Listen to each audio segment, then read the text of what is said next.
hear me? Aye, can you hear me? Testing 1 2. Testing 1 2. 1 2 3. Testing 1 2. Can you take go again? Go again. Testing 1 2. Yeah, I'll tell you.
Good afternoon. Thank you for joining us and welcome to the South Belfast Youth League Finals. Kicking off here at Seaview, we've got St Malachy's Old Boys Cosmos and Carmoney Colts. And on co-comments with me is Jack of all trades, Aaron Agnew. How's Welcome it going, along. Roger? How are you? I'm not too bad, how are you? It's I'm not too bad. It's good to get this underway. Weather's nice. Good wee crowd is in Seaview so far, and the players look extremely excited for today's game. So yeah, I'm looking forward to it. It should be a thrilling occasion and important obviously to get some football in a nice area and just in some sunshine and get some children out and playing some football. That's the most important thing. That is the most important thing, especially after the year we've all had. It's been difficult, and no more so for the kids because they're used to sort of going to school, playing football, playing with their friends, and they've been sort of stuck indoors more than I suppose parents and the kids would ever want. So it's great to get them back playing football, to get them here at a showpiece final today at Seaview, obviously an Irish League ground. It's fantastic for the kids. And as well, good to have some people inside the ground as well. We haven't really had many fans in much of the senior football all year, so it's great to see that some families and friends have been able to make the trip down and support their children. Well, that's it. There's a decent wee crowd there on the far side, as you can see. All parents, brothers, sisters, aunties, uncles, grannies, granddads, and it's great to see them come out and support. And of course, those that can't make it today or were unable to attend today's final, they can of course avail and watch it live on YouTube, which is another big step in terms of the South Belfast League and the support that Rob and his committee have gave to the teams and the players to get them live on YouTube and showcase their talents around the world, I suppose. And this can be an important step as well for all these players if they were to go on and have a career. Obviously it's hard to tell what will happen with their careers now, but they can go and enjoy this moment, and who knows what will happen in the future. Well, that's it, and the fact that everything's sort of being broadcast and media is a massive thing. Whoever scores a goal at Seaview today, that'll be on YouTube, and that'll be there forever. So when they get older, whether they make it as a footballer or decide to stop sort of playing football in a couple of years, and they've scored a goal today or won a trophy here at Seaview, that's on YouTube for years to come, and that's what makes it brilliant. The fact that the boys have this opportunity, and girls, because the South Belfast League do have a big girls section. They have that opportunity to come to grounds like Seaview. The South Belfast League is at finals at the Oval, at Solitude, and it's fantastic for the kids to get them opportunities. Well, we look forward to the first game here, starting with the lineups we can see here on the screen. St Malachy's Old Boys Cosmos there is their starting lineup. Well, we hope so anyway. We hope so. We did get the team sheet sent across to us, and prior to today's game, obviously with maybe a few injuries or illnesses could dictate whether somebody has dropped off. So the St Malachy's Old Boys team there, not obviously familiar with many of the names, but I'm sure come the next hour we'll know plenty of the names and plenty of the players. So if we look at the away team then as well, the away team on our team sheets anyway. Carmoney Colts, a formidable youth section in terms of they've teams throughout the South Belfast League, a lot of numbers. As you can see here, the toss is just being done. Captain Joshua Gilchrist for Carmoney Colts, along with Cahill Murphy for St Malachy's Old Boys. So these both sides met in the group stage as well, and then they're now meeting in the final. Nothing could separate them in the group stages. That ended in a 1-each draw. So we're going to have a winner today, one way or another, whether it's in sort of normal time or in a penalty shootout if needs be. Yep, straight to penalties as well if this ends in a draw. So just going through the coin toss now to decide which team will get us underway.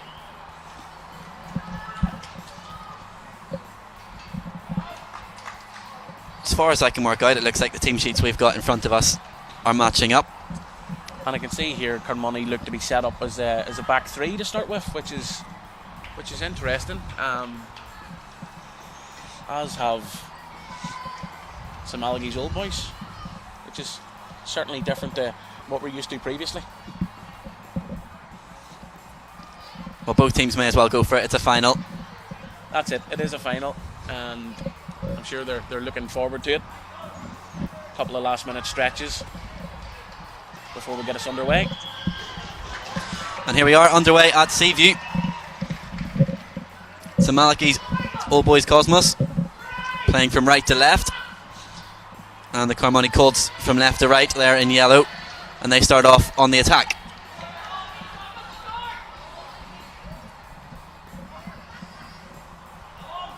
Well cut out by Gilchrist there. That might be an opportunity to get on the score sheet early on here. An effort comes in, it's just wide. Well, it was Leeworthy that was breaking through. You can see there just a couple of minutes or a couple of seconds beforehand, Caleb Leeworthy was ready to make the run earlier, and he just didn't get the pass, but he was quick off the mark there to get on the end of that ball, and just couldn't direct it goalwards. Close though. It's a good start for the Cosmos.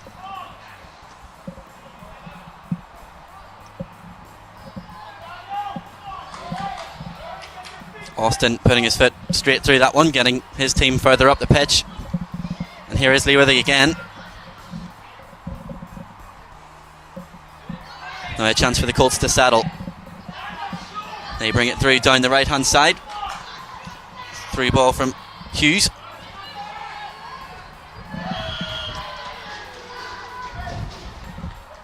Free kick given in the way of the Cosmos. It's been a pretty frantic start. We're only a minute 30 in, but both sides are well up for this final. You can see a couple of attacks there. Caleb Leeworthy looks lively. Austin's steadying the ship at the back, making sure that there's nothing getting past him. But it's been a decent start. Leeworthy might be in again here. He's making a nuisance of himself. Has to go from distance. Good try.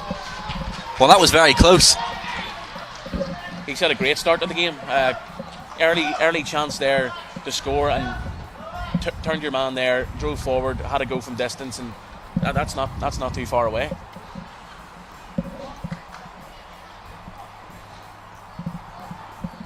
It's been a good start for St Malachy's Old Boys. Carmoney yet to get settled really in this game. Lovely ball though. And into the box and a chance.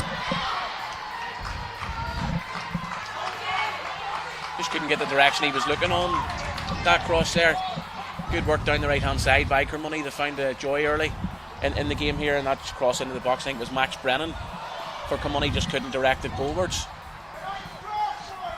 Still with possession here. Back for Gilchrist. Tries to flick it forward, but comfortable for the keeper.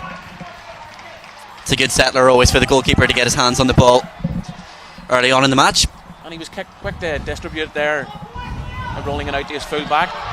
It's great to see them sort of trying to get play underway straight away and just rolling it out from the back and not sort of kicking it long.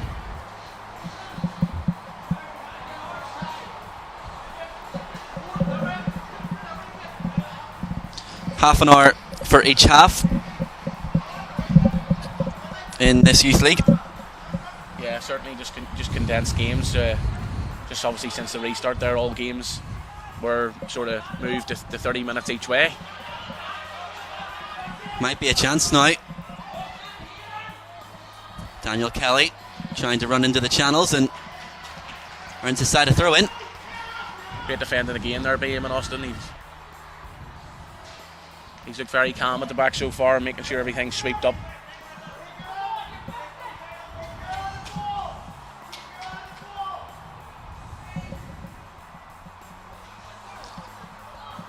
Goal kick taken quickly and distributed to the centre backs.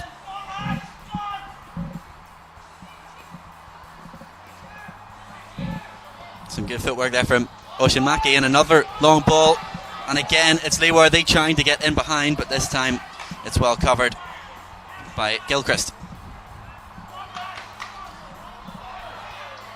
Again though, it's the team in green that were trying to get on the front foot. That was great there by Joshua Gilchrist. Leeworthy got maybe a couple of yards on him, and he was quick to realise it and showed great pace to get back in and clear it for Carmoney there. Great piece of defending by the captain. He looks very assured as well at the back, And a great long goal kick on him as well. Good long range of passing.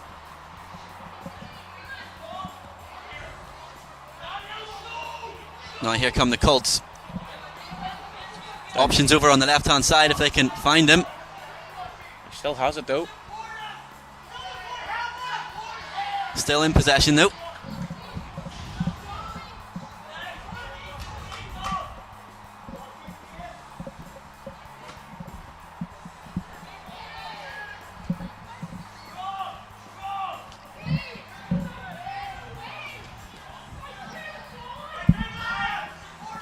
Alex just couldn't clear their lines there. Good pressing, good work rate by Carnmoney, and put some Malachy's under a wee bit of pressure. A well-timed challenge as well, coming in from Kieran Campbell. Leaworthy again, getting to the ball first, trying to find his strike partner. Just can't quite find him.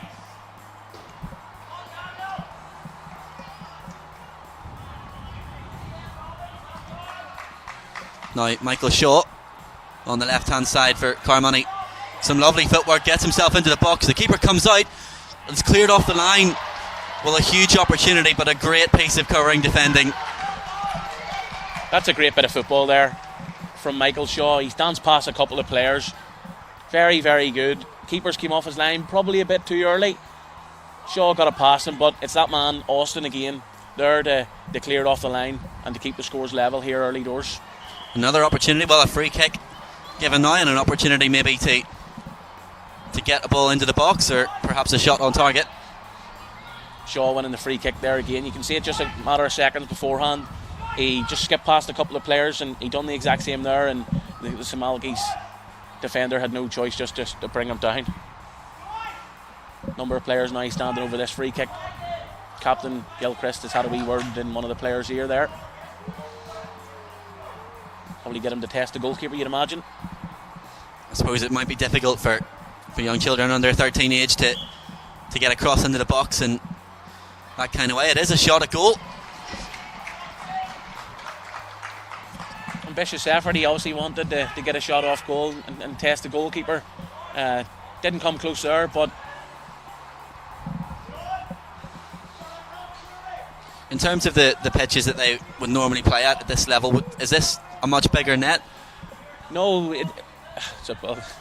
I'd love to say no, but I suppose it depends on certain venues. Obviously, venues all around, I suppose, Northern Ireland, these boys have played on, so I suppose different goals.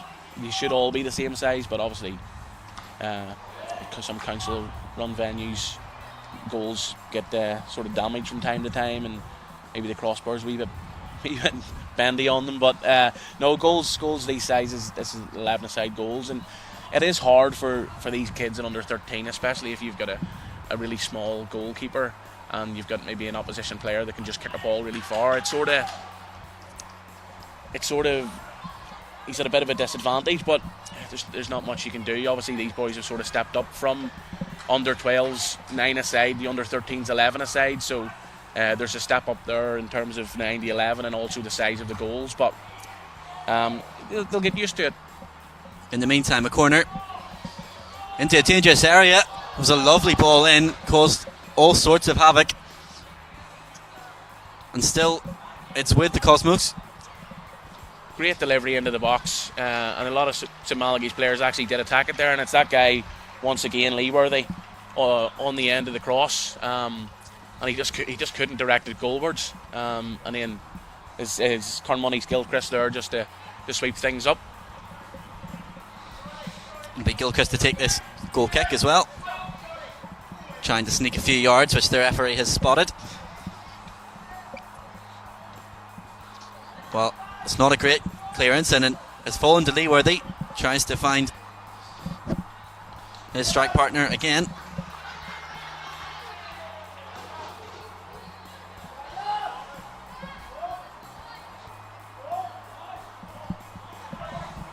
It certainly hasn't been shy on chances this game here. We're nearly 10 minutes in. Both sides have had a couple of chances on goal. We're probably still waiting for that real clear-cut chance. The best one of the game, I suppose, coming for Carnmoney Colts. Shaw's effort cleared off the line by Austin. think we had a bit of a scoreboard problem at the start, which we're hoping to try and fix for you now. Just getting the colours the wrong way around.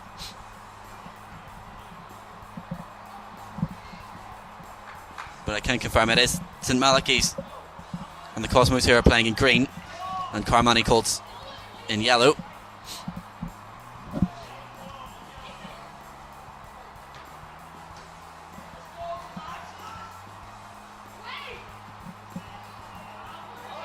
Carmani just trying to settle a bit here. That's some good midfield play.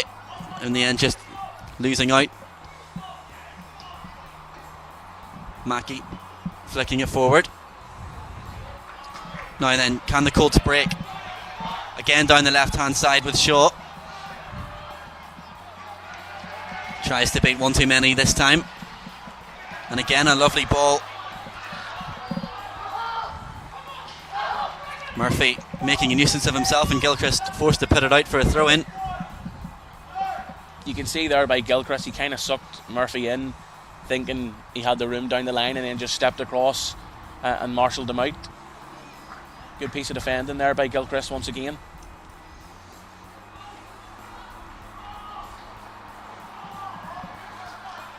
Can Shaw get there in time? He can, keeps it in play, and again bringing it down the left-hand side.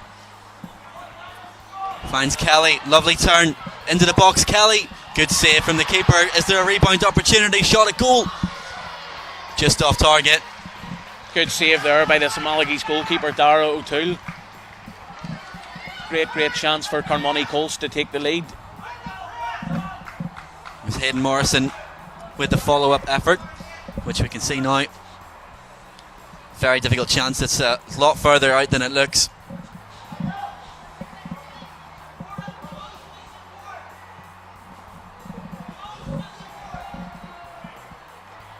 But chances for both teams really early on in the stages of this match.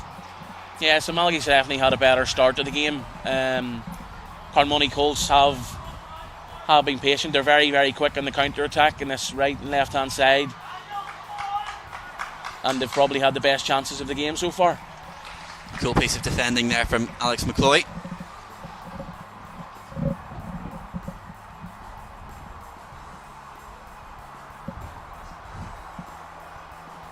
We approach halfway through this first half, still nothing to separate the two teams. No sign of nerves or anything in terms of being a wee bit cagey from the start of the game. First, final, and I'm sure these boys, when they were at school and it was announced that there would be live finals, they were sort of a wee bit nervous, and the fact that they are going to be live on YouTube, and that does sort of bring players to sort of make mistakes. But credit to these players here on the pitch so far. They've been tremendous. Some great pieces of defending, great bits of attacking, and some great goalkeeping by either goalkeepers. It's been a great opening here to the finals day at Seaview, and definitely off the back of the final starting last night. Well, that's a very smart run in behind. Just didn't quite come off. Cathal Murphy with the run. Handball given, I think, there by the referee. It'll be a free kick for the Carmani Colts.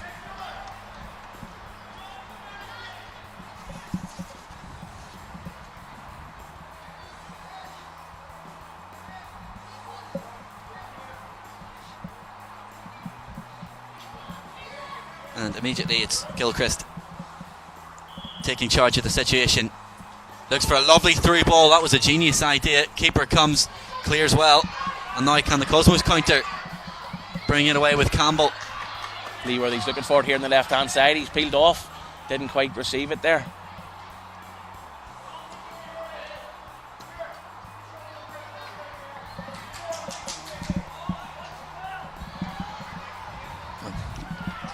Swept up by Charlie Bywater. Got his team back on the attack, but swept up again then. Colts back in possession.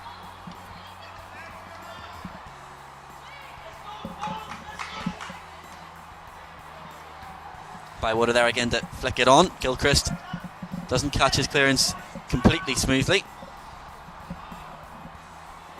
Again, some good footwork there from Conor McTeer.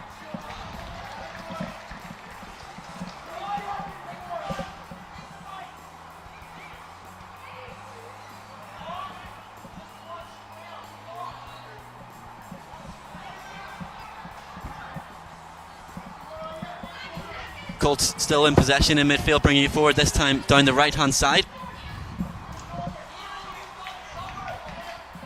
Hughes tries to get across in, it's blocked, and Daniel Hughes earns his side a throw in. Great run forward from midfield there by Hughes.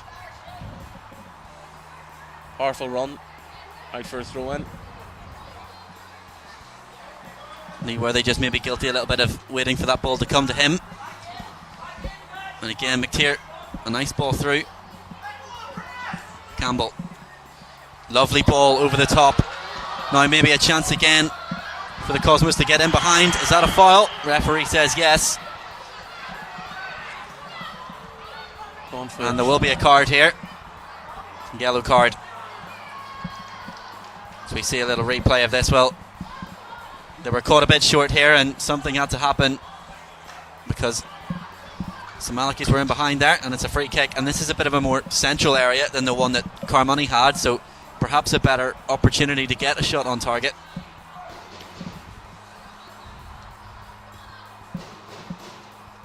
It's a great run in behind. Tackle there by Gilchrist. I kind of sympathise for him because there's not very much else he could have done, because Cathal Murphy looked like he was going to go goal bound there and get a shot off. So Gilchrist probably thought he'd no other choice there but to bring him down. There it is. Murphy gets it up and over the wall, and it's off the crossbar. Will it come back for another chance? It's over the bar. Great direction in that free kick there. I thought it was going to sail into the top left hand corner. Cannon's off the bar, and Alex McCloy, free inside the box, couldn't just direct the rebound into the net. It's a difficult chance really for 12 yards header. But what a free kick that was. Great free kick. Good effort there by Cathal Murphy. And McCloy was just unlucky with the rebound. He probably didn't realise how much time he had.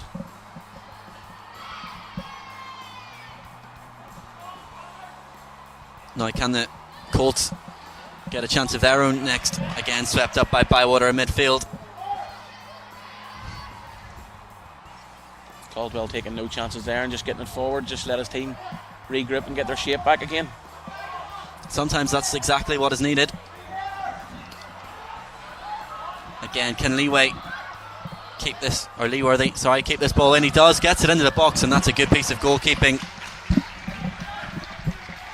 It was well done there by Miles Hawthorne in the Carmoney goal. He was alert, he was there, and he gathered it. Now, again, the Colts with a chance to get in behind here with Kelly. Great tackle. Gibney.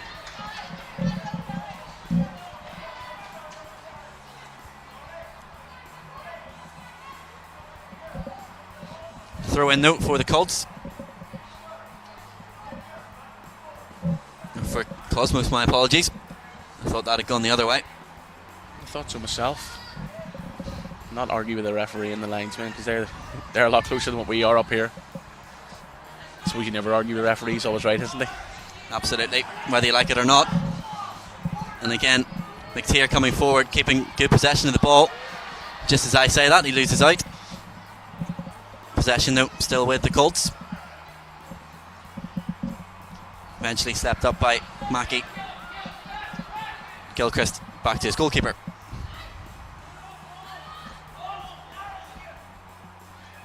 Good to see the Colts getting the ball down here and playing.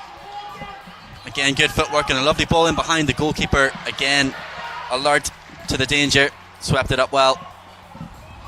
Good through ball there, and Malagi's goalkeeper was on hand, and he was alert as he came out to clear there. Well, there's a player down just outside the centre circle. Might have had a bit of a knock there.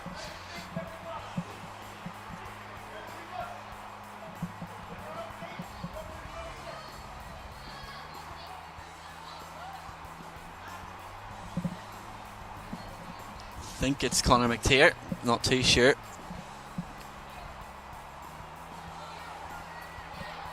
But at this level, there's no real need for a player to go down unless he's actually suffered an injury. You wouldn't have thought so. That's hopefully he is okay. A couple of ambitious shouts for handball there. I think that would have been extremely harsh. I think you have to call for it, though. I can understand them. Any sort of time it hits the chest-ish area, you just claim for handball, because you never know what can happen. Well, it was initially good pace there from Campbell, but Tom Lyons did well to recover. And actually, really good piece of defending, wins it back, and again, the Colts are on the counter-attack. Lots of space over on the left-hand side. Again, difficult pass if they can find it. He's opened up the legs, he's down the right-hand side here. Can he get a ball in? It's a good effort, but the keeper, Cam, under pressure, and releases it quickly.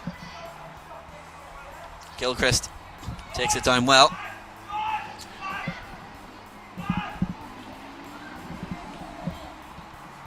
McCloy flicking it forward again. Offside flag correctly though, goes up against the Cosmos captain Murphy. Just offside there, fair play to the lino.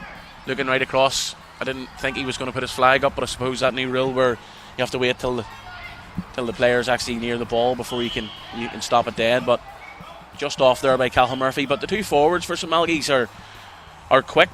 They need to be alert, the Carmoney defenders, as we're making a few changes here, I think. Yep, substitutions for both, well, for one side anyway. I think it's McTeer, who's basically limping off there, might have a little bit of a knock.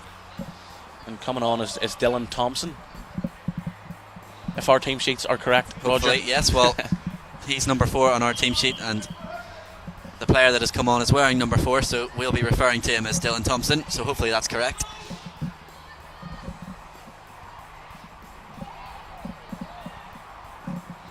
But it looks like he's just going to slot into the exact same position in midfield, a like for like change.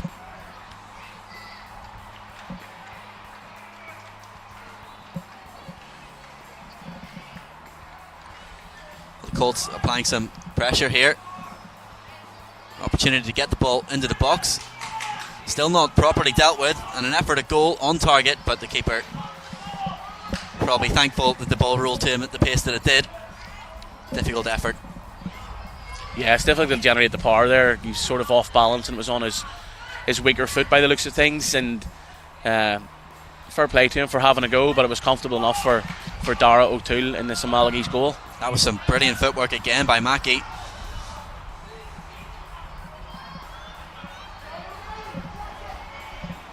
Well, I can only really speak for myself here, but the standard that's been shown in this game is of a better standard than I've ever been able to play at in my life. So credit to all the coaches and to all the players as well. And I think that's what's great about the league that we'll have here. You know, this would be the second division final, so if you want to call it the third tier of the age group under 13s, and there's boys playing against players at their sort of their own level. Everyone can find their level within the South Belfast League, and that's brilliant. We've got the Premier section right down at some age groups to the 5th division, which would be the 6th tier. And the most important thing is it's getting kids out playing football, playing with their mates, enjoying it, playing with a smile on their face, and playing at a level where it's competitive, so that there's no score lines that are silly and disheartening for kids, and where they maybe lose a bit of interest. So I think that's definitely a big selling point for the South Belfast League, is the fact that you will sort of play at your level, and if you maybe drop below your level because of players left and moved on, and you'll always be sort of pitted against a team in and around your level, which is great. Another lovely through ball. Again, Gilchrist initially did deal with it, but just couldn't clear it too far down the pitch, and well covered by his other centre back.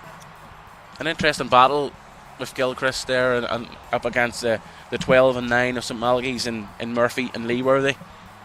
He's had to be alert and trying to see where both players are throughout the game, and he's done well so far. It does look to some extent that the Colts defensively haven't been able to cope with the two attacking threats that are in possession of St Malachy's, but still scoreless. About 5 minutes to go until half time. Both sides have had their chances, so probably 0-0, a fair result at the minute. Draw is probably fair in the balance of chances and how both teams have sort of played the first half. I just want to touch there Alex McCloy for for St Malachy's, he's all over the pitch. He's going forward, he's getting into attacks, he's doing a bit of defending. He's a real box-to-box midfielder. He just seems to be everywhere on the pitch. Wherever the play is, he's there, and he's been an important player for St Malachy so far.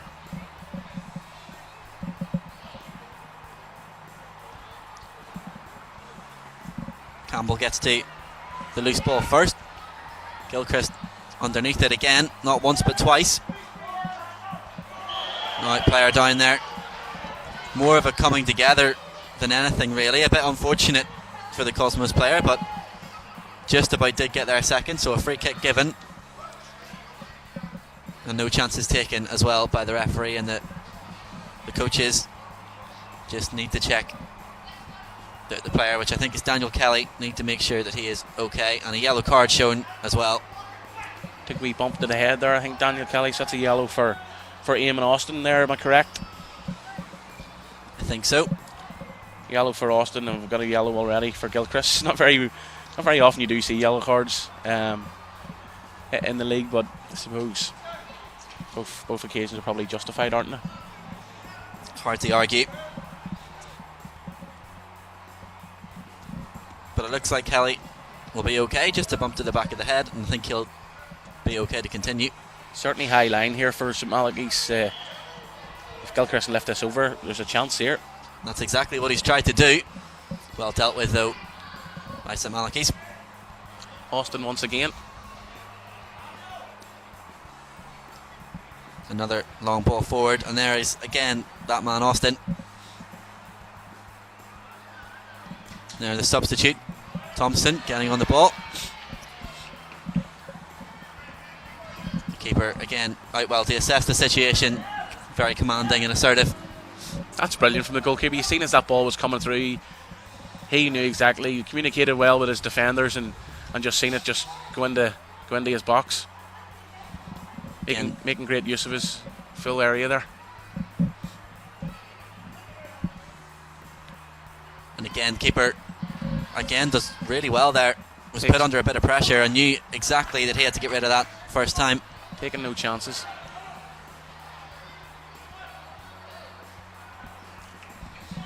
Gets his team up the pitch, and here come the Cosmos again.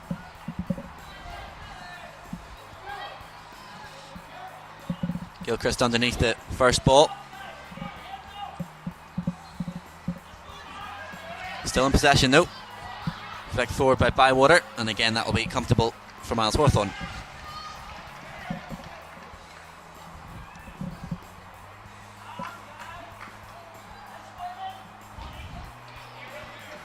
Gilchrist underneath it. Long ball forward.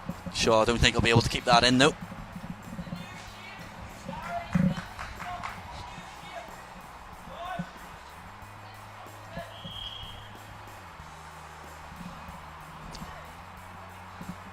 I think we're going to have another change, and again it'll be for the Carmody Colts.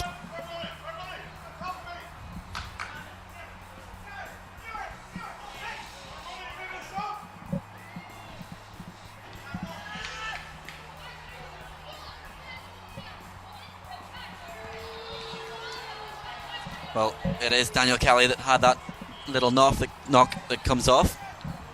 I think they're just probably bringing him off just to give him a wee breather, make sure he's okay, and it is roll on no loss, so he will be able to come back on at any stage. Into the final stages of this half, into the last minute. Nothing to separate them in the earlier stages of the competition, and still nothing halfway into this final. Again, those runs in behind from the two strikers are causing all sorts of problems. And it's Leeworthy again in possession. Drops it back for Campbell. Nice 1-2. Now, can he get past his man into the box? Nice piece of skill. Leeworthy cuts it back. Will it fall for a green shirt? Well, in the end, it's great defending.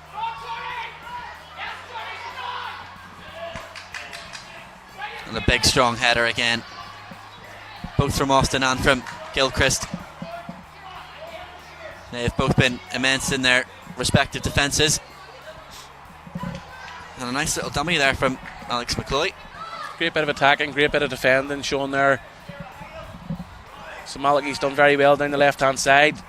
Very unselfish there by Lee Worthy to get a ball into the box, and it bobbled about, and Carmoney done really well just to stand firm and clear their lines.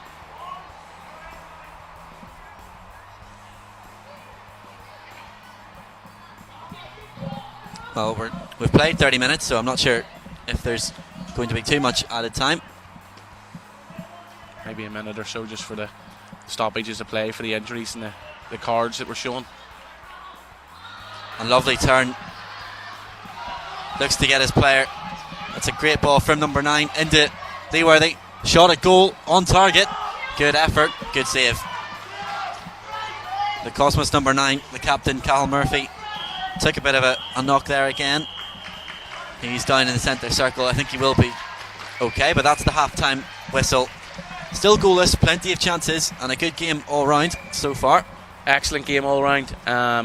You could see there Cahill Murphy, just as he turned and got a pass off, he did receive a wee knock, but he still got the pass off to his strike partner, and went down there with a wee bit of injuries, sort of hobbling off here. Hopefully he's okay. Well, we can see him down again, just taking his boot off, making sure everything's okay, but has a bit of a break now to try and sort that problem out, because he's been a very good player so far. But we have some highlights of the first half to show you. It's been a fairly entertaining first half, so it has, Roger. It's goalless, it's tight. Both teams have had chances. So Malachy's did start the game a lot better than Carmoney, but Carmoney grew into it, and they probably edged the middle third of it, and then the last third there, you would say it's been fairly even. So 0-0's probably a fair result going into the break here, and plenty to play for in the next 30 minutes. Just have a look at some more of the chances that were brought to us. Again, it was Leeworthy, wonderful ball in as well from that corner, but plenty of players that have stood out so far, but 30 minutes again for someone to be a hero.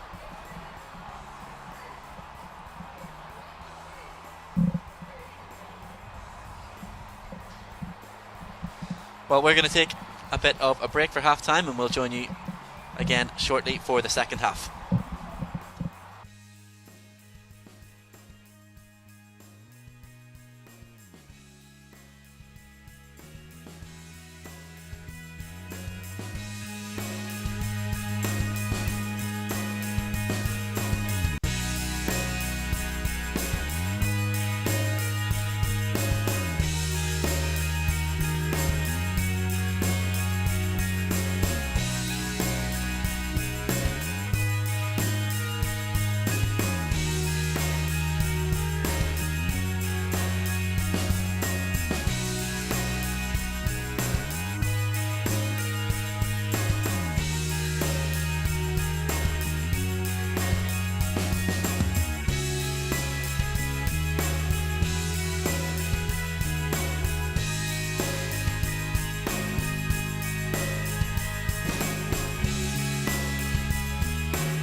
Okay, welcome back for the second half of the Carter Carson Second Division final, under 13s level. It's the Cosmos that get us underway again. It's Cian Shivers onto the ball. Must have been a half-time substitution, I think. Definitely a change of personnel for both sides. Gilchrist looks like he's playing a lot higher up. He's been Carmoney's enforcer, in control of the game, and that's why he's wearing that captain's armband. He's been a real leader for his side. Looks like he's moved into midfield, probably moving up the pitch. But he'll be a loss at the back for Carmoney, because he's snuffed out a lot of chances there for St Malachy's in the first half. Kelly on the ball. Does well to keep hold of it. Back onto the pitch. He must be okay after that wee bump he had in the first half.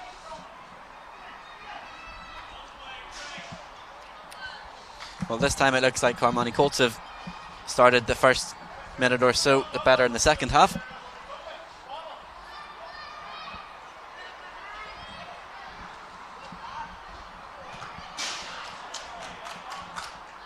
Good piece of blocking there.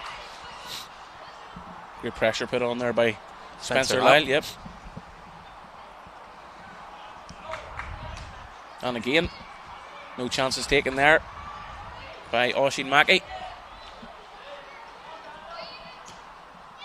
Nice turn in there from Hayden Morrison, but loses out. In the end, it's Leeworthy again coming forward. Is he in behind here? It's a great piece of covering.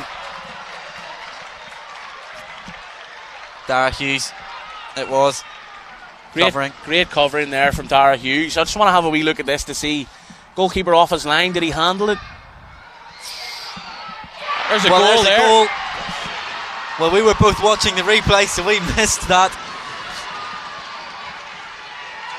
You're always vulnerable when the ball's out for a throw-in. St Malachy's weren't, though. They were on hand. Quick throw-in taken. Ball into the box and finished off there by Cian Shivers. It's the substitute, and what a finish that was as well.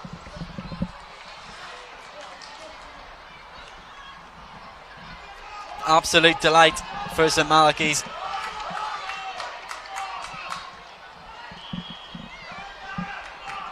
Well, just as I had said that the Colts had started better, St Malachy's get themselves ahead in the scoreboard.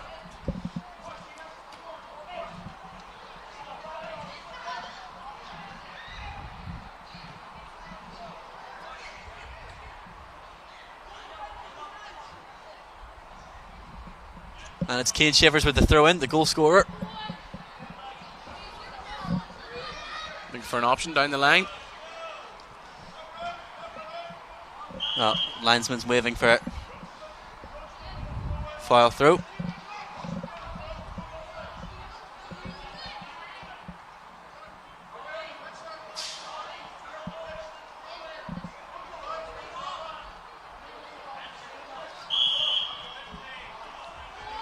Referee has spotted a push, and it will be a free kick.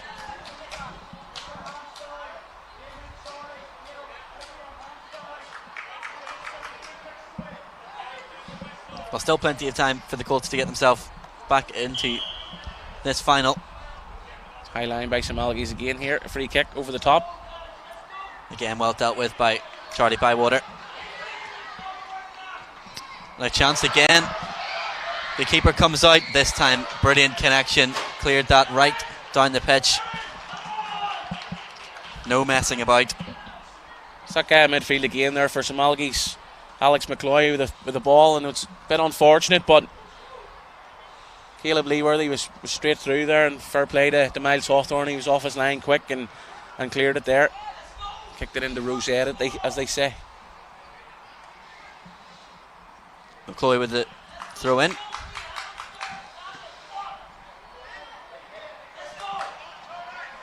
Bywater again flicks it forward.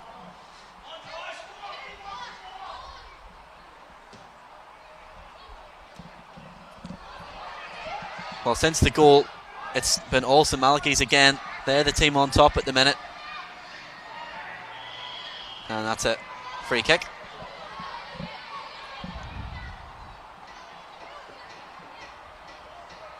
I think Carmoney just need to regroup themselves. St Malachy's have been on top there since obviously the goal the last couple of minutes, and St Malachy's Carmoney just can't clear their lines. Just settle themselves down, get back to what they were doing well in the first half, and their chances will come. It's only 1-0. There's plenty of time left here. And they've been able to create chances as well. No reason why they can't create them again.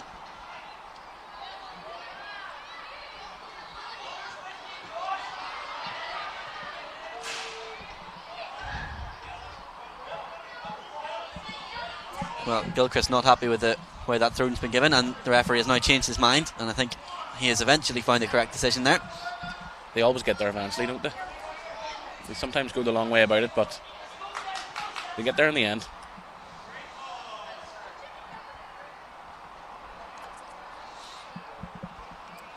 Possession changes hands again.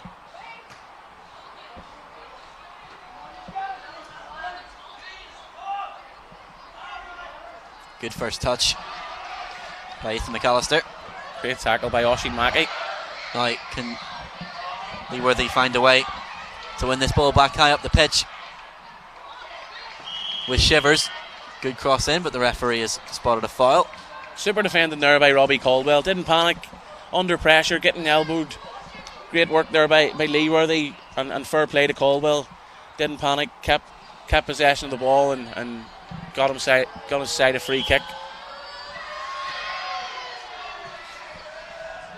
A bit of atmosphere certainly created here at Seaview today. It's great to hear. More than normal. Keeper again reads the situation very well. Knew exactly his boundaries and the flight and the pace of the ball.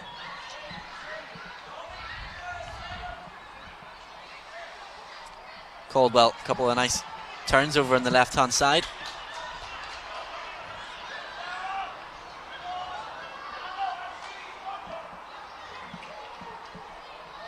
Now, is there another chance here? Another ambitious effort from the captain, Cathal Murphy. Perhaps had better options on that occasion.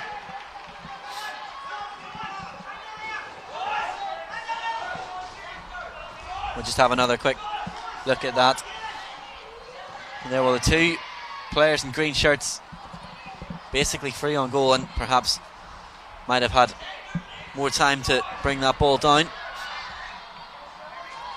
You can see those Malachy's are looking for that direct ball over the top here just to get that second goal, and maybe is that down to the fact that Carmoney's Gilchrist is no longer in the heart of the defence. He's playing more a central midfield role now.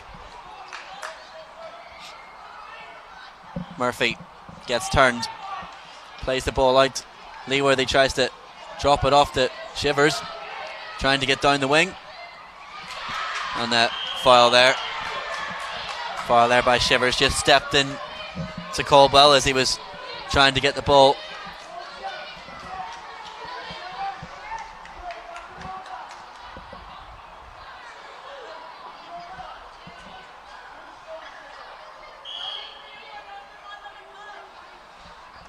Gilchrist will take this free kick. Nobody as far as Mackey. Shivers again now. Well, no messing about with that tackle.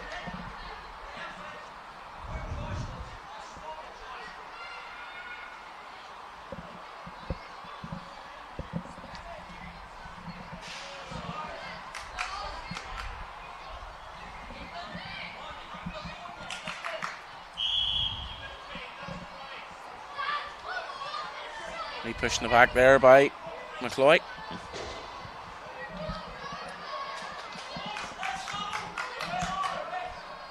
Gilchrist, another good ball over the top, but again it's Austin there underneath it. Again it's the ball forward over the top. This time Dara Hughes is there to deal with it.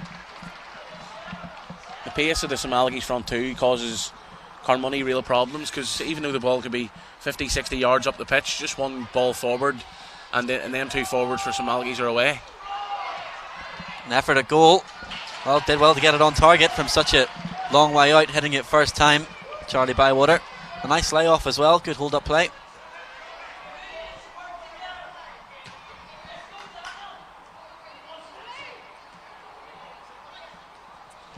Rory Teague this time underneath that long ball, did well to control it, set his team again on the attack in there. Leeworthy down the right hand side, Caldwell again there to cover.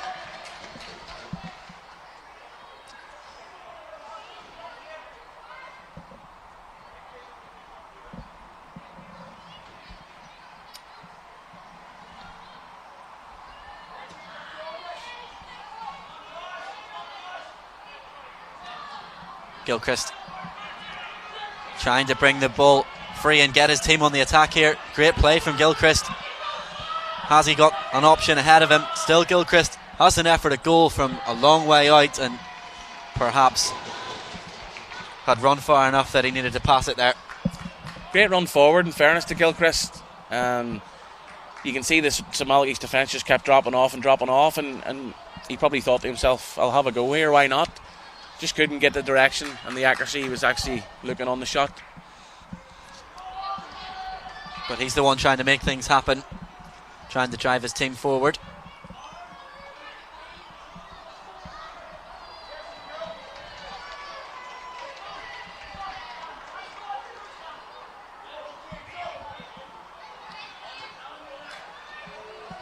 Shivers just trying to flick it past Morrison, but Colts win it back.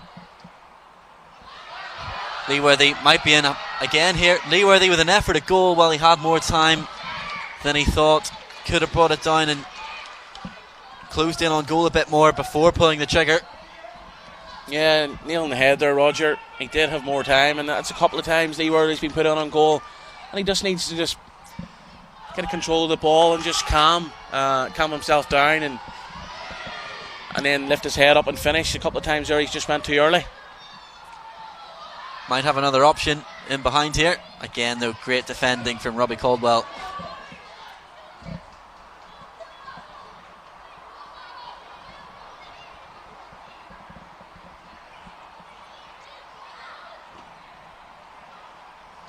That ball stayed in.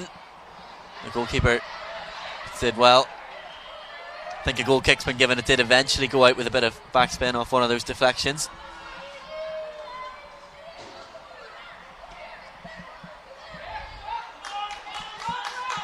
So it will be a goal kick. I think we're going to have a substitution as well here. Charlie Bywater, I think, is going to be replaced. And Ruben Levy will come on. Great round of applause there for Charlie Bywater. He's done very well in the midfield. For St Malachy, he's had a couple of chances on goal, but he's controlled the midfield there for his side.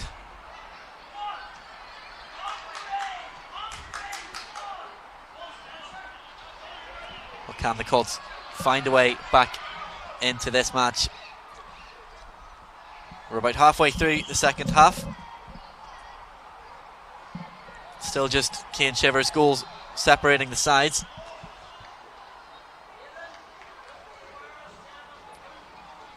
So Malachy's have definitely been the better side this half, but that one goal lead with 15 minutes to go, I wouldn't be so comfortable if it's just on the sideline there as a coach for St Malachy's,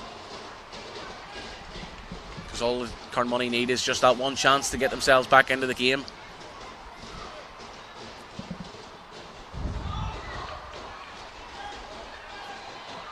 Campbell just can't keep it in.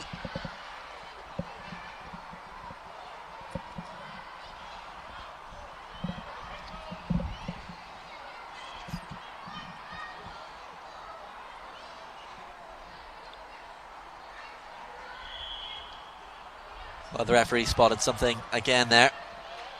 And this time, I think the throw goes the way of St Malachy's.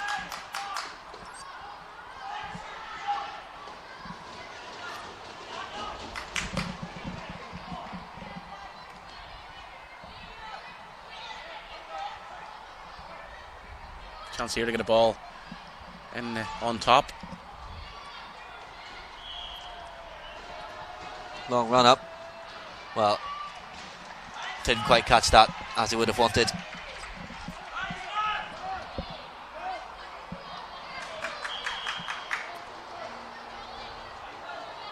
Another substitution. Roll on, roll off. Reinforcements again. Michael Shaw comes on after a wee break.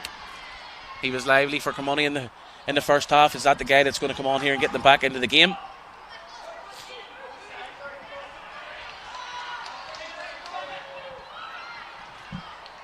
Rory Teague again doing well in midfield.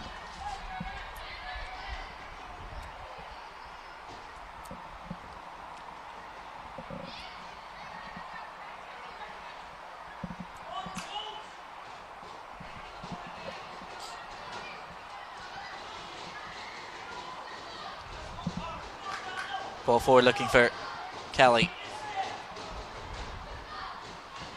Still with Kelly. Might need some support. Great play there by Daniel Kelly. Kilmoney still have it though. His left hand side's free. Lovely out to ball. the left. What a great pass now. Is there an opportunity? The keeper's out early. What a great tackle by the goalkeeper. Did brilliantly there. Very well done once again by O'Toole. Gets a high five from Eamon Austin on his way back to goal, and that's justified. It was a great through ball to find the opportunity for Morrison. Now, can they get in behind again here? Can they keep it in? They just can't. A smart bit of defending there actually from Rory Teague. Just blocked the run, but not enough for a foul. Just blocked the path of the run. That's maybe a wee warning sign. It's Malachy Sneed. That was a great bit of play there. Well held up by Daniel Kelly on the halfway line. Ball into the middle of the pitch and a ball out left, and there was acres of space for Kilmoney, and it just didn't fall for them on this occasion. But that might be the catalyst they need to get back into this game.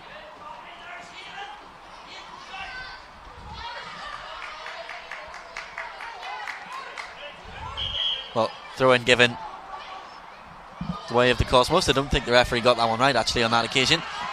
No, I don't think so myself.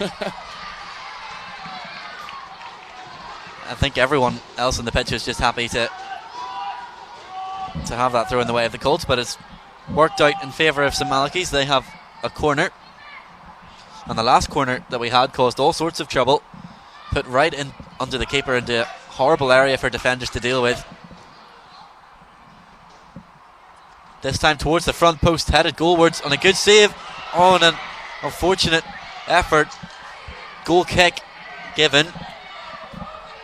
Fantastic ball into the box there by Mackey, and I think it was Kane Shivers, the goal scorer, just a wee header goalwards. Keeper done well to keep it out, and then it was Murphy's shot that went just over. Well, difficult opportunity with the keeper right in front of him. That's a great take as play gets back underway, and the Colts on the attack, flooding forward here, options all over the park. Comes out for Morrison, an effort, a goal. What a finish, and it's 1-1. What a fantastic finish there by Hayden Morrison, and a fantastic run initially by Ethan McAllister down the right hand side, and the ball across that left hand side, and it fell kindly for Hayden Morrison, and he just lifted it over St Malachy's goalkeeper Dara O'Toole. Well, it was a great piece of running in behind in the first place, and well, Morrison seen the keeper off his line, knew exactly what to do and executed it to perfection. Fantastic goal, and with just over 10 minutes left, we're all square again. Still nothing to separate these two sides, and unless we have another goal in the next 12 minutes or so, we might have to have the heartbreak of a penalty shootout.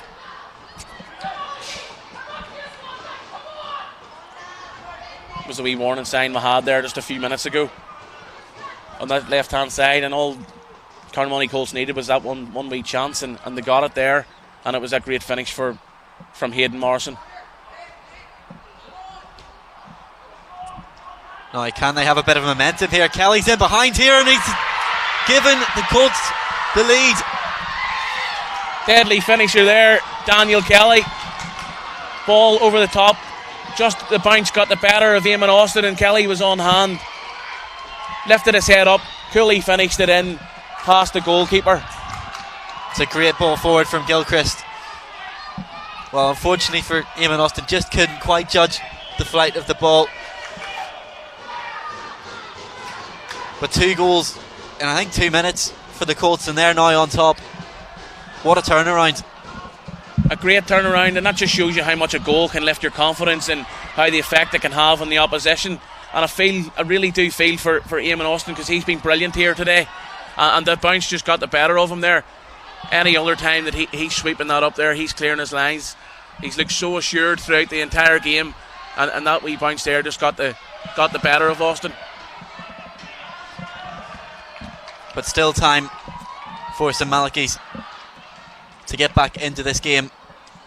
Yeah, plenty of time left. We've seen 2 goals in 2 minutes. There's 10 minutes left. There's plenty of time for another goal here, and I don't think we're finished yet in seeing goals, Roger. Got another thing to say. Eamon Austin knew that he didn't get the judge of that bounce right, and he was heartbroken when that goal went in, but the keeper came straight back down to him and picked him up off the floor, told him we've still got a minute here to get back into this game. And it's going to be a very, very entertaining last 10 minutes.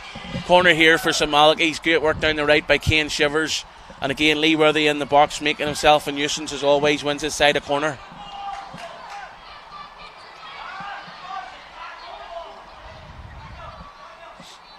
Well, they go over to take the corner here.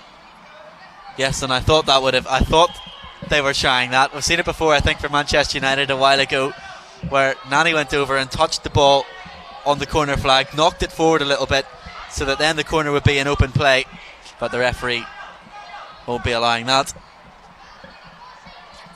No, it's definitely something that does happen a lot, and I don't think this will be the first time you'll see it throughout the day. There's going to be a team later on. Don't want to give away their tactics early doors, but there's a team that'll be featured in a later final this evening that also do the same corner. So keep a wee eye out for that throughout the day if you are tuning into the South Belfast Youth League Finals Day here at Seaview. There's been finals all over, I suppose, Greater Belfast and beyond this weekend, hosted by the South Belfast League with our 9-a-side finals at grounds like Elyria, with finals last night and this morning at Bangor Fuels. So there's finals throughout. And again, it's Gilchrist up to claim, and the keeper gets his hand on it. It's another corner. It's another corner. Gilchrist was there. Keeper, in fairness to him, tried to come out and gather the second. Didn't quite do so. A lot of bodies in the way. Did well to get something on it.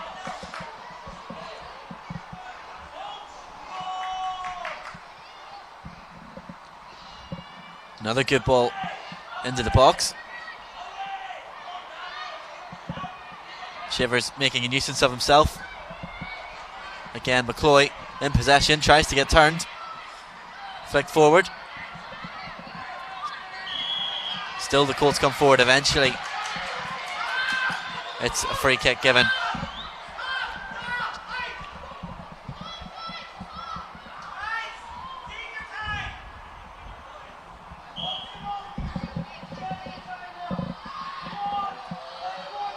Goal kick down the pitch, flicked forward by McAllister. Long ball over the top. Keeper thought about coming, it hasn't come, and an opportunity. Well, again, Murphy probably had more time than he realised.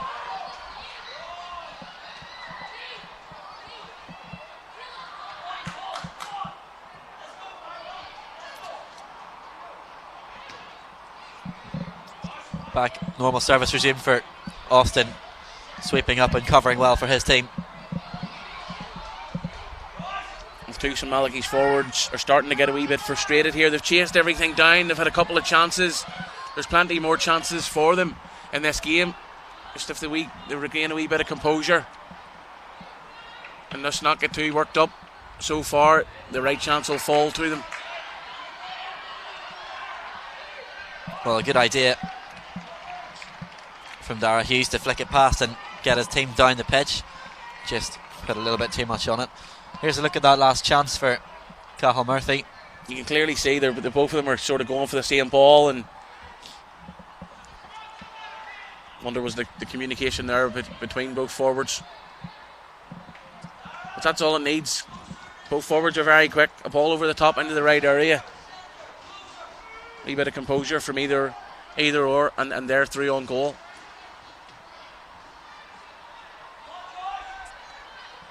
Again, Gilchrist first to the ball and a lovely first touch.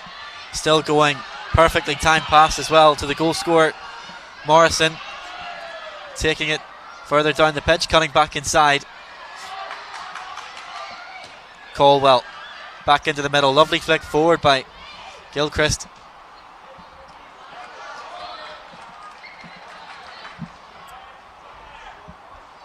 Be a throw in for the Colts, which Caldwell will take. Flicks it over the head though, too far in front of Gilchrist. He wins it back though, but the referee is blowing his whistle.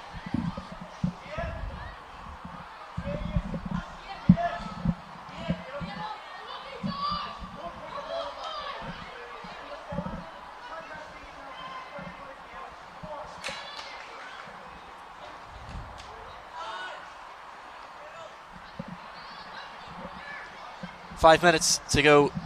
5 minutes for St Malachy's to find an equaliser.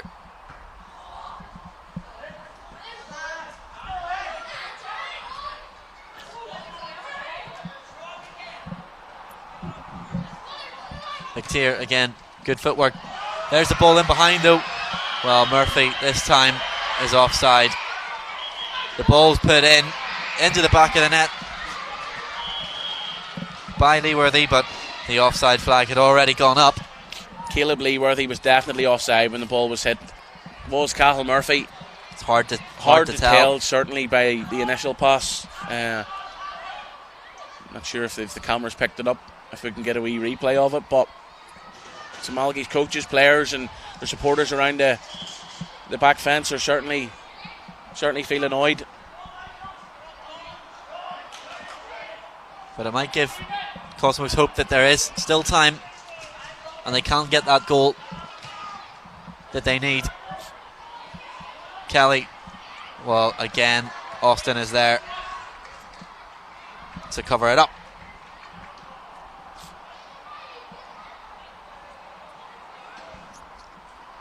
He's looking to get the Colts back underway quickly.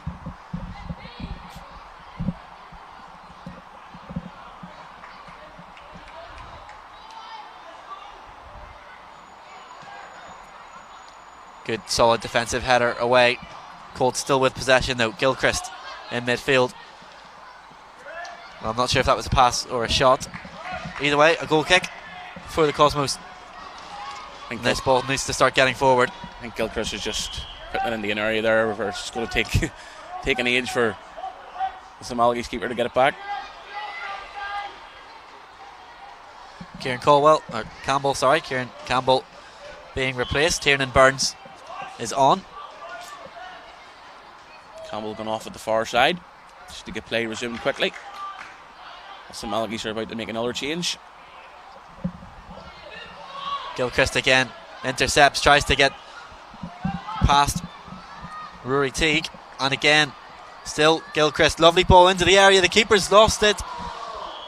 Offside flag is up though, it wouldn't have counted anyway.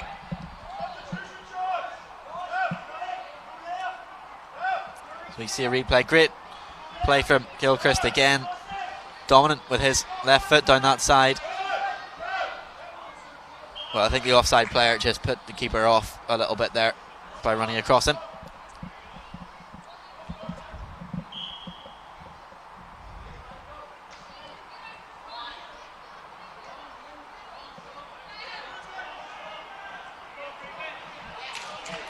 Good work by Morrison.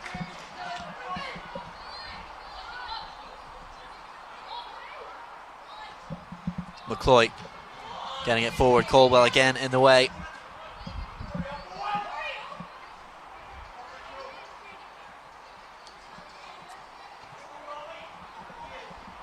Just getting a bit scrappy now as both sides starting to get a bit desperate.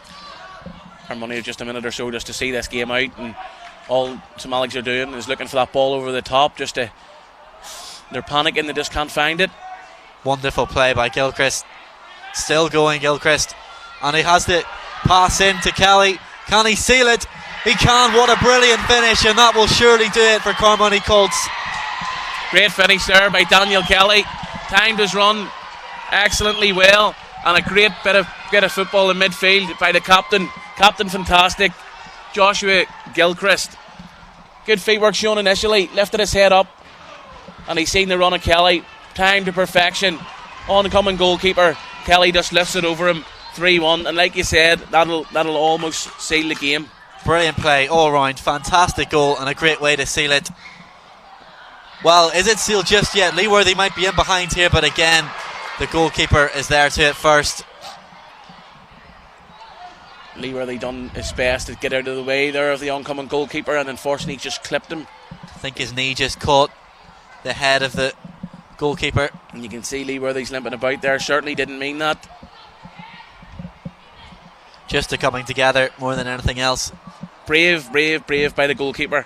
Miles Hawthorne came on rushing.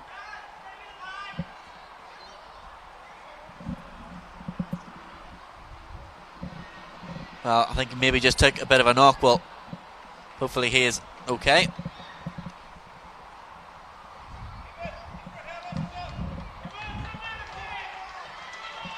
Might just need a bit of attention here. But we're into out of time. We'll probably have still 30 seconds of time left to play at least.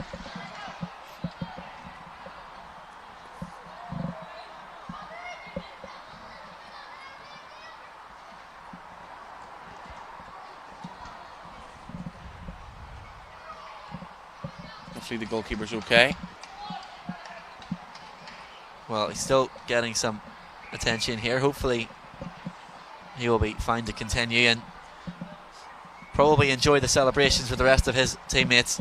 Looks to be picking himself back up to his feet now.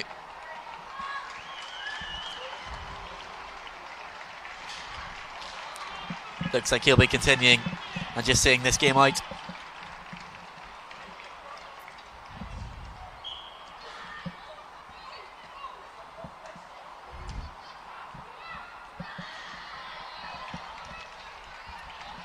Well, there can't be too much time left. The Cosmo's starting to get desperate here.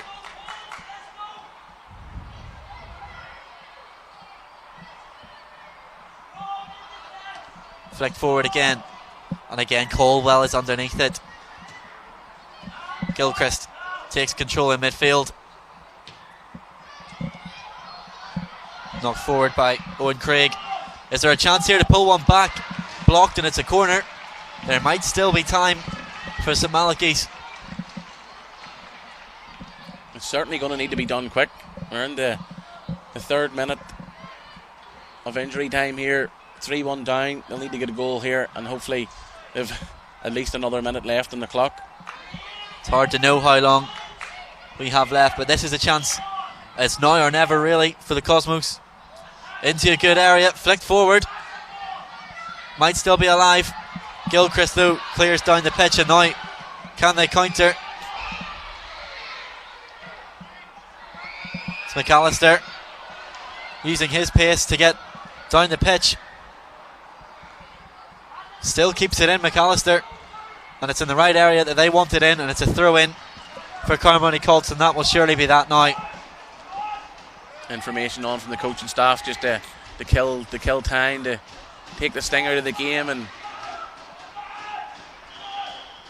there is the full-time whistle. It's delight for Carmody Colts. It's heartbreak for St Malachy's. Here at Seaview, the full-time score: St Malachy's 1, Carmody Colts 3. Carmody Colts are absolutely over the moon. You can see it there. Coaches on, substitutes on, everyone's giving each other high fives, and you can see on the other side of the pitch that the St Malachy's Old Boys Cosmos side are absolutely gutted. Players with their head in their hands, and they're a credit to themselves. They were just unfortunate here today. They probably played the perfect final up until probably just a break of 5 minutes, because there wasn't really much separating the sides, but when it mattered most, Carmody were clinical. St Malachy's definitely started the second half the brighter of the two sides. Were on top and got their goal, and unfortunately for Carmody Colts, unfortunately for St Malachy's, Carmody Colts came back at them and just hit them with 2 goals. They just came back to life as soon as they got one. They had the bit between their teeth and came forward after that. But certainly on the day, it was a game that could have gone either way. Both teams had plenty of chances. But after the full-time whistle, Aaron, I'll ask you for the man of the match. Man of the match is, like I said, credit to both sides. Both sides have been brilliant. A lot of really good performances. Both goalkeepers brave. Eamon Austin had a great start to the game. He was unfortunate with a wee bounce that got him in the second half.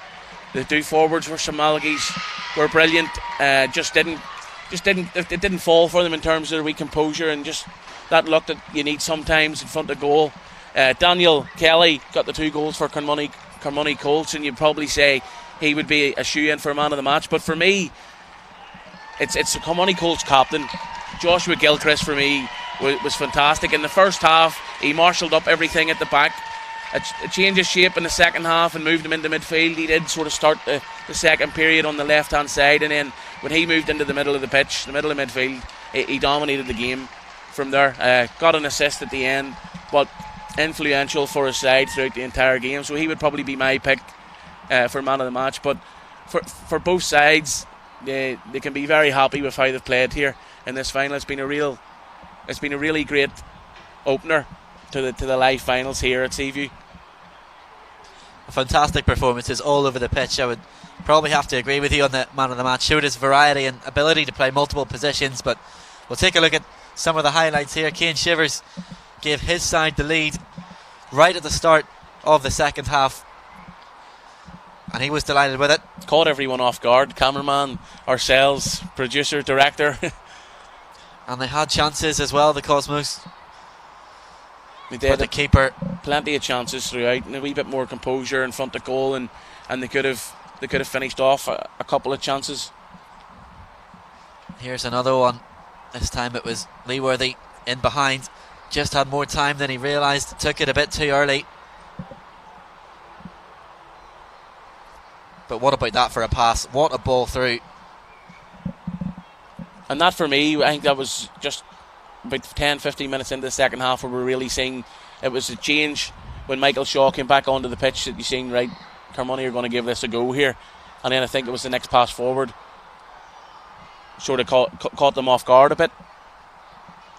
It had taken them until then to really start to click into this match, but as soon as they did, then the Colts came straight back into the match. And what a finish this was from Hayden Morrison, just lifting it over the keeper. Great direction from Hayden Morrison, and that gave them the lift that they needed. They got the momentum from that. St Malachy's were kind of feeling a bit sorry for themselves, lost a bit of focus, and then that ball over the top, just the bounce got the better of Eamon Austin as Daniel Kelly just raced on and finished.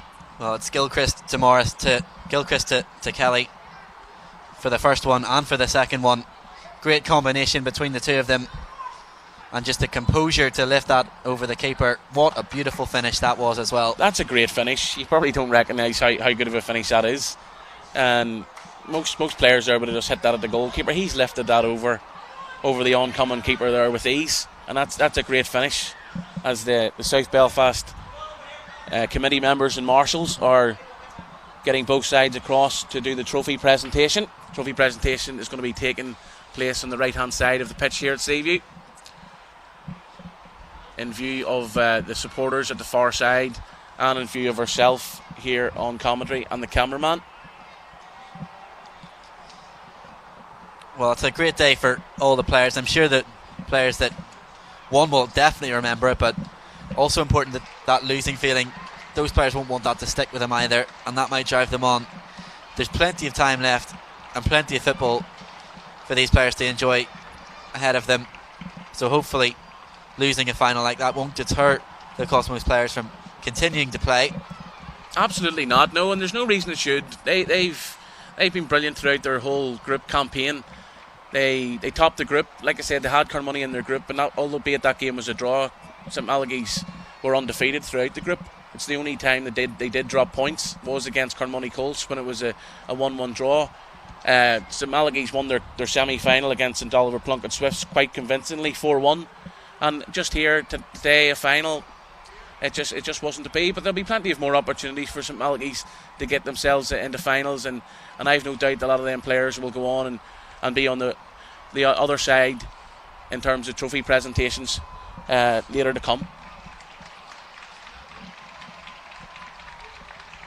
Well, we see that Cosmos players going up to collect their medals and their thanks. And well done to them on a great performance. It just wasn't to be for them this afternoon.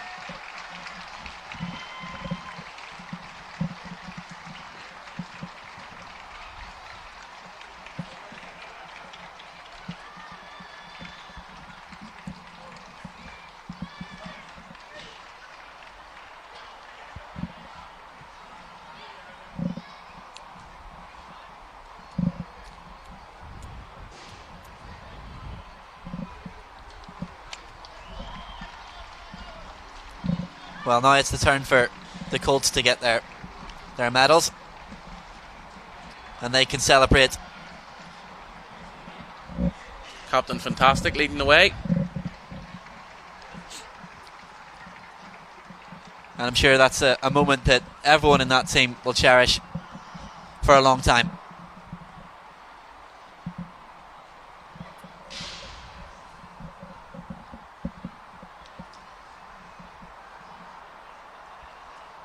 I'm sure there might be a photo opportunity. 1 or 2 photos might be put on the mantelpiece in the family house after this. But Carmoney Colts, the champions.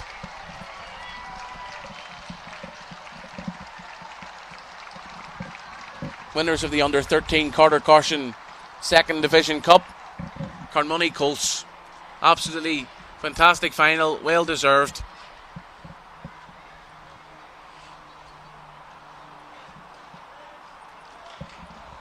Carmoney Colts in the final, they beat St Malachy's by 3-1. So that's it for the first final. We'll be back very soon for the second final. We'll join you again at 2:45.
welcome back to the South Belfast Youth League Finals Day. We've got another match coming up for you now, as you can see on your screen. Ards Rangers against St Oliver Plunkett, the under 15 First Division final.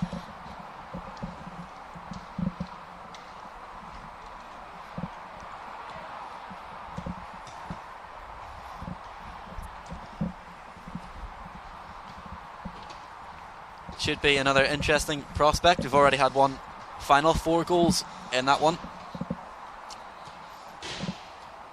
And again, joining me is Aaron Agnew. Looking forward to this final, Roger. Ards Rangers, very good side, a couple of good players. St Oliver Plunkett, a powerhouse, I suppose you would call it in youth football.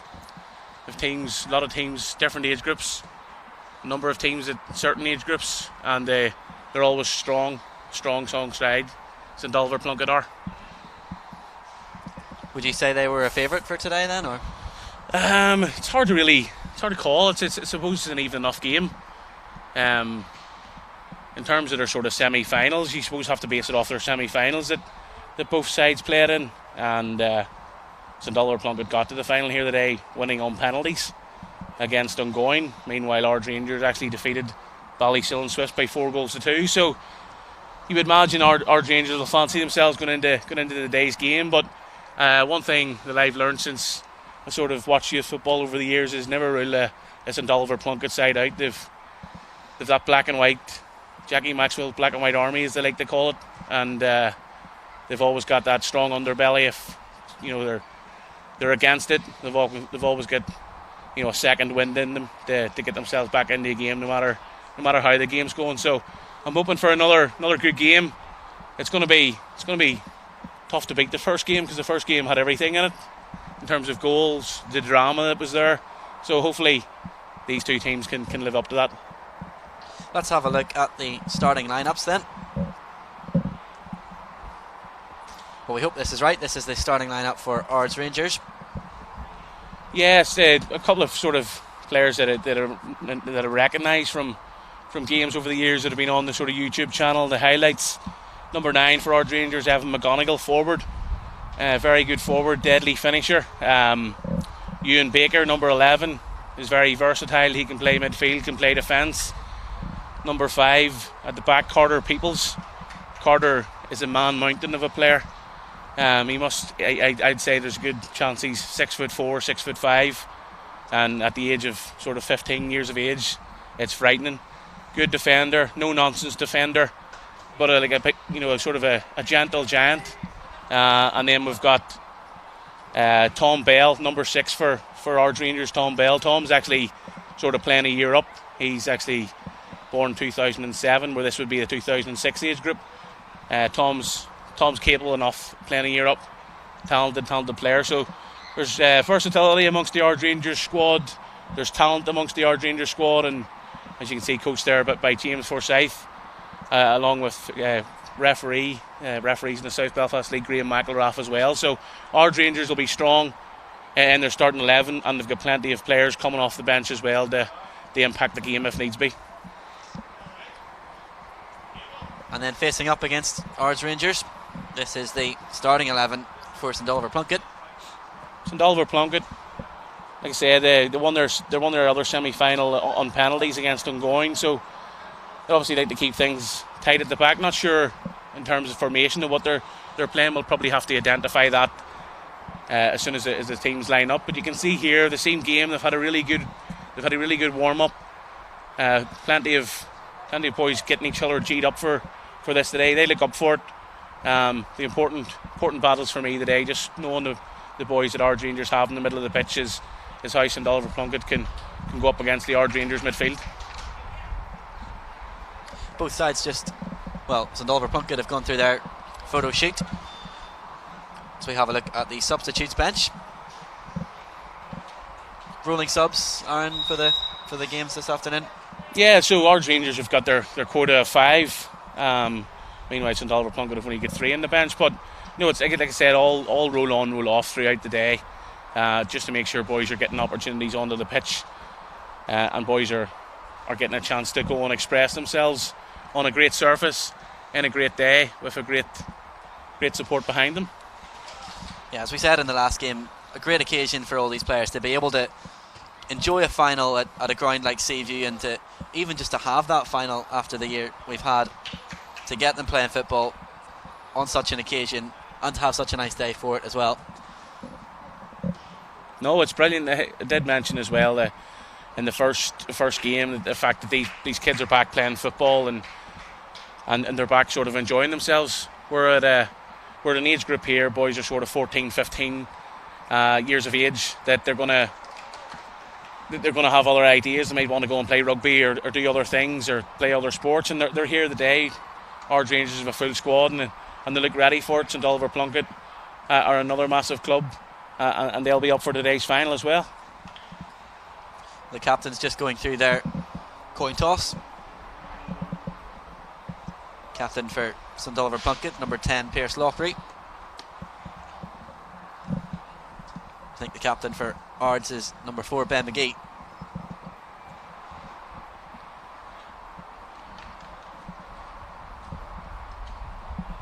Looks like again Ards are going to be lining up with, well, before at the back for Ards by the looks of it.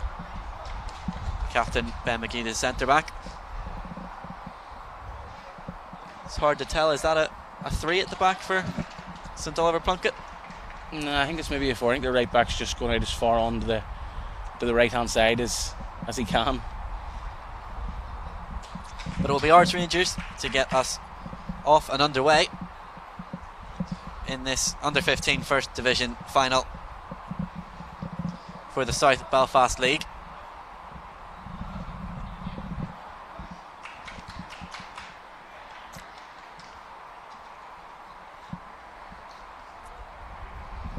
Referee's just making sure he's got all his watches ready to go.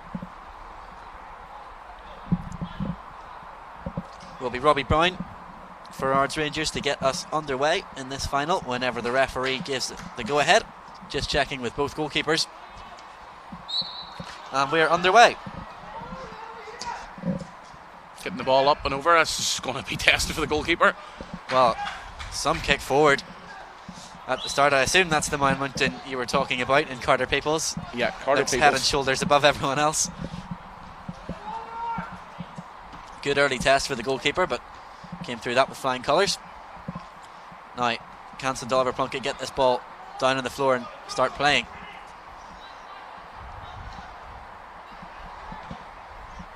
Eamon Boyd underneath that long ball, and for a second time.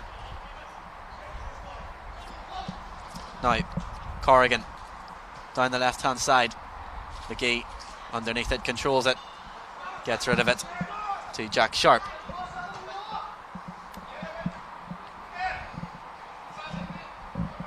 Well, there might be an opportunity here. I thought for a second that Robbie Brown might be able to get to that ball first, but the goalkeeper did well, read the situation. Ben McGee taking no chances, just drops that ball out for a throw-in.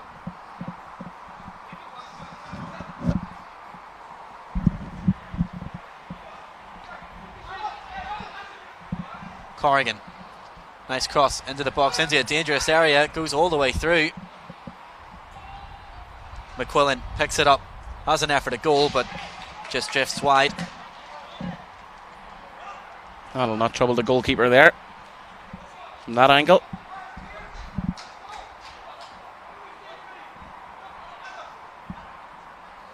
Just trying to identify the shape. Looks like Ards Rangers are just playing a standard 4-4-2.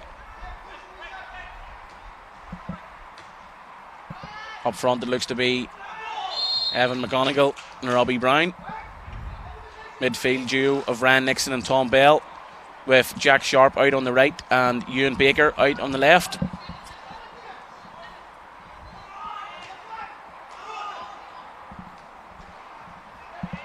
Ethan Patterson trying a few too many moves just in the middle there. Comes to nothing though for Ards. Bell attempts a kick over the top there for McGonigal to chase, doesn't quite come off. St Oliver Plunkett looked like they're playing a sort of a 4-5-1, 4-3-3, whatever way you want to look at it. Frontman Rory Kavanagh does well here, holds it up. That's great hold up play.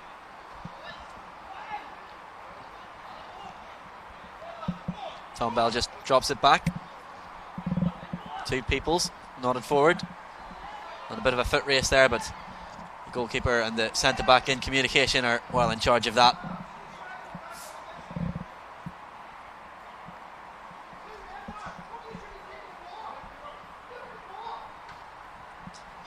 Keeper kicks it down the pitch. Peoples is underneath that again.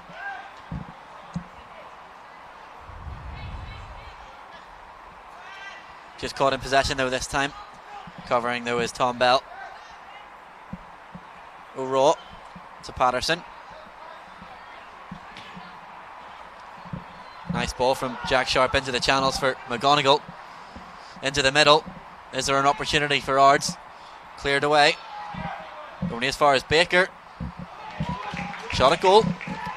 First shot on target in the match.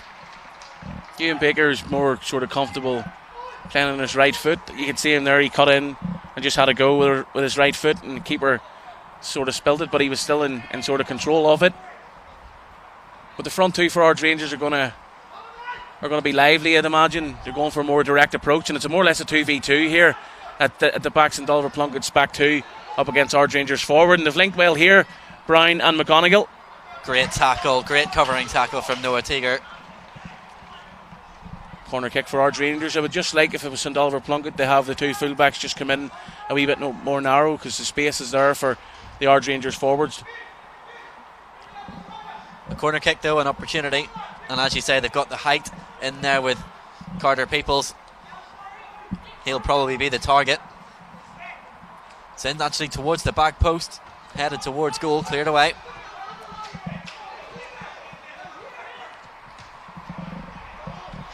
Ben McGee taking no chances, the Ards captain.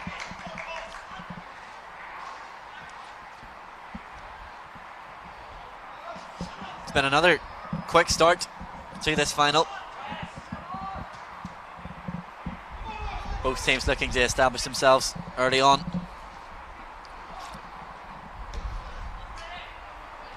Jordan Graham.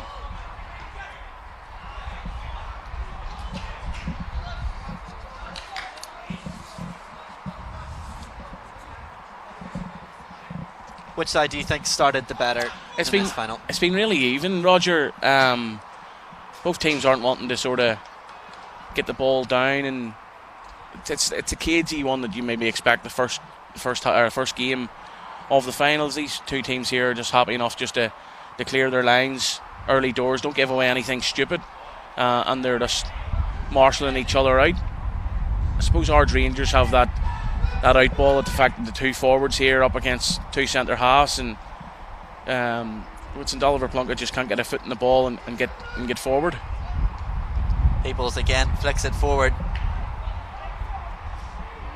Ards Rangers winning the second balls. They're happy enough to let St Oliver Plunkett win the first one. It's the likes of Tom Bell and Ryan Nixon in midfield. They're both getting on the end of the second balls and recycling it forward for Ards Rangers.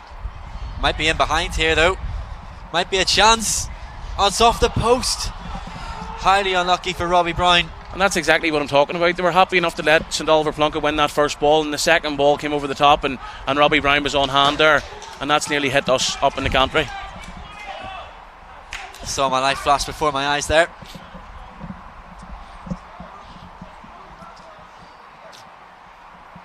There's a little replay of that chance for Ards Rangers. So unlucky just to hit the post.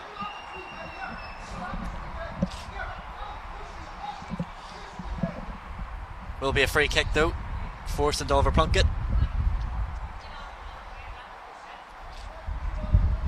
Referee wants it exactly on that spot by the looks of it. On his whistle he says.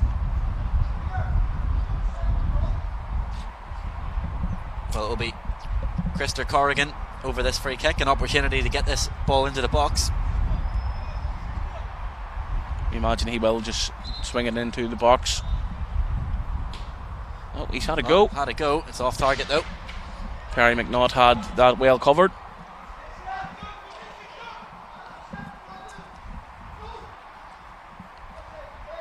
Well, it is a long way out. A bit ambitious perhaps to go for goal. Made good contact, but just off target. St Oliver Plunkett have sort of made a wee change in terms of their shape. They've dropped Noah Teager back as sort of the old formidable sweeper role and brought in their fullbacks more narrow. That'll tighten things up at the back, you'd imagine.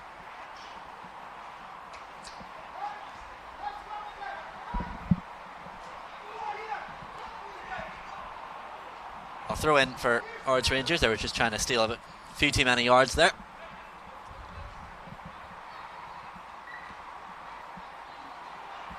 Falls for Ethan Patterson in midfield. Tries to get the switch of play out. Takes a deflection though. Well kept in. Some good footwork. Good quick feet by Oisin McCartney.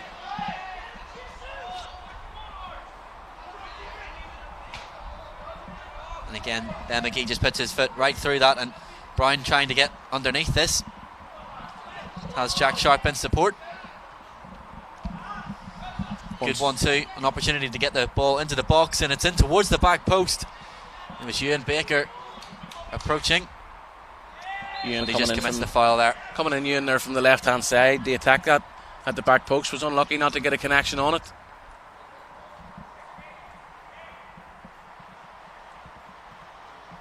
Free kick to Plunkett.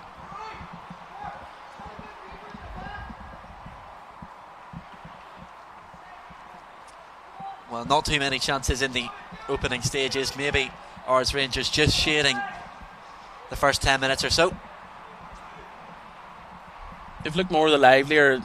I like the look at Kavanagh up front for St Oliver Plunkett.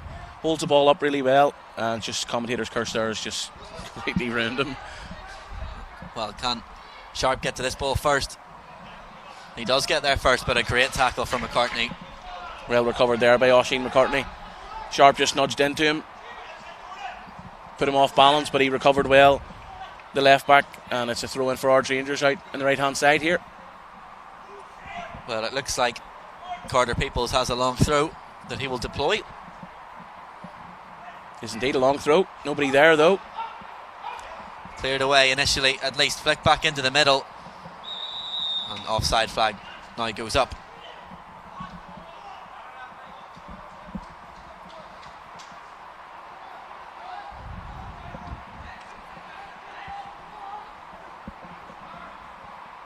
A very cagey start to this under 15's first division final. Still goalless.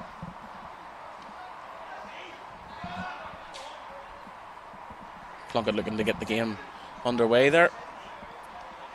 I think they wanted to play it short initially, but the high press from the 2-yard strikers is cutting that decision out of the options.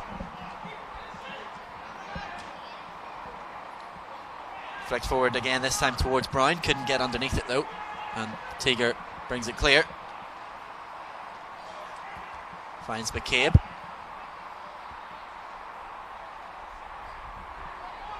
McGonigal just couldn't quite find a strike partner that time. Throw in for Ards.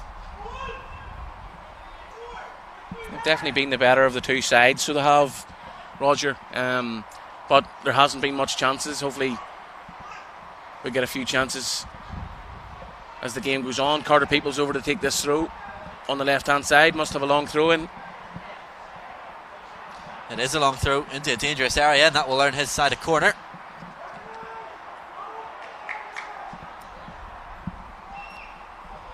Looks like Jordan Graham, the right back, is going to go across and take this to be an in-swinging corner. A lot of big boys up. Peoples is there, Nixon and Tom Bell are both there. This must be a tactic they have. It's whipped in right underneath the goalkeeper into the front post and cleared out for another corner. I wonder, is that a tactic that they planned there? All the players at the edge of the box sort of making sure St Oliver Plunkett are switched off, and then just to drill one in towards the front post. Certainly looked to be a tactic. Another corner though. It was actually very well dealt with by Oisin McCartney on the front post, because it was whipped in with a lot of pace. Now is this a similar tactic? This time in towards Peoples in the middle. It's Peoples with a header. Just couldn't quite get the contact he wanted. That is a fantastic ball into the box by Jordan Graham. Everything he wanted. Peoples was actually, he had the duck to sort of get on the end of it. But what a great delivery into the box, and unlucky not to get the connection onto it. Here's a little replay of that. What a delivery from Graham. Right on the money, and Peoples is there. Maybe just saw it late. Still no odds with possession. Sharp looking to get in behind. Goal kick given. Good defending.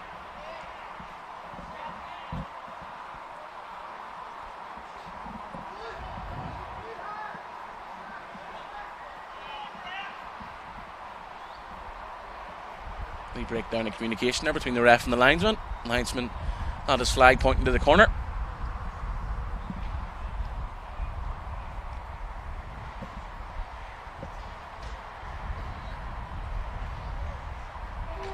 Ball up towards Kavanagh. Hold up play from Kavanagh. Super there by Kavanagh. Ball through to Corrigan. People's there just to clear. It was actually well played by Graham. Just held his position, stopped the run of Corrigan in behind, allowing his centre back to sweep up.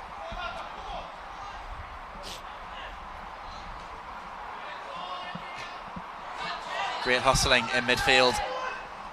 The ball down into the channels as well. Now for Brown to chase. Another great challenge from Teager. And this time it is a corner kick. And again it's Graham going across, this time to take it from the other side. Great run there by Robbie Brown, just down into the channel. And fair play to Noah Teager for Plunkett. He came across, and it's another great tackle. Graham, this time towards the far post. Still alive for Ards here, a bit of pinball in the box. It is eventually cleared now. Can Plunkett counter-attack? Luke McCabe wins the throw in. McQuillan to take. Gets his team back underway quickly to the captain, Lockery.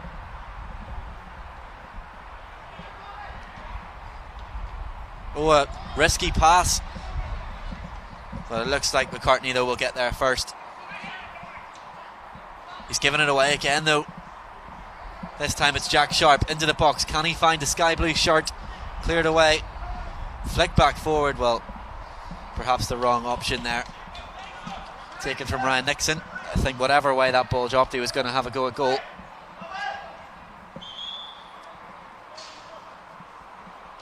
Substitution coming for Ards Rangers. Robbie Brown looks to be taking a wee breather. On comes Philip Simpson.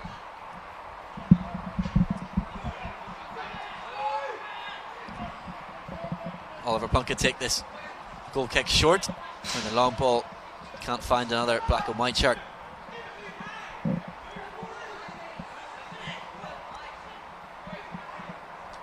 Graham.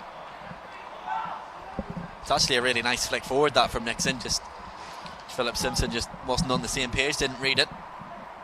Just overhit there, he was unlucky by the midfielder. And you can see Ryan Kavanagh up front here, it's just off camera. Moving from left to right. Carter Peoples has just been told to man mark him. Ian Baker went down, perhaps looking for a free kick there.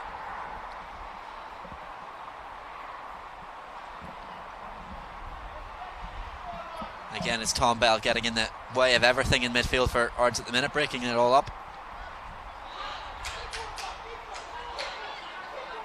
Ethan Patterson sticks the foot in a couple of times, wins the ball back for his side. Now running into the channel. Again, no Ben McGee there to sweep it up.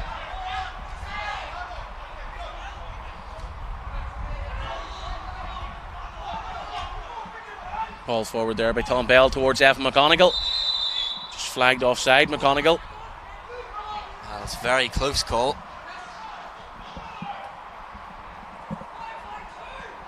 Did well to control it. Evan McGonigal does look to be a good player.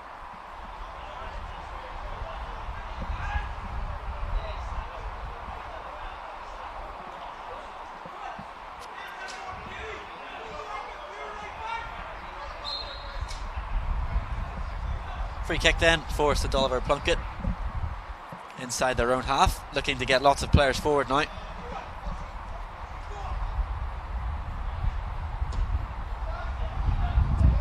Good kick forward by the keeper. Nobody's just gambled in behind. There is a little bit of wind picking up as well here at Seaview. The keeper had to fight against that wind with his kick there, so did well to get some good distance on it.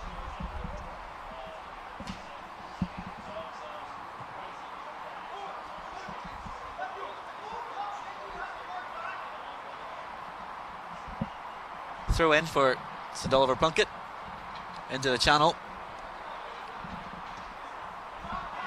Adam O'Rourke just couldn't find anyone with his cross. That's well read by Eamon Boyd. Just getting there ahead of Philip Simpson. You can see since Simpson's came on, he's just been flat-footed a couple of times and hasn't anticipated where the ball's going to drop, and Boyd just snipped it in front of him there and got a hold of that.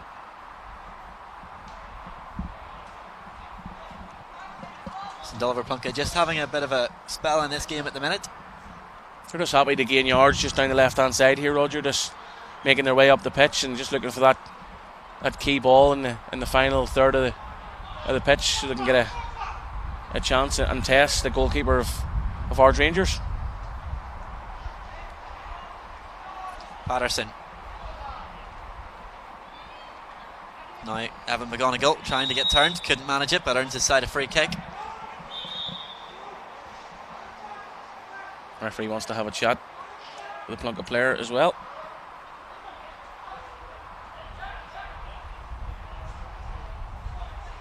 No more, says the referee.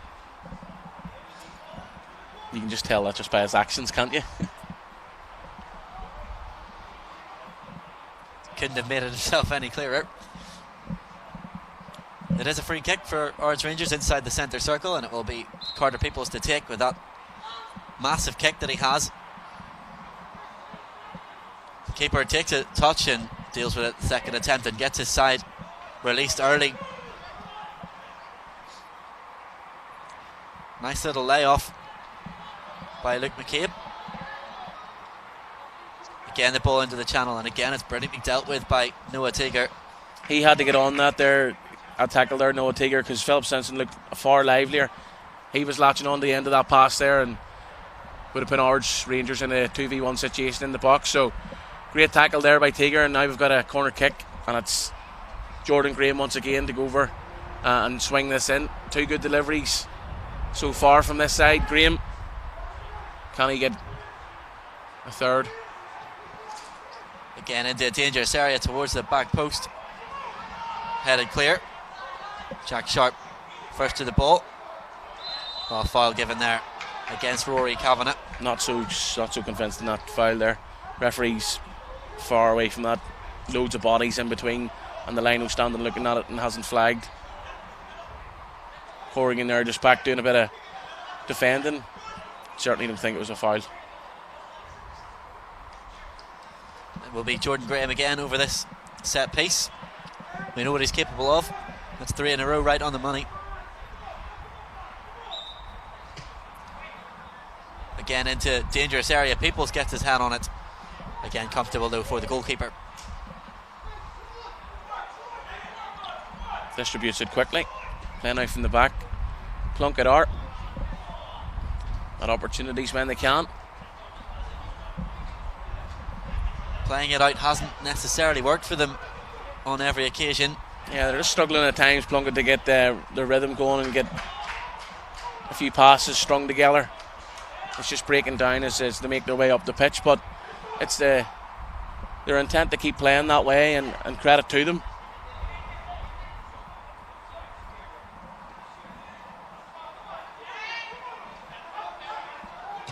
Ben McGee into the area. Good ball. Bounces in the area and a chance for Ards to take the lead. The ball's in the back of the net, but the offside flag is up. And Evan McGonigal has his goal ruled out. Let's take another look at this. You can see he's onside sure there. He's offside. Definitely onside. There's no VAR here though. Well, the St Oliver Plunkett defence just went to sleep. I think they were expecting the flag. I think Philip Simpson probably was offside just about, but he wasn't the one that put the ball in the net. Good turn by Kavanagh. What a ball with the outside of his foot there through to Luke McCabe, just slightly overhit. Perry McNaught there, the Ards Rangers keeper, to come and win it. Big kick down the field. Again, McGonigal trying to get that under his spell and get in behind. Doesn't quite work on that occasion.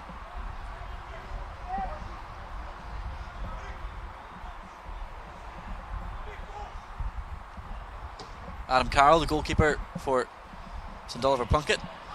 Well, couldn't be controlled in midfield, and now McGonigal tries to lob the keeper from distance. That was a good effort.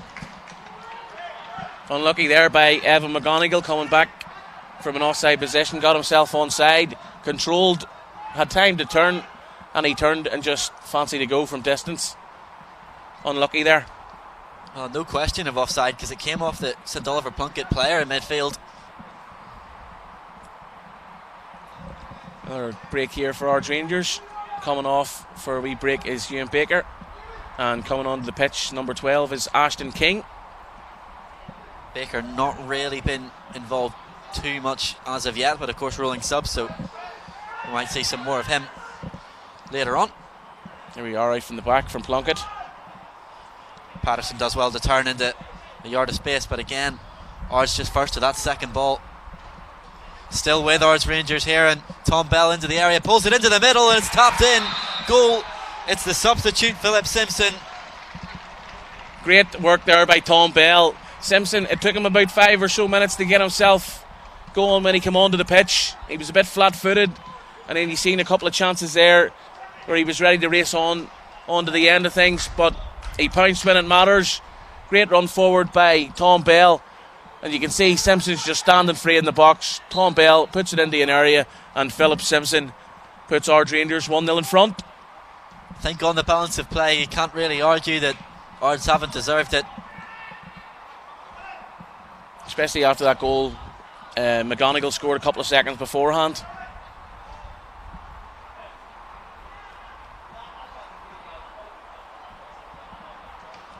Now, how will St Oliver Plunkett respond, looking to get forward here? Goalkeeper Perry McNaught, though, again first to the ball. Long kick forward up towards Simpson. We flick on towards McGonigal. The defender there, Teager, did just enough to get something on it. And both centre-backs, it has to be said, for St Oliver Plunkett have performed quite well so far. They've been getting some important tackles in. They've been busy. It's because Ards Rangers they've a direct approach today. They've 2 strikers up front. They're not taking very many chances. They've got 2 big, strong, physical midfielders in Bell and Nixon in the middle of the pitch, and they're playing to their strengths, and they're playing to what they're good at.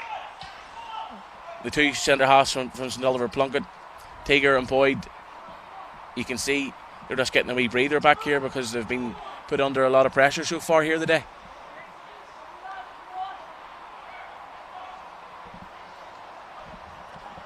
Goalkeeper will take this free kick just outside the centre circle. Less than 5 minutes to go to half time. Can Plunkett find a goal to get themselves back into this game? Flicked forward, but a goal kick. Lockery could only sort of flick it on there. Nobody was really gambling in behind. This has just seen its way out for a goal kick.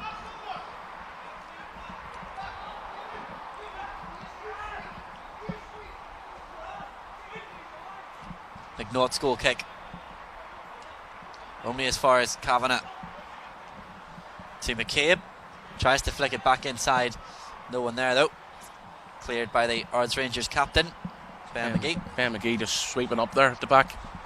You can see he's just 5 or so yards deeper than everyone else, and he reads the game really well, the captain. That ball's gone out for an Ards throw. If you look at the 2 centre-backs from Ards Rangers and Peoples and McGee, Peoples, it's like the little and large combo, but they actually work really well together. Peoples goes and wins and attacks the ball, and McGee is the organiser, the communicator, and he sweep it up in behind, reads the game really well. Well, it's Ashton King trying to make a nuisance of himself. Gets his side right up the pitch and earns a throw. Great work there by Ashton King down the left hand side, just putting the St Oliver Plunkett fullback under pressure, giving him only one choice to make. Gets it back from the throw and gets a good cross into the area, but keeper did well to deal with that. Good delivery into the box there by King. Keeper comes to win it. A couple of minutes to go until half time. Can't see there being too many stoppages. Sort of thinking to Plunkett change their shape a wee bit and get somebody up front a wee bit closer to support Rory Kavanagh. He's held the ball up well, but there hasn't been as much support. He's totally isolated up there, really. Anyone sort of running in behind and stretching the Ards Rangers defence has been relatively comfortable for McGee and people so far. Well, it's an Ards Rangers free kick. In a promising area, probably a little bit too far away for a shot at goal, but chance to get the ball into the box. A wee bit of communication here. Peoples tells Tom Bell he can hit this.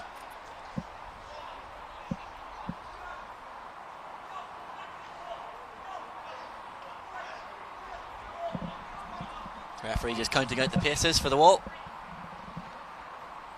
Looks like Tom Bell is eyeing up a shot at goal here. He's had a few looks at the goal mouth. And he does have a shot at goal. It's interesting, and that crossed the line. The goalkeeper, I think, did well to deal with it. The linesman said it didn't cross the line. Hard to tell for us from this angle. Well done, Adam Carroll, to recover from that there, because Tom Bell hit that with some power. I want to have another look at this to see if he's maybe spilt this. It's swerving, definitely. He doesn't catch it first time, but I do think the officials, from the looks of that, I think they probably got that right. Well done to the goalkeeper.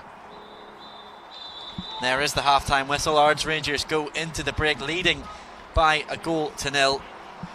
And Aaron, what were your thoughts then on that first half? Cagey enough game to start with. First 15-20 minutes there wasn't really anything happening, but Ards Rangers have edged the first half and they've just edged it. I wouldn't say they've been brilliant by any stretch, but they've done what they need to do, and they've been better than Plunkett here so far. Plunkett are sort of under a lot of pressure, and sometimes their principles of playing out from the back and being comfortable on the ball and trying to play their way through midfield and up to the forward hasn't quite worked, because they can't get the ball up to Rory Kavanagh as much as they need to and they would like to.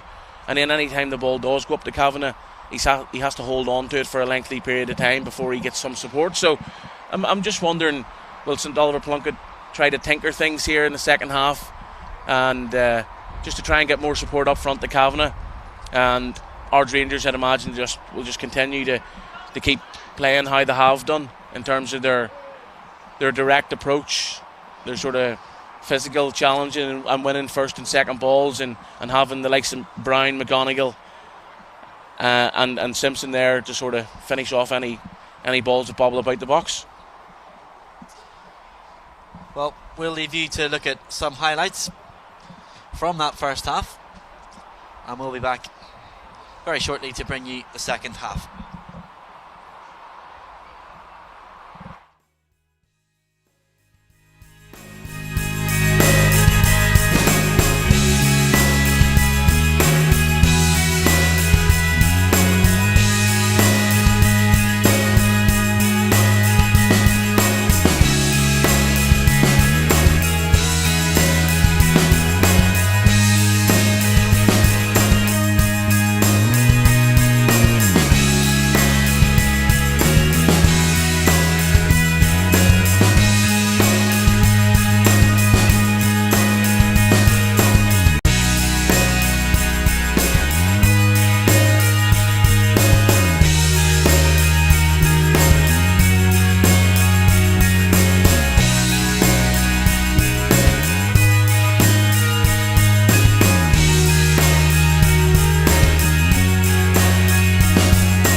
Welcome back to the second half of this under-15 First Division final between Ards Rangers and St Oliver Plunkett.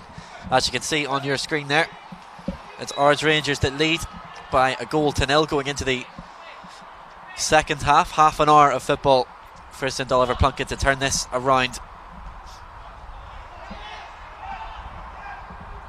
Ethan Patterson back to his goalkeeper Adam Carroll. A goal in the first half coming from Philip Simpson. You've seen the half-time team talks from right in front of us, Roger.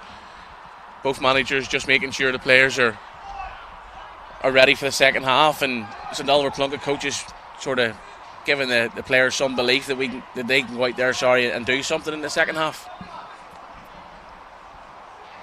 Good tackle by Patterson. And a throw in for Ards Rangers to be taken by Thomas Forsyth.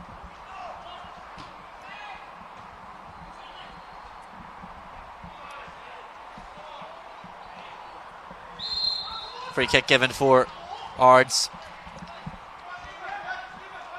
A couple of changes there for St Oliver Plunkett. They've brought Declan McGribbon on up front, and they've dropped back Rory Kavanagh into more an advanced midfield position, so that will hopefully get them the support up front and give them a bit more attacking threat up there. Well, it looks like Carter Peoples is lining up a shot here, and he is doing. Swerving effort, keeper has to palm it down, gets to the rebound, still a chance, eventually cleared. Certainly fancies himself from distance, Peoples, and goalkeeper wasn't taking any chances in trying to hold that one first time. That was swerving, that was hit with great power, and he done well, the goalkeeper. But for now, Oliver Plunkett survive. Still just the one goal, but Ards have started this half how they finished the second one, on top just about.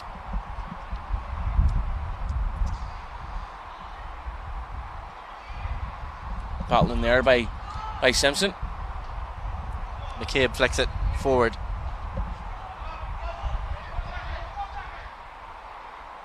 Graham does well to cover. Patterson to McCabe.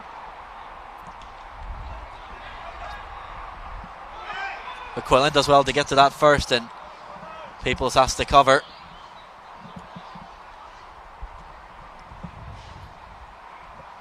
Comes across there, Peoples, and just clears his lines. Here's his free kick once more. Great strike, swerving all the way. Carroll watched it all the way, couldn't quite hold it, but done well just to clear any sort of danger. Second time of asking.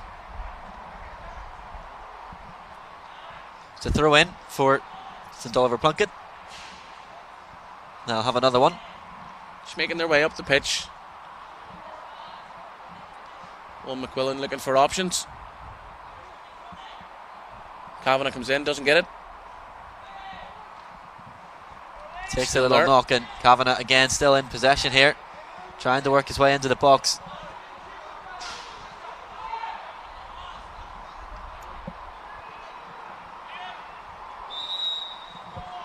Foul through, spotted by the referee against Owen McQuillan.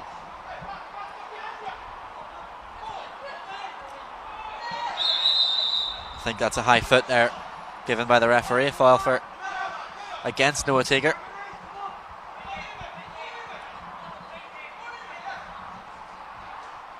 Don't think there's any complaints there. Definitely was high feet. Jumped into it. And again a free kick then for Ards. Tom Bell didn't quite catch that one. Better connection on that second one. Across the face of the edge of the penalty area.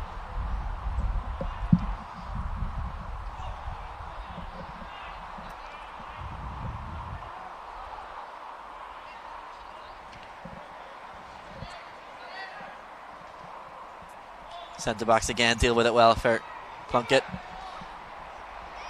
Declan McGribbon trying to get his team forward. Now down the left hand side with McCartney.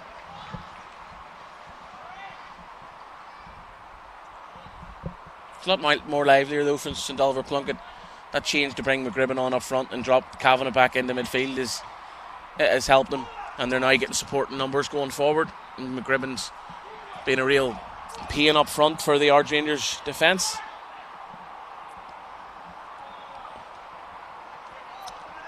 Managed to get a lot more of the ball so far in this second half. And they now have a free kick. St Oliver Plunkett.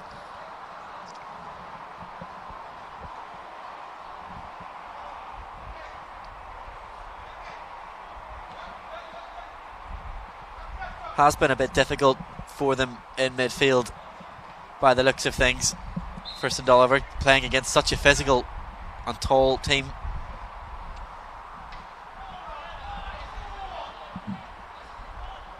Now Ards are on the counter. It was great there by Tom Bell. Carroll's off his line there to clear this forward, and it's going keeper to keeper. Thought the bounce was maybe going to beat the keeper there. McGribbon has just slipped. Don't think there was anything intentional in that, just lost his footing a little bit.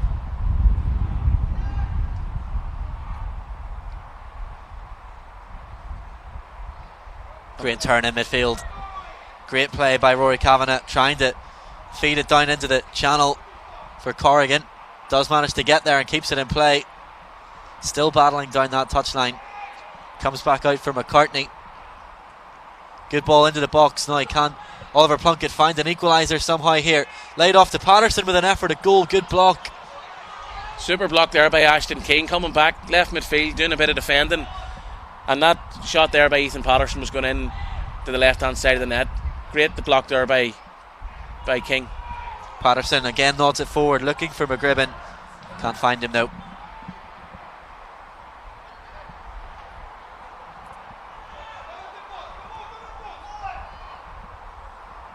Good use of his body there by King. This time up the other end. Noah Teager just penalised for holding on to the Ards Rangers player there. And another free kick and another chance to test the goalkeeper here. With the power and the technique that these Ards Rangers players have. We've seen it before, they've tested Adam Carroll on a number of occasions. So far, the goalkeeper has been equal to it, but we can see the swerve that these players put on these free kicks.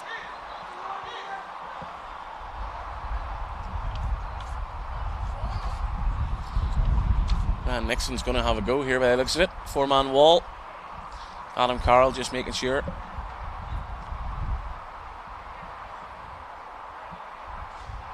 Well, it will be Nixon. Does have an effort at goal. Swerving. Oh, that was close. Just wide of the post there by Ryan Nixon. He was always having a go. And that just curled wide of the post. See if we can see how close this really was from Ryan Nixon.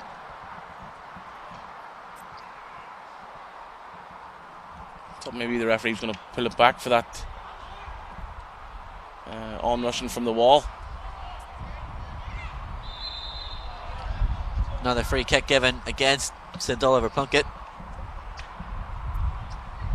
Starting to give away some niggly fouls here. I know they're trying to find their way back into the game, but a bit like the last game, Roger, that their chance will come. They're just going to need to be patient and wait for that opportunity.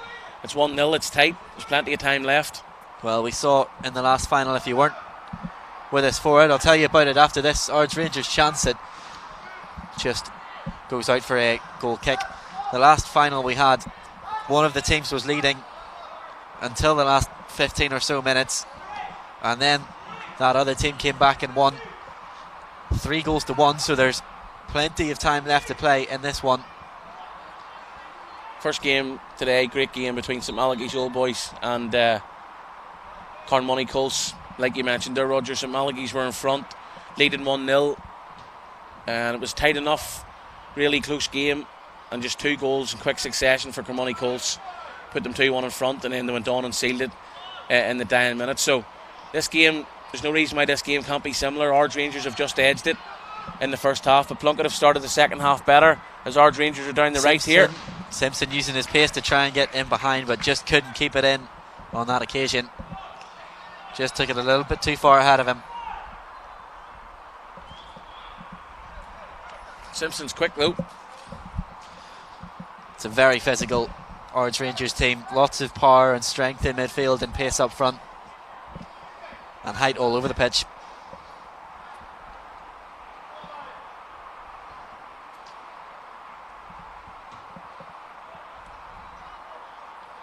So around 20 minutes left for St Oliver Plunkett to find an equaliser, or for Ards to hold on and get their hands on that trophy.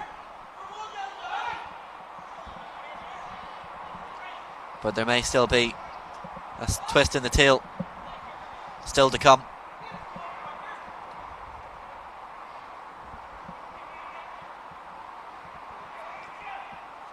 I think Ards had the better of the first half, but bar that last sort of 5-minute spell, it's been mostly St Oliver Plunkett so far in this second half.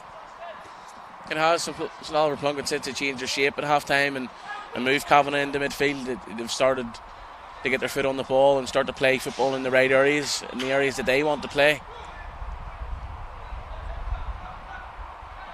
Just doesn't come off on that occasion for the team in black and white.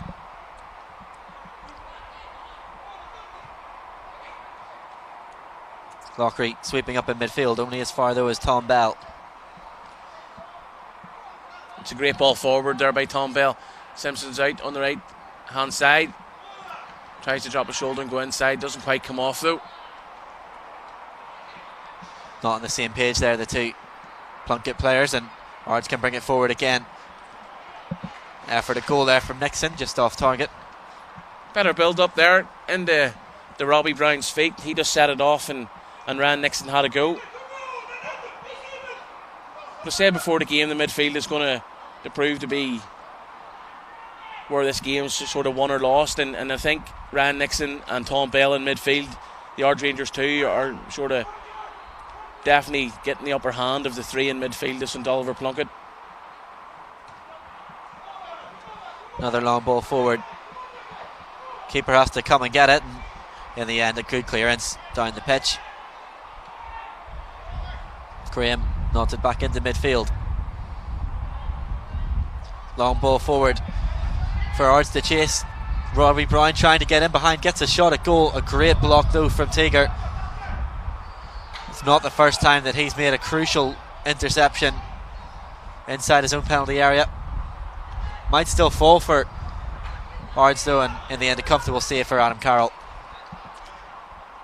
Lockery and Kavanagh both back doing a bit of defensive work there, but you mentioned the block from Noah Teager. Very, very good block.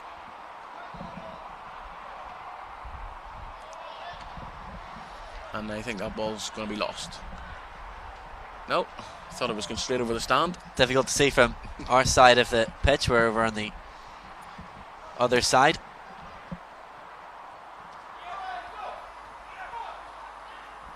McGribbon trying to keep possession for his side. Now will he get a chance to have a go at goal? Does have a go at goal, and that's the equaliser. What a strike. Well, we mentioned they just needed to be patient, and that's proved to be true, because we're back on level terms here at Seaview. Ards 1, St Oliver Plunkett 1, and it is the substitute Declan McGribbon. And that's all it needed. That change to bring Declan McGribbon on and drop Rory Kavanagh back into midfield. It's proved to have paid off. McGribbon does extremely well there. Great strike, good power on it, good direction. And here we are, one each into the final 15 minutes, Roger. Well, this really sets us up for a bit of a showpiece in the last stages. McCabe showing a good pace of turn, put the keeper under pressure. And now it's really a case of which team can go and take the ball, take the game to the opposition and handle the occasion, really.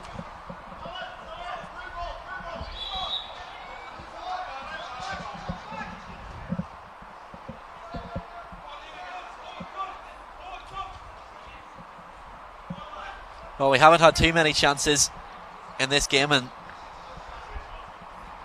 that wasn't even really a chance either, just a goal out of nothing. And that's all it needs at times. They just need to have that half a chance. And McGribbon done extremely well, and here he is again. Doesn't get the better of Ben McGee this time though, but McGribbon looks lively since he's come onto the pitch. Good turn and good footwork over on the far side from McCartney. Now look what a goal can do for St Oliver Plunkett. They're now getting their foot on the ball. They're now getting into the challenges. I know they gave away a free kick there, but the goals just gave them that lift that they needed. You can see the confidence now in some of the players to take control of the situation that they're in and show a bit of confidence on the ball. But another opportunity now for Ards with this free kick. It's Tom Bell has put the ball down and might fancy his chances again from this kind of range. And it is another effort at goal, and it is on target. The keeper's palmed it out, but again deals with it at the second attempt.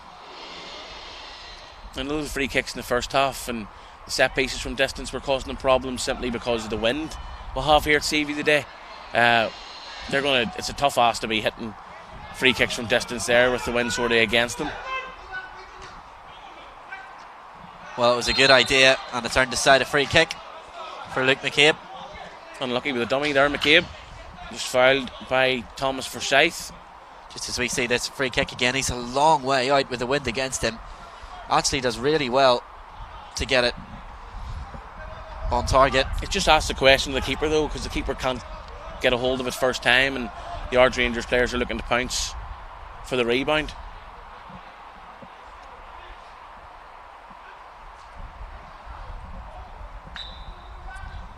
Owen McQuillan with this free kick puts his foot right through that, and don't think he quite got the direction he was looking for.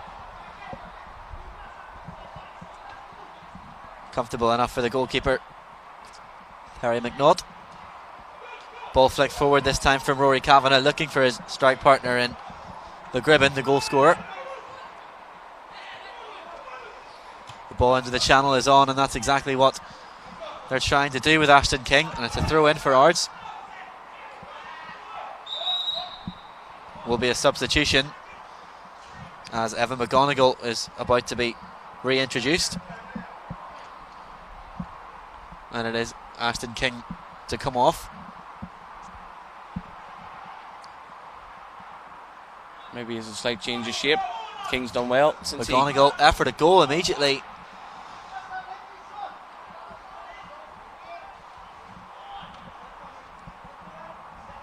I'll have another little look at that, trying to maybe catch the keeper unaware. As soon as he turned and the ball sat up nicely for him. But if that had flown into the corner of the net, I don't think we'd have had a competition for goal of the day.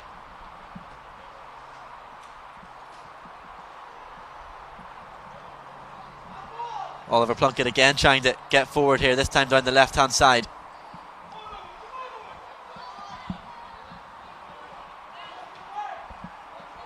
Teager is first to the loose ball. Gets down the wing and earns aside a throw in. This time it's Oliver Plunkett putting all the pressure on, and it's time for them to make a substitution. On comes number 15, Connor Hughes.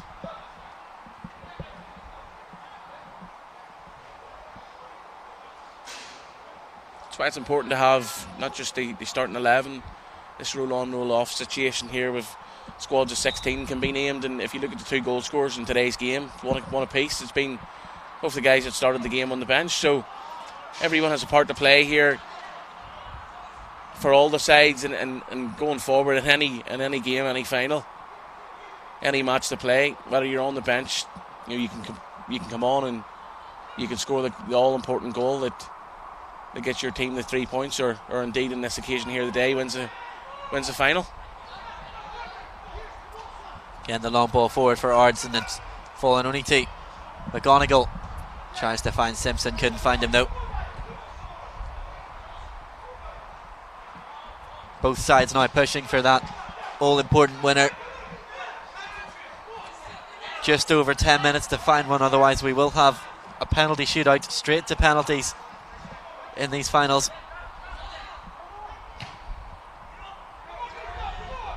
Again, asking the question if the goalkeeper does well to get something on it. McCartney though is first to it, can't control it. Again, Kavanagh also finding it difficult to control it in the wind, and Ards have a throw in, which they take quickly, looking to get McGonigal released. Great battle in there in midfield. Well, he lost out initially, Tom Bell, but back in to get hold of it. And now a free kick given by the referee.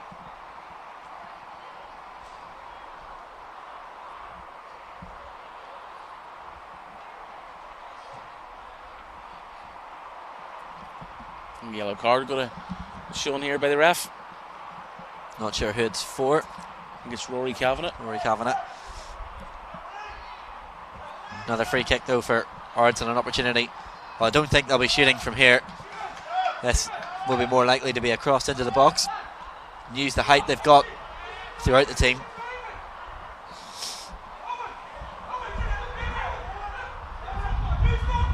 Another substitution for Ards. Back onto the pitch comes Jack Sharp.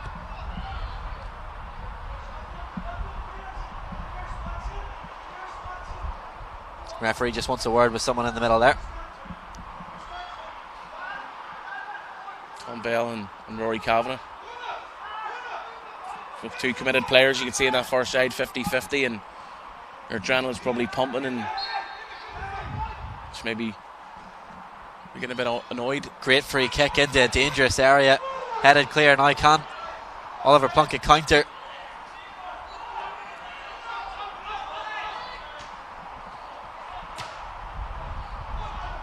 Thomas Forsyth underneath it, gets the ball forward. Offside flag though is up against Evan McGonigal.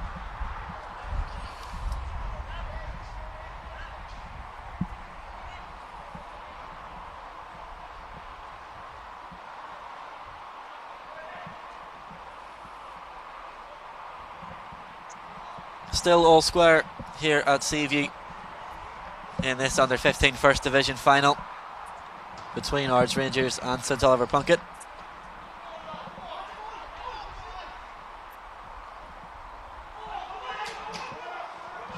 Robbie Brown's moved out on the left hand side now for Ards Rangers. McGonigal the ball forward to Simpson. Simpson does well to control it. Can he get into the penalty area and get a shot away? Still with Simpson.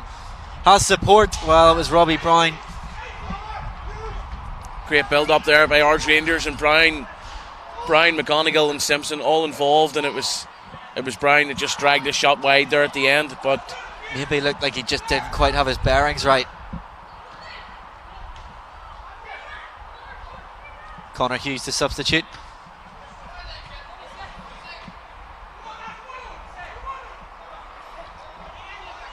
Now this time Oliver Plunkett, can they bring it forward? Again cut out, throw in.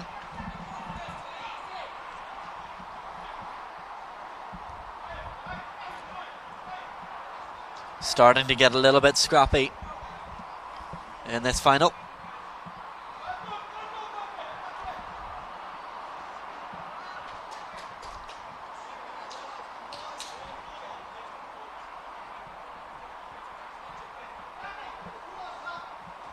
McQuillan's throw. Hooked back into the air by Ben McGee. And another throw in given, this time for Ards.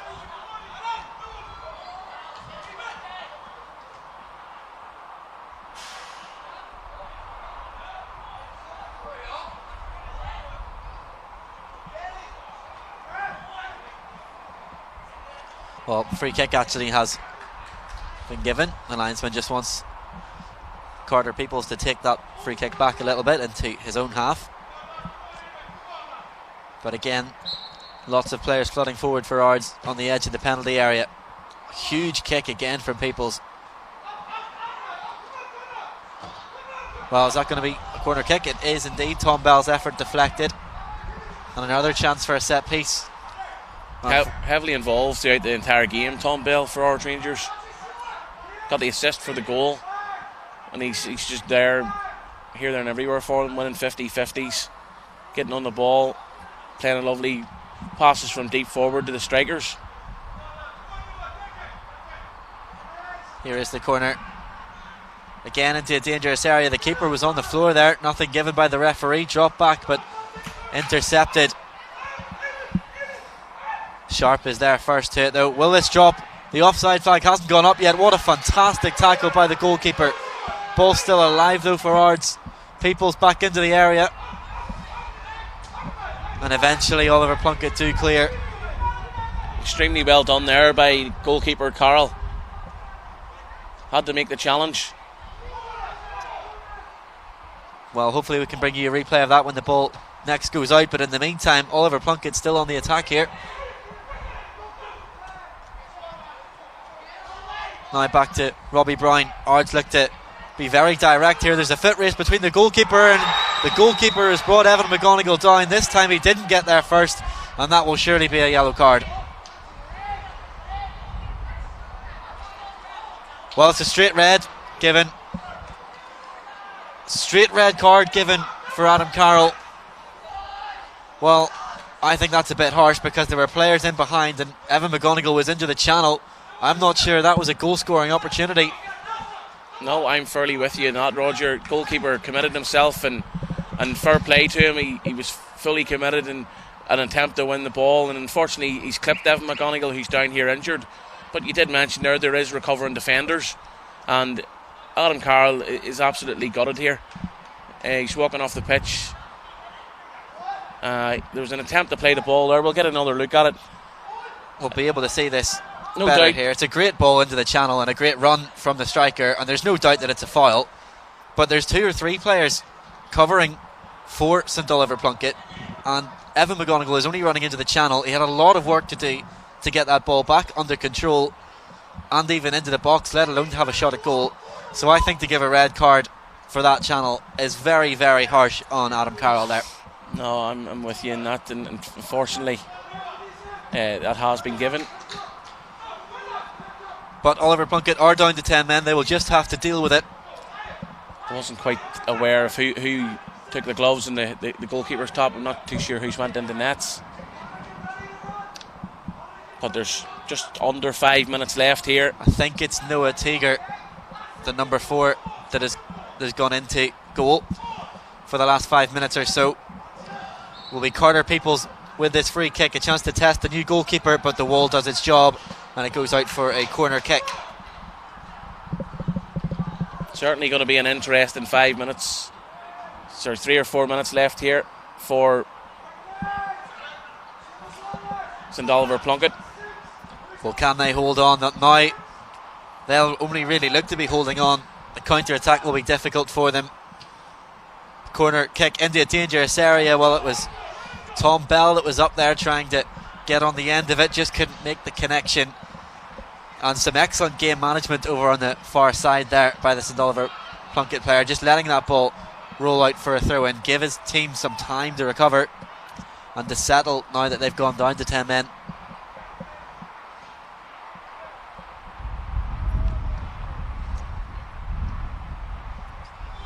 Flick forward again. McGribbon trying to get underneath it, but you suspect it will be now all Ards for the last few moments of this final. I think they're just going to try and get a couple of shots off and try and test Teager in goals for St Oliver Plunkett.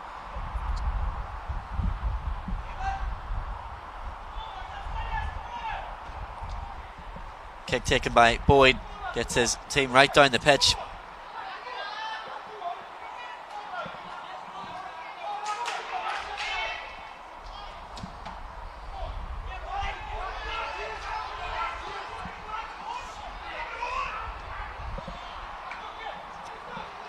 It is Pierce Lockery that was trying to get that ball out to the far side for his team.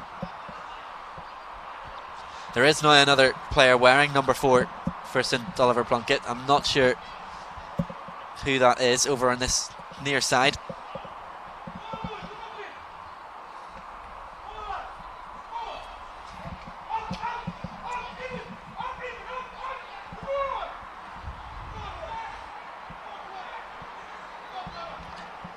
Again, the game's just still a bit scrappy.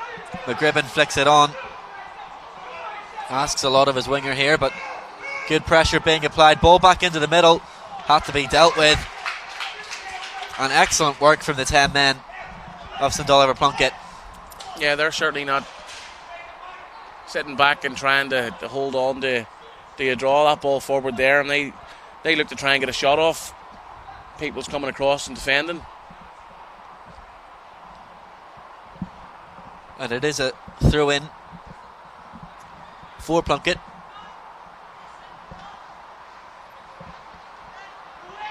Taken by Connor Hughes, but just took a few too many steps over the line there when he was taking that throw.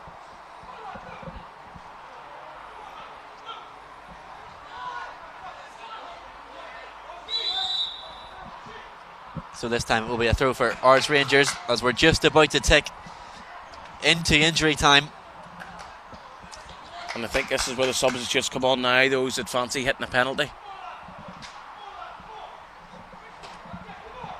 Well, maybe still enough time that we may not need penalties, but it is looking like we're heading that way, and that's a horrible way to decide a final like this for two young teams. St Oliver Plunkett got themselves into this final today via a penalty shootout, and they're going to have to potentially play another if things stay the same here for the final minute or so of this match. Or have we got one last chance? Can either side get the ball down the pitch enough and find the quality to have a chance at goal? The keeper comes out and rushes to it, does well to deal with it. Free kick given. Thomas Forsyth just in a little bit too forcefully there.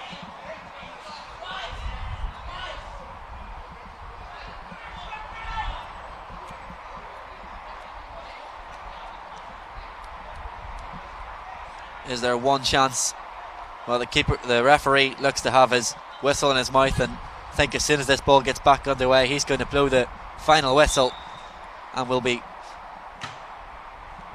Yes, there is the final whistle. We are going to a penalty shootout. That is how this game will be decided. The dreaded penalty shootout. Well, it will be ecstasy for one team and heartbreak for the other, but one way or another, we have to have a winner in this final. This is where both teams will sort of regroup here and pick their 5 penalty takers.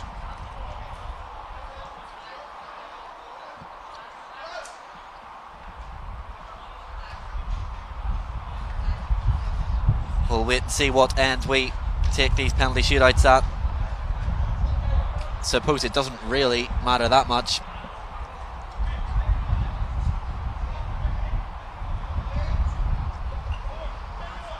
Not really many sets of fans allowed at either end of the ground here. They're all sort of in the middle, so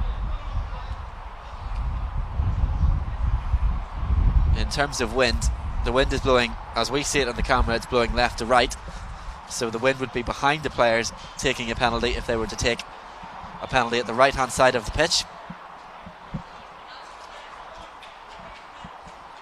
As we see some of the Ards players going through their final team talk and figuring out who will take a penalty, just writing it down.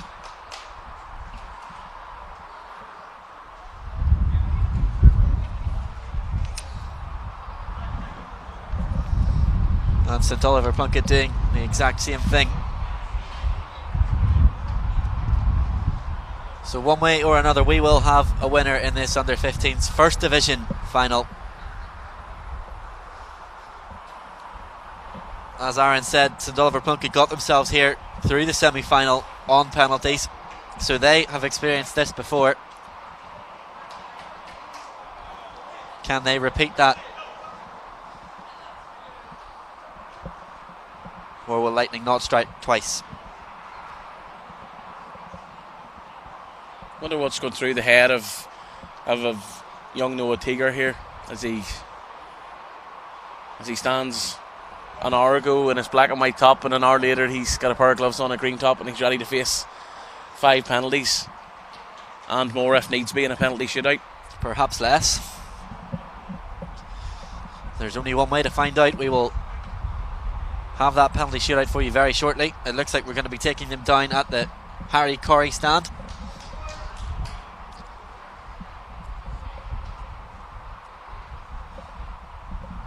And we'll see who will take first in this penalty shootout. I don't think they've done the toss yet.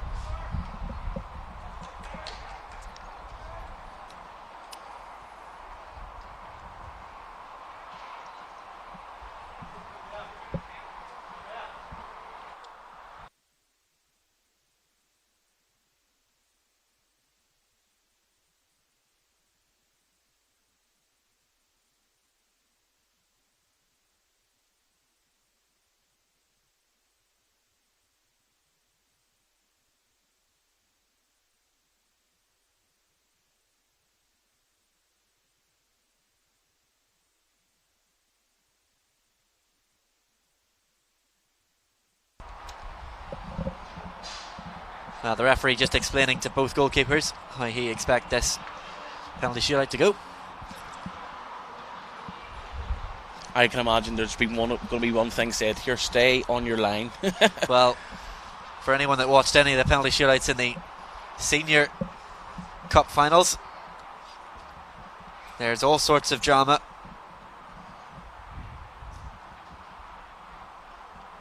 And it was with the Crusaders goalkeeper, actually. Not at this ground, though. Both controversial penalty shootouts involve Crusaders. The one at Solitude as well in the playoff final. Well, there wasn't much controversial about that. That was just a terrible, terrible decision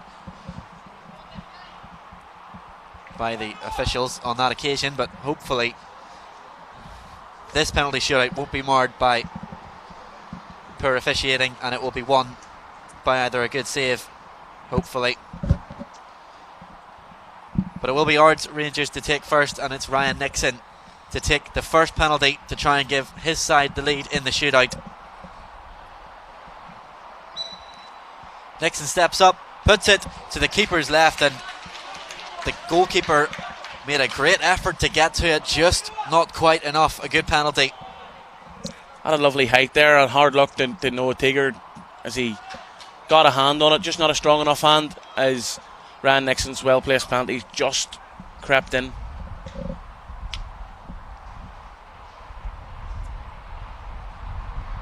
This time, Christopher Corrigan will be the player left-footed to step up. Try and get his side back level. Takes it. Good penalty. Well, the linesman had his flag up there. I think the goalkeeper had come off his line, and if it had been saved, I think that penalty would have been retaken. Very calmly hit penalty there by Christopher Corrigan. Tom Bell next up for Ards. We've had two, scored two. Had a good game in the middle of the park, Tom Bell. Can he cap it off by scoring his penalty? He'll step up, take it right-footed. Great penalty. Sends the goalkeeper the wrong way into the top corner. Great penalty there by Bell. Had a very good game for his side. Just sends Tigger the wrong way there. Next up for St Oliver Plunkett, the captain, Pierce Lockery. Again, another right-footed penalty. Just steadies himself. Another fantastic penalty right into the top corner. Just out of reach there for McNaught.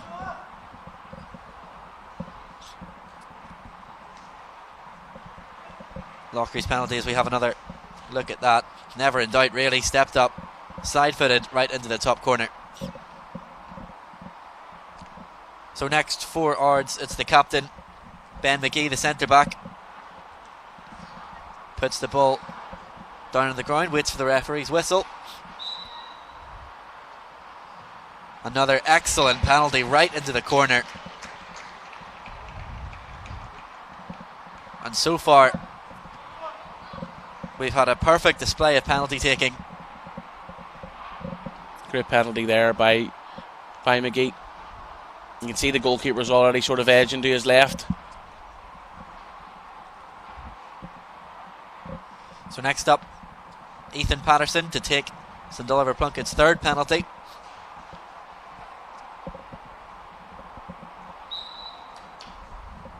Referee's whistle goes. Patterson takes it right-footed, little shimmy, and another excellent penalty right into the corner. You always fear when somebody starts doing them wee jittery run-ups that they're just going to drag it wide or launch it over the bar, but not Ethan Patterson. He was in control of that situation and slotted his penalty home well into the bottom corner. And we're getting now into the moments where the nerves start to rise, the tension starts to rise, and it will be Carter Peoples to take this next penalty for Ards.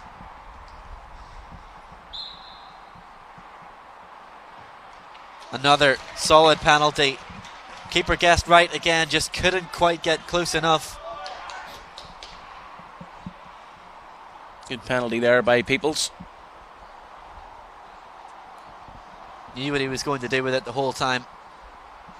Just rolled it into the corner.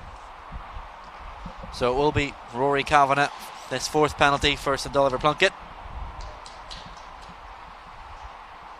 Places the ball down carefully on the spot. Takes it straight down the middle. Plenty of power behind that one. No messing about there from Kavanagh. Let's have another little look at that penalty. Head over the ball on right foot, straight through it. Would have been a brave goalkeeper saving that. Evan McGonigal now. Looked lively all game. There's McGonigal. Takes it. What a fantastic penalty. Straight into the corner. And now the pressure really, really ramps up. St Oliver Plunkett have to score.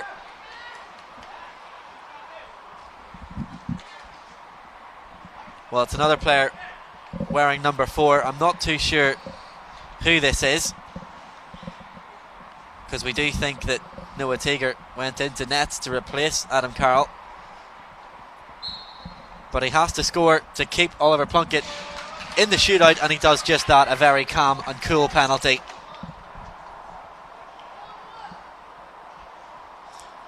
Here we are now, Roger, in sudden death territory. Well, the pressure just keeps getting higher and higher, and it's Jordan Graham, the next taker. Set pieces have been brilliant all afternoon too.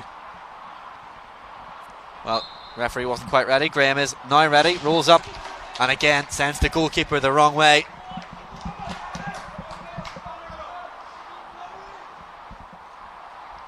Well, it sort of sums up the match we've had so far. Very little to separate the two teams, and so that's proved even in this penalty shootout. Connor Hughes now to take the next penalty. Left-footed short run up, and it's saved by the goalkeeper. Ards Rangers win the cup. A terrible moment for Connor Hughes, has his penalty saved, but we see there the celebrations from Ards Rangers. They are the champions. Yeah, it's terrible for Connor Hughes there. Fair play to him for stepping up and hitting the penalty. Perry McNaught, goalkeeper for Ards Rangers, just stood firm, stood tall, and decided just to stay on his line for this penalty here, and pulled off the save. Commiserations to St Oliver Plunkett. Their players are gutted, understandably. Great sportsmanship shown by both sets of players here today, going over and giving each other 5 and shaking hands. Connor Hughes, gutted no doubt, and we all understand why he is, but credit to him for stepping up and hitting that penalty. And unfortunately, when it comes to a penalty shootout, there is a winner, and unfortunately on these occasions that there is a runner-up, and on this occasion here Ards Rangers have won, and St Oliver Plunkett unfortunately have became runner-up. Well, there does have to be a winner and there does have to be a loser. That is just the way with these finals. But as we said in the last one, hopefully that won't deter these St Oliver Plunkett players from continuing to play football in their career, because they were excellent all game, and I'm sure they'll be back next year. Absolutely. They're a great club, well supported club, and a club that's massive in terms of youth football in this country, given the names and the players that have represented it over the years and went on to do great things. So they're a good club, and there are plenty of good times ahead at St Oliver Plunkett, whether it's at junior level or through the senior ranks. But Ards Rangers on the day probably just edged it, if anything, on the balance of the hour that we did have. They just about won the penalty shootout. I think it was 6-5 in the end. They did. But Ards Rangers, another club down in the Ards Peninsula.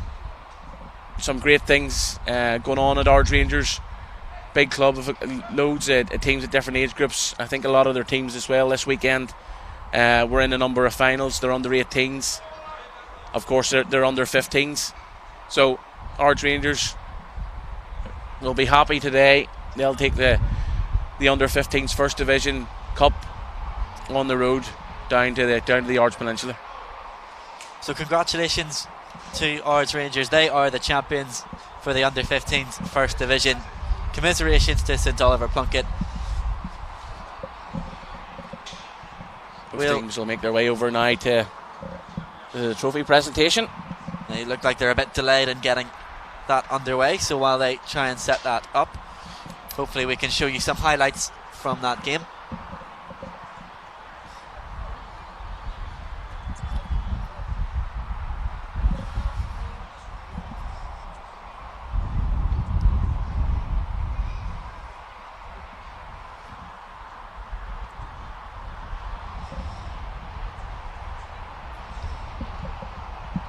So it's joy for Ards Rangers, and you can see a couple of their highlights in this match so far. This was the free kick from Ryan Nixon that just drifted wide of the post.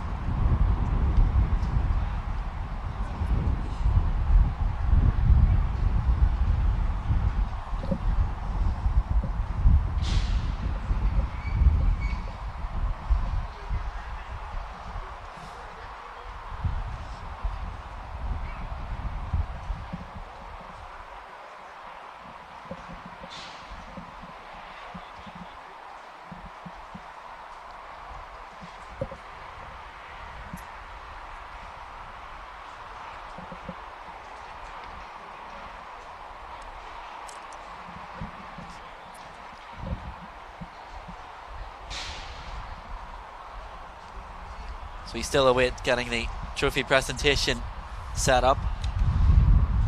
Excellent work by the goalkeeper there on that occasion, Adam Carroll. And he was so unlucky when it came to this highlight. Myself and both Aaron on co-coms, we never thought this was worthy of a red card. Yes, it's a foul, but Foul and a yellow card, I think, for that one. It's just harsh to give a red for it. Not anything to do with the occasion, just simply because he was going away from goal, an attempt to play the ball, no malice in it or anything, and there was players there. But then we had the penalty shootout, and the drama that brings, and the quality of some of these penalties were absolutely top notch.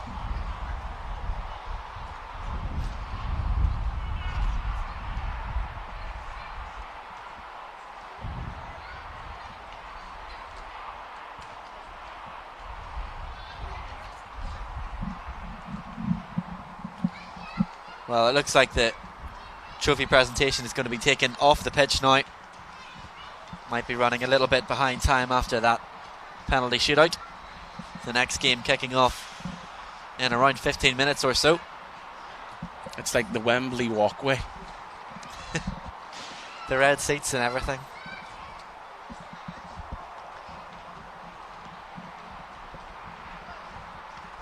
But St Oliver Plunkett there getting their runners-up medals, and a well-deserved performance as well for them. At least they've got something to remember this day by, even if they may not want to. You can still be very proud to say that you got to a final and that you played at Seaview.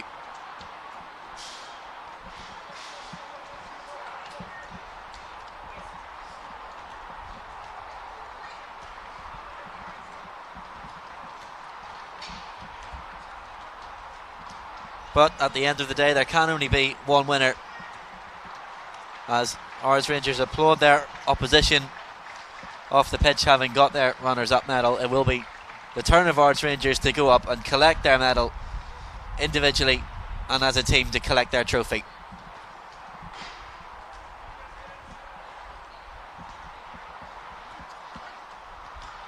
Carter Peoples leading the way. Aaron, after that 60 minutes of football and the penalty shootout, as we watch the Ards players prepare to lift their trophy, who was your man of the match? Man of the match, it's a tight one to call, because it was just the type of the game it was. But if I had to pick anyone, I would probably pick Tom Bell as the man of the match. I know he's sort of playing a year above himself in terms of the age group that he is. He was involved in a lot of what Ards Rangers sort of done in terms of they're winning the ball back, they're recycling the ball forward, and not only that, he got the assist for the goal. So Tom Bell would just shade the man of the match for me. But there was a great team performance, if anything, for Ards Rangers. So a lot of the players done extremely well. As we're about to lift the trophy up here. The trophy lift for Ards Rangers, and congratulations to them. Ards Rangers are the First Division Under-15s champions. Well done to the Ards Rangers as Ben McGee lifts it high into the air as they win this final 6-5 on a penalty shootout against St Oliver Plunkett after the game being 1-1 after normal time. Well, thank you for joining us for this game. We'll be back very shortly with the next one, which is Ardoyne against Bangor, and we'll see you very soon for that game.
Good afternoon and thank you for joining us. This is the next final. It's the under-14s Almaleki Premier final between Ardoyne and Bangor. We have the two sides just going through their photo shoots right now. But I'm delighted to say that joining me on co-commentary is the Ards first team manager, John Bailey. But not only that, you're also South Belfast League Select Group Manager at this age group, 2007. So welcome along, John. Thank you. We're going to run through the teams here in just a little second. So we'll start off there with the Ardoyne team. Do you know any of these players in this lineup? Yeah, my own team, Portavogie, have had 2 or 3 really tight matches against Ardoyne over the last few years. So a few of the players, Thomas McKinney, number 7, Callum Traynor, Peter Smith, they're the ones that stick out, along with Dylan Hayes. From memory, Ardoyne are a big strong outfit. They always have been over the last 2 or 3 years, and they seem as if they get stronger. And the Bangor side, they're all familiar from being down that way. Caden McKee actually played a few games for Portavogie last year. Daniel Hanan, Harry O'Connor will be probably the main men on the Bangor team. So it looks as if it's going to be a good game. Well, hopefully we have a couple of evenly matched sides here. We want to see a nice even final. Don't really want to see one team run away with it, but that's what we had in the last couple of games. 2 very even matches, and this, I think, is being a Premier match as well. This should be a very high quality affair. I would say it comes down to how Bangor approach it. I think Bangor have beaten Ardoyne in the league, so Ardoyne will know that on their day Bangor can beat them. But Bangor have to approach it in a positive manner. Obviously there's going to be a lot of nerves and on show, because everybody knows Ardoyne on their day is probably the strongest team in the league. But as I say, Bangor have already beaten them, so they have to look at that and say, well, they have a chance, and if they can approach the game in the right manner and get on the ball and make the ball move and get their players such as Harry O'Connor involved, will certainly cause Ardoyne problems. Well, it is the final, so both teams obviously deserve to be here, and they'll have shown good qualities to get here, so hopefully we can enjoy a good game of football. You're wanting me to agree with that, aren't you? Well, you can't agree if you want. They beat my team in the semi-finals. Which team beat your team? Bangor beat Portavogie last week in the semi-final. It was a good game, so I think. Well, you'll know exactly what they're capable of then. They just about deserve to go through, to be fair. So very magnanimous. It will be Bangor to get us started in this final. They drop the ball back, and there is Harry O'Connor with that long ball forward straight away, looking to get Bangor in behind here, and perhaps an early chance there for Bangor. It's a corner. Yeah, it's from a coach's point of view, you don't like to see that. From an Ardoyne perspective, they're very indecisive in the box. You like your keeper to come and catch it, but as I say, Bangor's certainly shown an intent that they're going to go direct. So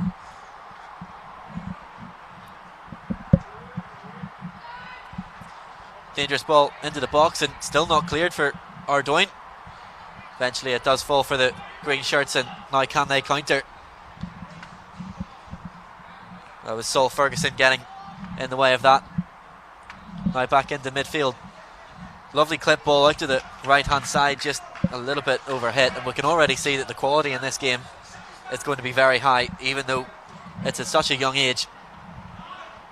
Well, you can see there's 2 different formations. Ardoyne look as if they're adopting a 4-4-2 against Bangor's maybe 4-5-1. So it'll be interesting to see how Ardoyne cope with the man less in the middle of the park. Well, they're trying to get forward, bypassing the midfield at the minute. Coming forward now with Callum Traynor. Tries to drop it back. Traynor again. All the way back to Maguire. Bangor have to try and stop McKinney getting on the ball. McKinney's a guy that makes Ardoyne tick from the middle of the park. He likes to get on it and move and dictate the game. If Bangor can kind of stop him from playing, they'll give themselves a great chance. Well, we've had goals in all our finals so far. For those of you watching not aware, it's half an hour for each half, and if at the end of all that we haven't got a winner, it's straight to a penalty shootout. Cullen Hardy into the area. Good challenge though coming in from Harry Brankin. corner kick, this time the first one for Ardoyne. It was a great tackle by young Brankin, to be fair to him. And it's going to be McKinney coming across to take this corner kick then. This is the danger man. This will be interesting because, from watching the last few Sundays, Ardoyne obviously working a corner that Bangor actually adopted against us in the semi-final, which was funny, so it'll be interesting to see. Oh, he's going to put it in, so they're obviously wise to it. Well, it's a difficult corner and it's a goal. It's McKinney. Well, I could put it right underneath the goalkeeper. He might have been struggling with the sun there, Daniel Shepherd, but he was put under pressure. And Ardoyne take the lead early on in this final. The keeper's got to deal with it, sun or no sun, the keeper's got to catch it. And it's disappointing because Bangor actually started quite well. But they'll have to come from behind if they want to win this final. An early goal given for Thomas McKinney. Hard to really put it down to anything other than a goalkeeper error, really, which is unfortunate for young Daniel Shepherd, but they'll just have to cope with it and move on, and that's what the best players do. And again, Ardoyne come down the right hand side this time. Ball into the box. Eventually will be cleared. Ethan Hall looking for options ahead of him. Bangor trying to play their way out of trouble. Nice turn from Darren Maguire. And eventually Bangor clear. Since that goal, Bangor looked to be struggling to get a foothold back into this game. Yeah, they just need to settle down now. They've conceded a poor goal, but they can't let that affect them. They need to settle down and get back on the ball again and start passing it.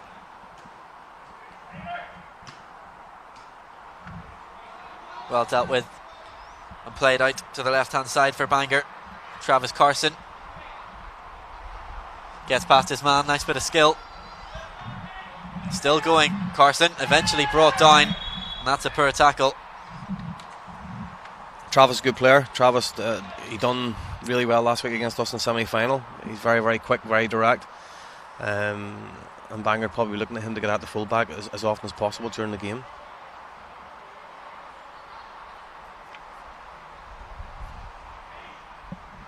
So it is a free kick over on the left-hand side. It'll be really interesting to see Bangor's approach here because the keeper's not the tallest. And will they try and test the keeper by putting it right on top of him to see whether the runner's onto it? Similar to probably Ardoyne's goal with a corner.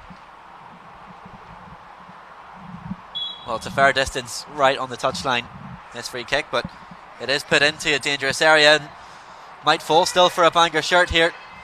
Well, it was a nice turn and a nice idea from Harry O'Connor, just didn't get the time he wanted. Great ball in by Daniel Hanan, to be fair. From a Bangor perspective, just disappointed, nobody attacking the ball. Nice flick on. Well dealt with though by Michael Simpson. Might still be alive for Bangor. I think that was a shot at goal though from the fullback. Perhaps had better options ahead of him there. Well, coming into this final, as we've already mentioned, Bangor narrowly beat your Portavogie Rangers side by 2-1. It's a different story in the other semi-final. Ardoyne 5-0 winners against St Mary's. There's goals in the Ardoyne team, there's no doubt in that. And on their day, they're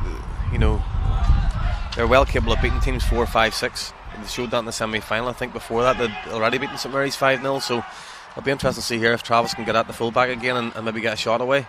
Again has the beating of his full-back. Trying to find a yard of space to get a cross in. It's great trickery from Scott. Eventually though just ran out of room and it goes out for a goal kick. And you can see him kicking the Hordens there, and that's frustration. They concede it, but the thing is, it's only 2 or 3 minutes in the game and they need to settle down. They can't let the frustration get the better of them because before they know it they could end up 2 or 3 down, and they need to settle now and get back in the game. Travis has shown now in the last 5 minutes there that he can beat the fullback, so he should have the confidence to get on it now and get at him. Goal kick then for Ardoyne.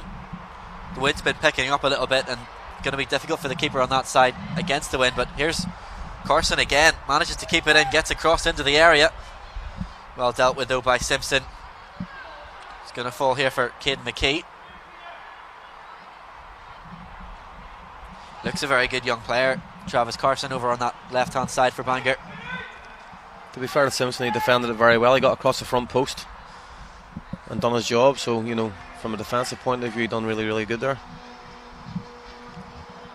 But Bangor look to just be settling themselves again after conceding that early goal.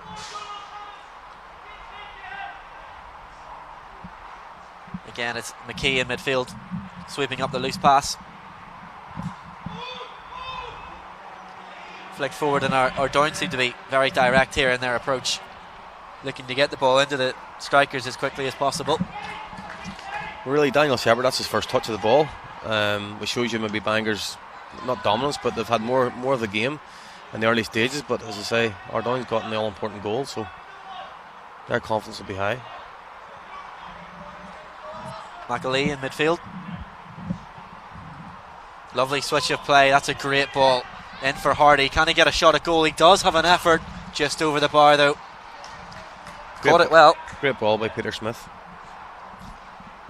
Let's have a look at the replay of that. What a wonderful pass that was with the left foot. Just carved open the Bangor defence, and Keelan Hardy managed to get in behind. Difficult chance from the edge of the box on the volley. Both Bangor fullbacks just need to sit a wee bit deeper, and maybe a bit more narrow to their centre half to give them a bit of support. They're vulnerable to the diagonal ball, and they're getting caught ahead of their centre half, so there's plenty of space for our Down to exploit. But as I say, the two fullbacks on the Bangor side need to get a bit more narrow. Referee not quite happy with the ball that was in use. Must have gone a little bit flat or something, but just going to have a change of ball. It's interesting because we talked about the shape, and I can see our Down now maybe went more into a 4-5-1 or a 4-3-3 to match Bangor, which is always interesting. It's nearly who blinks first, but obviously they've seen something that they're not happy with, and they're maybe going more direct, more man to man. So well, it's fair to say from open play, Bangor have certainly enjoyed most of the possession so far, but haven't been able to do anything with it. Kick taken out, tries to find the danger man that you said, Harry O'Connor, to get his team rolling. Again, McKee underneath the header in midfield.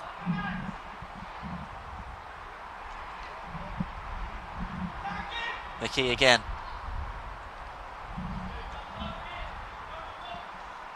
Cleared away down the field and blocked, this time by Hardy. Shows a good turn of pace, manages to keep that in. Keeps it in again and gets a good ball into the area. Headed clear only to the edge of the box. Bangor still haven't really dealt with it. Right now with McAlee. Kick is missed there by the defender, and a chance for Ardoyne to double their lead. It's another mistake. And it's into the back of the net, and it's 2-0 to Ardoyne. And this time Callum Traynor making a nuisance of himself. You know, and Bangor done this to us last week. You know, we started the semi-final very, very well, and on their first attack they scored a really good goal. And standing on the touchline, you're saying, this is going to be one of these nights. And that's what Ardoyne's done. They've done very, very little. They haven't had to do very, very little. And Bangor present them with 2 goals. And you got to ask yourself a question: now, can Bangor respond? Can they get their heads right, and can they get back in the game? But it's a poor mistake from I think it was Evan Williams. You know, defenders have got to clear their lines there and be really, really sure about what they're doing. Nice turn there from Olivia Canavan, and it's great to see a young girl being involved in this final as well, because every other match we've had has been all boys, but it's good to see that the girls can mix it up with the boys and be involved as well. That's very important at this level. Yeah, especially in today's world. Olivia's not a bad player. You know, she's probably had opportunities to go and play in the girls' game or ladies' game, but she seems to have stuck it out here at Bangor. So, you know, she done very well in the semi-final against us last week. So again, she started very assured. Free kick opportunity for Bangor to try and get the ball into the area again and get a goal back. And well, it was Travis Carson that was making the run. Good save in the end by Ocean Copeland, but the offside flag went up. It's funny that both sides, the left wingers seem to be the most involved. You know, Keelan Hardy for Ardoyne and Travis and the Bangor side both seem to be causing the full back problems. Hardy's obviously been involved with the 2 goals and in a way creating the corner, and then the through ball for Callum trainer to score. Showing a great turn of pace as well, young Keelan Hardy. But Bangor have a lot of work to do to get back into this final. And Ardoyne, we mentioned before, aren't the team that need an invitation to score goals, but they've sort of been gifted to earlier on in this one. Well, you have Callum Trainer up front. Callum's 6'2". He's very, very quick over the ground. So he's always going to be a handful for whatever defence he plays against at this age. And, you know, you give him a sniff, he'll put it in the net. Here he is on the ball now, trying to throw the ball to the back post. Dealt with though by Olivia Canavan. Manages to get the ball cleared for a throw-in.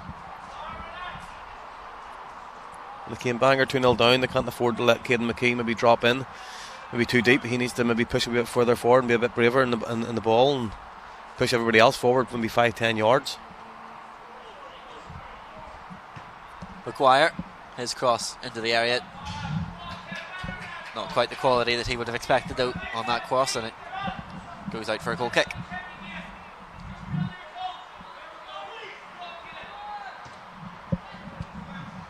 But it's probably been quite an even game as we approach halfway into this first half.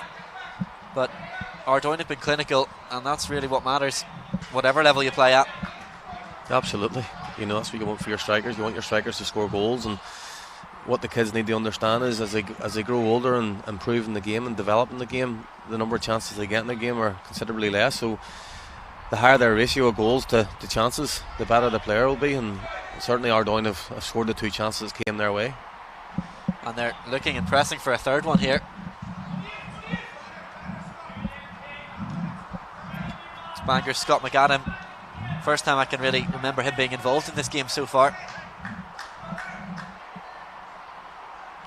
It's probably the downside of playing at Seaview. You know, it's in the system they're playing 4-3-3, 4-5-1. When you're playing as a lone striker, it can be a lonely place on a big pitch, especially when you're maybe being overrun at times.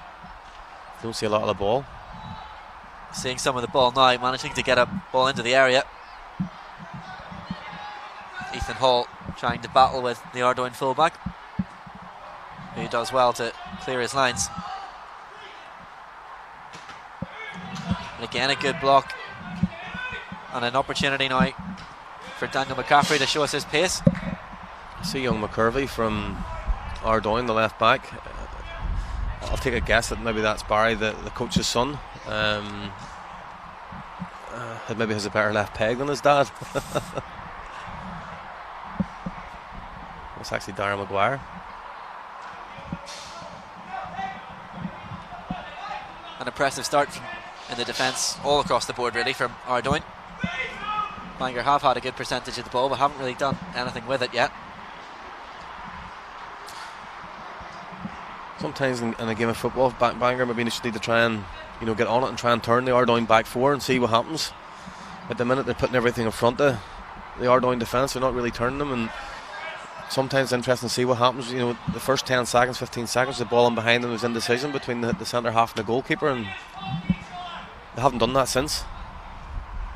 Still trying to look to get the ball settled in midfield, Bangor, and they've given it away again. Another heavy tackle coming in from Trainer. He's very fired up for this game.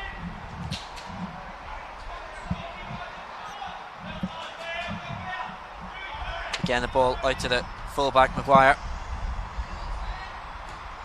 Finally Bangor try and clear their lines, and now do they have a chance to get in behind here? It's well dealt with by Dylan Hayes, and free kick was given anyway. And that ball came 30 yards, and yes, it's put in the right area, and the big striker Scott McAdam has done really well. He's put him under pressure, which wouldn't your striker do, but he's very isolated. You know, Ethan Hall and Savin and Travis, you know, they're not close enough to Scott to give him support. That might be something that they have to address. Good defending again from Canavan. Over on the far side, dealt with the pace of Peter Smith well. I'll tell you what, Peter Smith's quick. So Olivia's done very, very well there to keep up with him. Little nudge in the back, nothing given though. Still in possession. Eventually the free kick is given against Thomas McKinney. He should have given the first one. Well, we could see from up here that he had a nudge in the back the first time. Free kick though for Ardoyne, another dangerous area, chance to put the goalkeeper under some more pressure. Again, an opportunity to put a high ball in, and he didn't deal with the corner, so we know where this is going to go. I think it's Smith with the free kick, takes it short towards McCurvey into a dangerous area, and this time the goalkeeper does make a good save because that was bubbling about all over the place. Good move by Ardoyne, something different, but again, I'm surprised they didn't put it on top of him. Equally surprised that Bangor didn't give him a bit more protection, a couple of big men in around him, but probably easy saying that from here. Smith again on the ball, trying to drop it into the channel for McCaffrey to chase, just blocked. Let's have a look at the replay from that free kick. Nice little routine. Cameraman wasn't expecting it, neither were we, to be fair. The ball was about, I think it hit Peter Smith there, and keeper does well to deal with it. And if it goes in, it's a really good goal, a really well worked goal.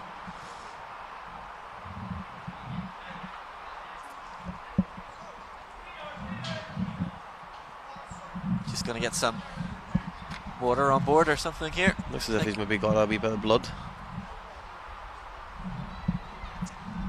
Away from a knock. It's just a little bit of a stoppage here while we patch up the Ardoyne defender. Bangor probably need to, they're 2-0 down in the cup final. If they want to have a real rattle at this, their back four are going to have to maybe squeeze up the pitch 10-15 yards and try and get body closer to Scott McAdam, to see if they can work some sort of chance.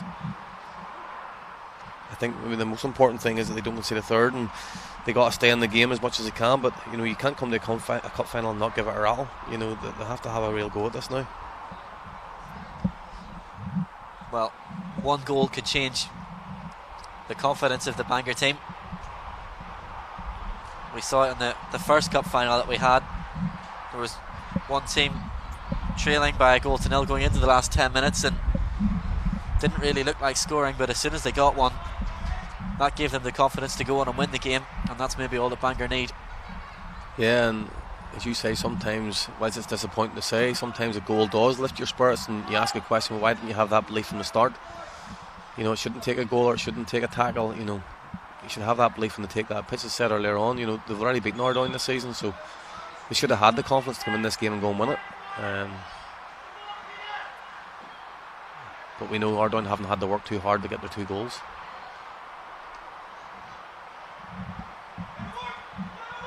Bangor starting to get in possession. That's just given away though in midfield. Ardoyne will have the throw in.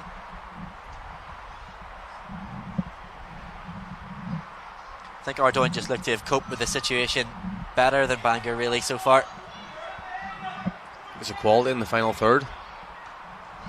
They possess players that's capable of scoring goals.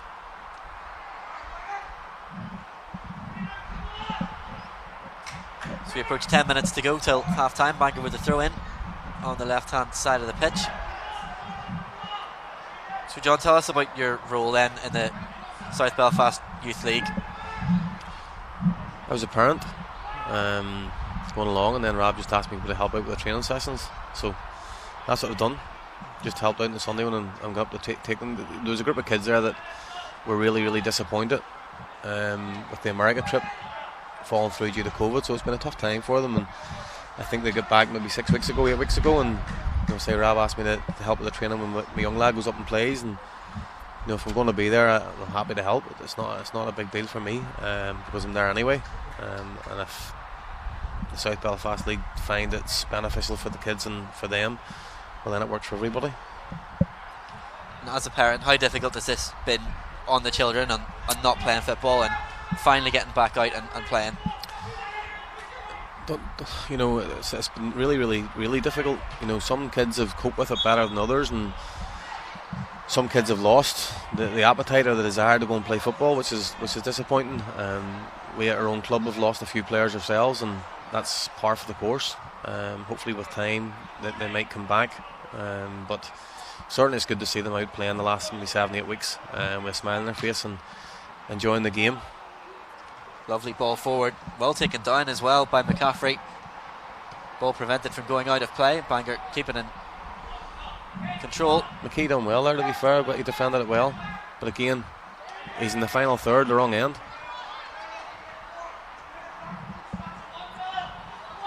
Asking the keeper to come and collect that, which he does. Also a great occasion to have these players play such a final at Seaview, a proper ground, and a lovely day for it as well. And I'm sure that's something that they can always say, I played at Seaview. That's exactly right, and as I say, some kids take everything for granted now and they don't realise how lucky they are or what a big occasion this is for them.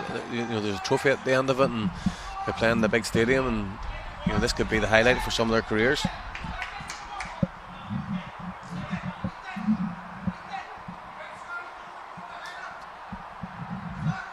But it's such a high level, and it's almost taken me aback from watching this morning. Every single team and every player on the pitch is probably better than I've ever played at in my life. So it's great to see that across the board, the coaching and the management and the individual talent across all leagues and all divisions in this South Belfast Youth League is really high. It's certainly been competitive at the 07 level, I know that. You know, there's teams, Knockbreda, Bangor, Ardoyne, Ballyclare, Killalay, all very, very good strong teams, St Mary's, and on their day any of them can beat anybody, so you know, it's been competitive. Handball just given there to Ardoyne players, just getting in the way of each other, and Bangor have the free kick. This is an opportunity now for them to shift up the pitch a bit. To be fair, Ardoyne are defending this very, very well. They've kept a very, very high line, expecting the goalkeeper to maybe come and get it if it goes into the box, and again defended it very well too. Under pressure now, the Bangor centre back does well, Saul Ferguson, to get underneath it.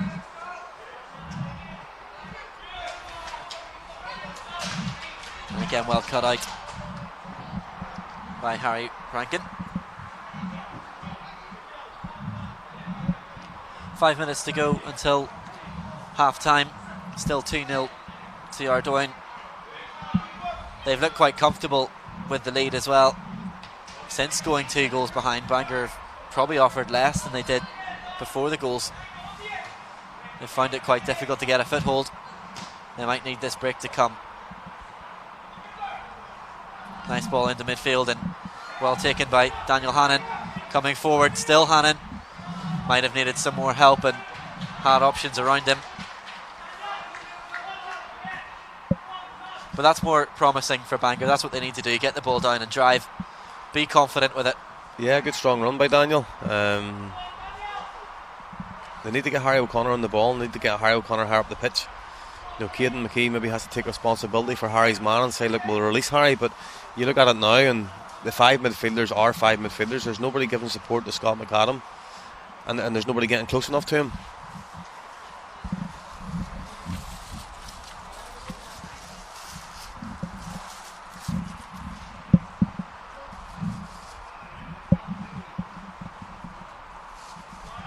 Well, just less than 5 minutes to go till half time. Can't see there being too many stoppages, but Ardoyne have the ball. Bangor can't really afford to concede a third. Well, goes out for a Bangor goal kick.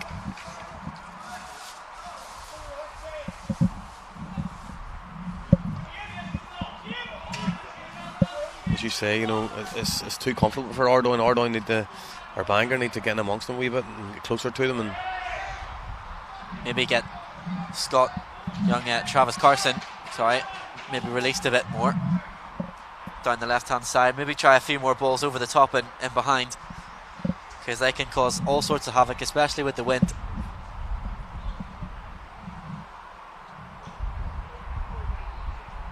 McKee probably needs to just forget about McCaffrey and start to take wee chances and maybe try and push 10 yards further up the pitch.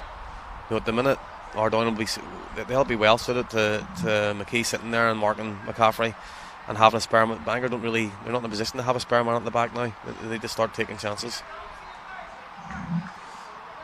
Well, certainly Ardoyne have looked fairly comfortable so far in this first half, in this final so far. This game has mostly been played inside the Bangor half.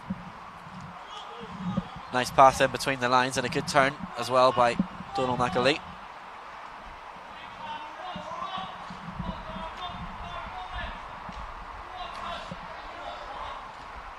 Again, Callum Traynor making a nuisance of himself. It's a handball. Handball given in favour of Bangor.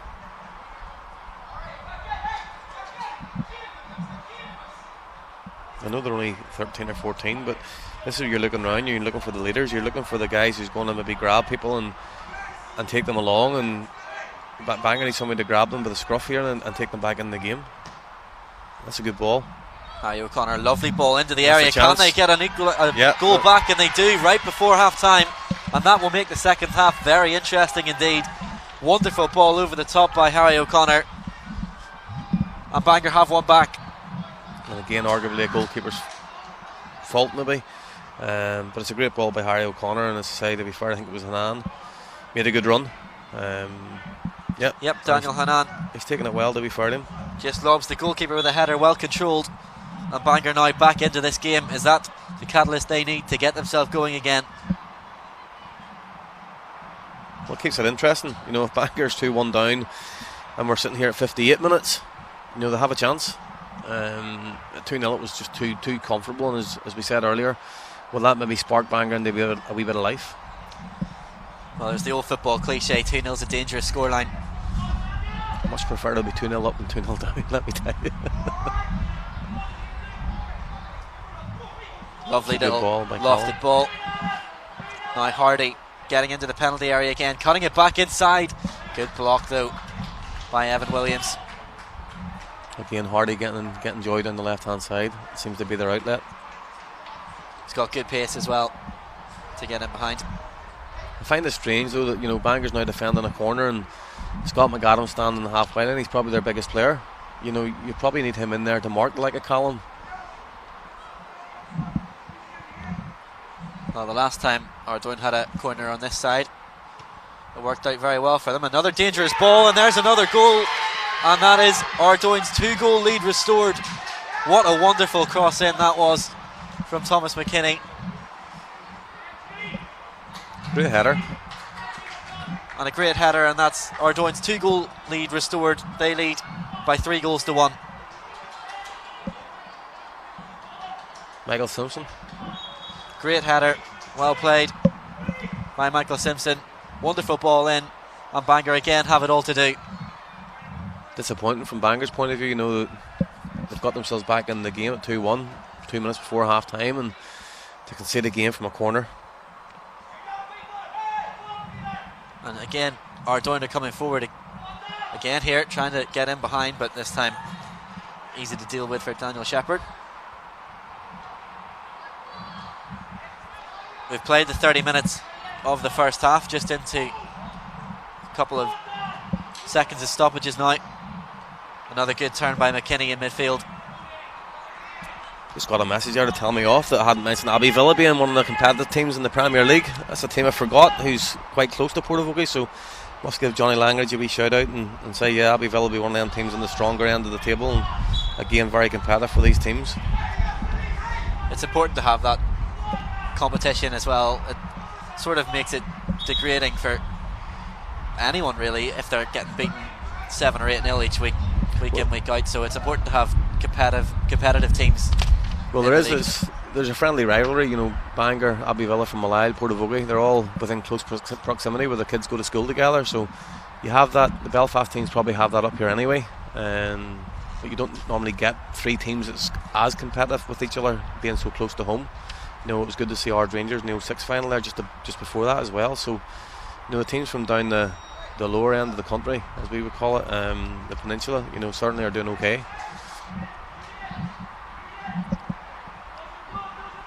Won't be too long to go until the half-time whistle. Again, it's a long ball forward from Harry O'Connor, again looking to cause some trouble inside the penalty area, but eventually dealt with. Almost a carbon copy of the goal.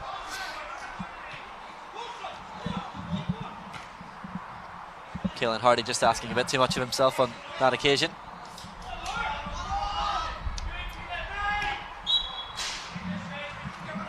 Free kick given. against Harry O'Connor in favour of Ardoyne.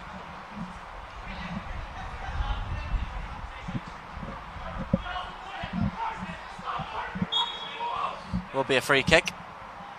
A couple of players going further forward now for Ardoyne, trying to completely settle this match before the half-time whistle. McKinney ball just wouldn't set for him. Now he can banger counter. Scott McAdam trying to get his team down the pitch, wins a throw. Scott needs to react a wee bit quicker there. You know, the ball was almost past him before he reacts. If he reads the game, he could find himself one-on-one goal. Can Bangor pull another goal back just before half-time? But if you're the Bangor manager going into half-time, what do you say to your players here? You got to keep them positive.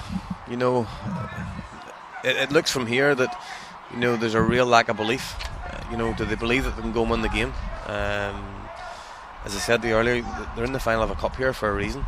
You know, they're one of the stronger teams in the division, and they got to push a wee bit more. They got to ask a few more questions of Ardoyne. The keeper for me and the Ardoyne team is probably given enough encouragement to say, you know, there's going to be chances. But can they be solid at one end and go and score one and give themselves a real crack at it? But, you know, the 30 minutes of a cup final to go and score 2 goals, 3 goals, and they need to just push more bodies forward. Whether that's a change in shape or maybe releasing players quicker or playing the wide players maybe a wee bit more narrow. They need to do something to get more support to Scott McAdam, and they do need to get the next goal. Well, we'll leave you to look at some highlights, and we'll be back very shortly, and we'll bring you the second half in just a minute.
Welcome back for the second half of this under 14 Al-Maleki Premier final. Ardoyne leading by 3-1, and it is the team in green that get us started for this final half an hour of football. Bangor with it all to do coming into this second half, but they are on the score sheet. They have proved that they can score goals. They don't need to panic. They just need to be compact, make sure they don't concede, but ultimately they need to score 2 goals. So there are going to be times they're going to have to push men forward, and whether that be in the counter attack but they need to take chances. Well, again, it's Ardoyne that have started more on the front foot. Great tackle though. Now can Bangor counter. Carson drops it back for O'Connor, tries to find Carson again. Just a bit too much on that pass.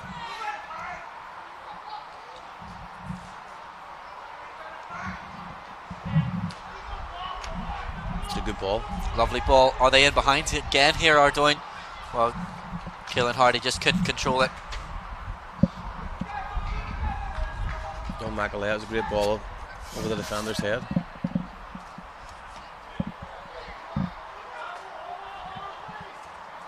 And another mistake in behind for Ardoyne. It's a great save by Daniel Shepherd. Again, indecision with 2 centre halves, but again, young Shepherd, to be fair to him, has done really well on that occasion. Well, he's atoned for the error for the first goal with that save there. Was out really quickly, read it well. Smothered the ball. Keelan Hardy, even though he is quick, won't keep that in play. If Bangor don't get the grips here very quickly, this could be a long 30 minutes for them, because Ardoyne have started on the front foot here, and it's a lovely ball over the top. Evan Williams heads it into the air, but Saul Ferguson's back pass just wasn't enough on it. And luckily for him, Daniel Shepherd was there to cover for him.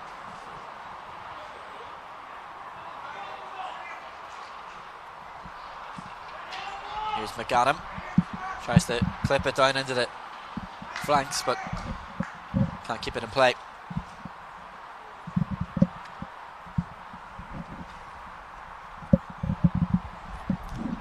They got to get O'Connor higher up the park. Somehow they've got to get O'Connor higher up the park. Whether that means that Ardoyne, McKinney has to track him back, or for me, O'Connor's marking McKinney. It should be the other way around. O'Connor's got to enforce himself in the game. Well, Bangor now starting to have a little bit of possession. Hanan, the goal scorer, trying to bring it clear. Was lost out though, and Ardoyne come down the left hand side again here.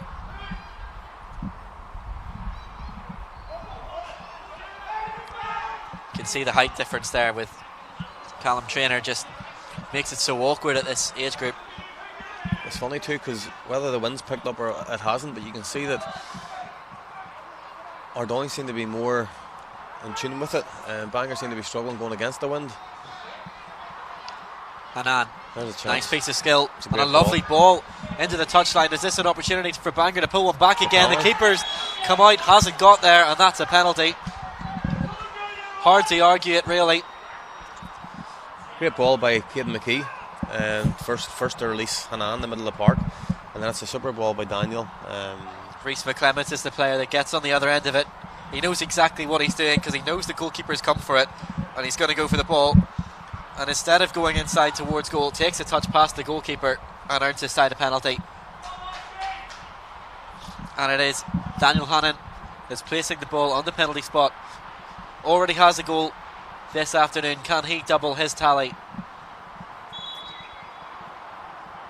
It is Hanan, takes it, rolls it into the opposite corner, and Bangor are back into this again. Great penalty, 2 on the day for Hanan, and that was a big moment you sense in this game. Can Bangor come back in? They have to have that belief now.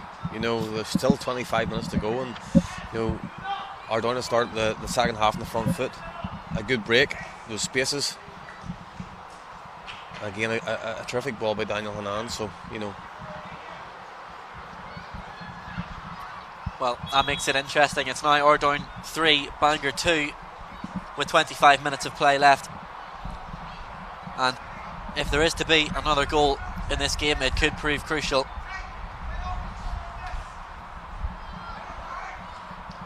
Do you sense now, John, that it's a matter of who gets to grips with this better now? I think Bangor need to settle. You know, they need to get back in the game. They're 3-2, they've got themselves back into it, but they need to settle and they need to get through the next 5-10 minutes. And I'm a firm believer when you're playing a team like Ardoyne, the key is stay in the game. You know, so if they can get to 50 minutes and it's 3-2, Bangor have a real chance because they'll get a chance, and it comes down to whether they can take it. But what they can't do is they can't be sloppy in the back line here and concede another soft goal. So defensively they have to be solid, and I'd be quite happy now as a Bangor coach to be sitting at 3-2 and take my chances in the last 10 minutes. Well, they'll have to get there first. It's Ardoyne back on the offensive, this time down the right hand side. Again, Olivier Canavan is there to cut out the ball, and it's another throw in for Ardoyne. Subs could also play a big part here. You know, there'll be tired legs in that big pitch, so you know the use of the bench could be very, very important. It was a substitute for Bangor that won the penalty in Rhys McClements.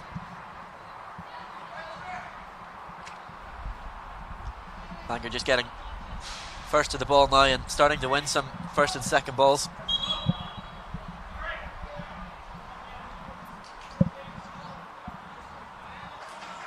And Ryan Gowdy on now for Bangor. For Harry Brankin.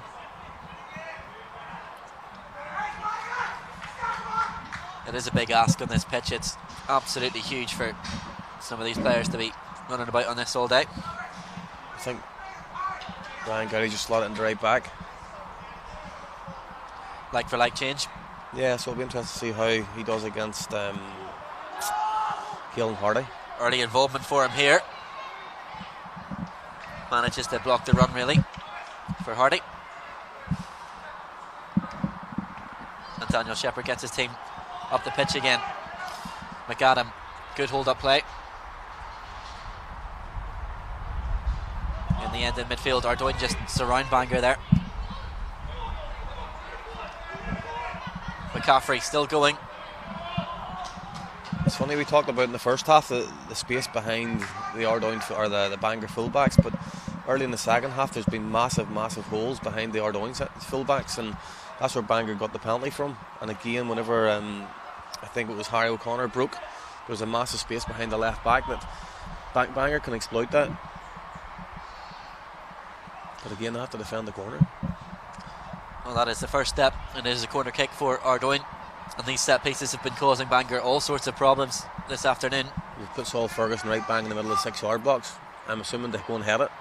It's in towards the back post. There were options there, dealt with eventually. It's another corner. And now they're putting Scott McAdam in. And now he is coming back to help out defend. Does make more sense. Sometimes strikers don't fancy that though. They had it in their own net. Another corner. Again towards the back post, and it's off the crossbar. Well, it was Michael Simpson again with the header, and he was so close. Another really good header, to be fair to Michael Simpson. Another really good header, and he done everything right and got across the goalkeeper and inches away. And that's what I'm saying, Bangor just need to keep it at 3-2. They can't keep going 2 goals behind and chasing things. Let's see that header again. Here is the corner. It's another excellent corner as well, into such a dangerous area. And he does everything right. He's so unlucky not to grab a second this afternoon. His movement was very good to get the space to get the header as well. You know, he peeled off, I think it was maybe Saul Ferguson in the box.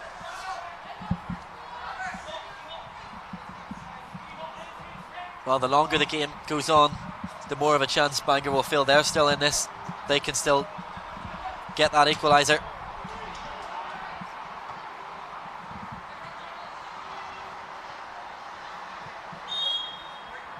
Free kick given. A throw in, I think, actually. Michael Sloan takes it, the substitute for Ardoyne. Again, as we see the game now, you can see now that the Ardoyne backline, the 2 centre halves go very high, and that's what's creating the space, you know, in behind fullbacks for Bangor to exploit. But I say they got to get on the ball and find that space now. Drop back for Sloan. That ball goes out and it's a Bangor throw in, deep inside their own half.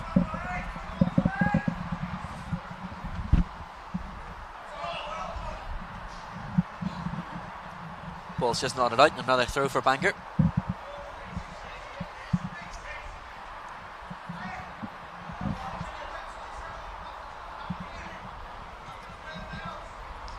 Headed forward by Carson. Now great ball by McAdam, trying to find Rhys McClemens to chase.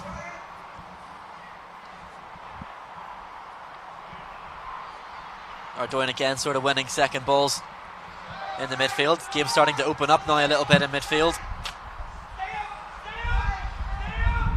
It's Hannon, still Hannon, coming forward, eventually loses out now. Thomas McKinney looks to switch the play. Keeper. Under pressure, the goalkeeper did really well. He did indeed. It was good play. Stayed calm. He had two green shirts swarming in on him. Again, a real positive run by Daniel Hannan, but you know he needs to get the head up and have options to pass to, but that's encouraging.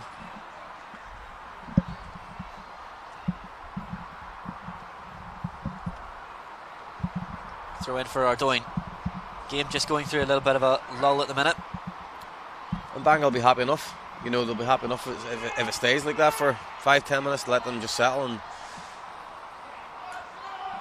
well taken down by McCaffrey.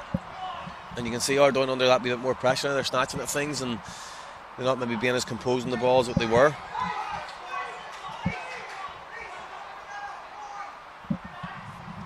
Throw in for Bangor. Still trailing by 1 goal just, Bangor. And eventually they've lost possession now.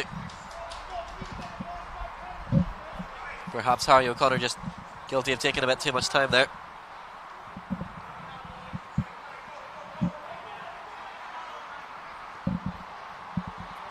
Ryan McNally plays his pass inside.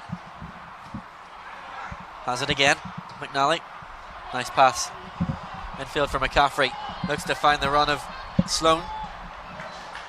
Well shepherded out by Canavan. Really good passage of play by Ardoyne, getting on the ball, moving it. We'll probably need to do that more now. Bangor taking a chance here, playing a 1-2 inside the box from a bye ball. That was a bit of a risk for Bangor, and I think they've got away with one there. Didn't quite have enough on the back pass again.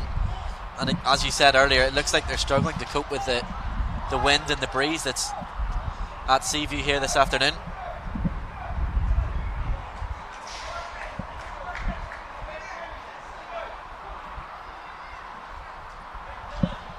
But now here come Bangor, and again it's through Hannan.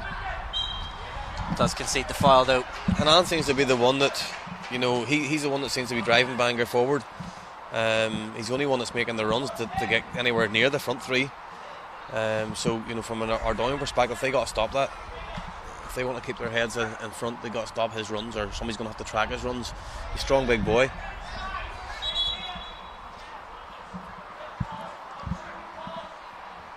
Free kick for Ardoyne inside their own half.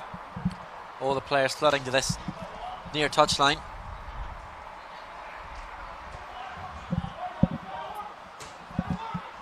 Travis Carson gets it down up the pitch.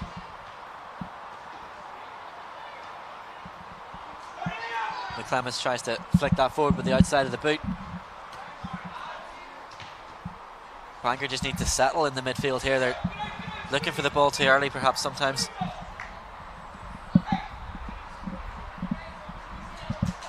You know, the midfielders now, for me, get on the ball and just get it in the wide areas. You know, get it in behind fullbacks, because that's where they're going to get the joy.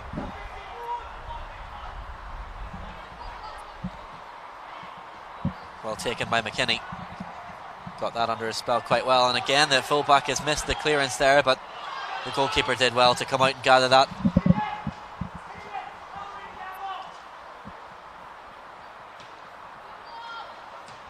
McKinney again underneath that goal kick, flicked forward by Traynor.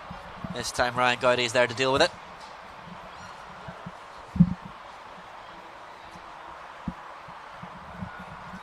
But Ardoyne are the team applying all the pressure at the minute. They are, but as I say, whilst it's 3-2, there's a chance. From an Ardoyne perspective, they need to go and score another goal. They need to go and win the cup. That's what it comes down to. From a coach's perspective, it's good that they're on the front foot. Sometimes when you're 3-2 ahead, you end up getting deeper and trying to defend the lead, but they haven't done that. They've got on the front foot and they're taking risks, because they say they've 2v1 at the back, and they're pushing men forward, so they're not relaxing, and they're certainly not sitting back and wanting to win the game 3-2, which is a positive thing. And they're not letting Bangor put them under any sort of pressure, so the Bangor are still feeding off scraps. Kick downfield towards McAdam, tries to hold it up. Hannon back there to help out the midfield.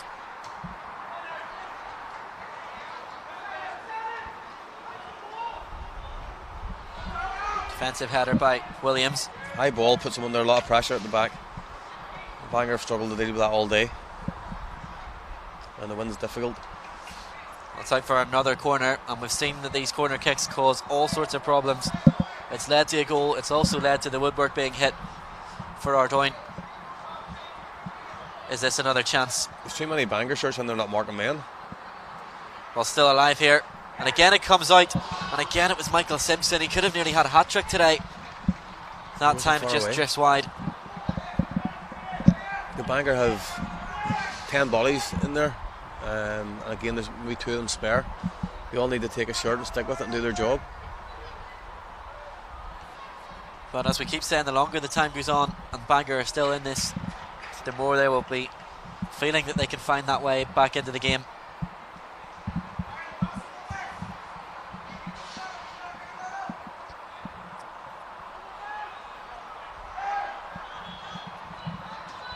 Bangor just seem to be getting very deep as well at the minute. Don't really have an out ball. He's in.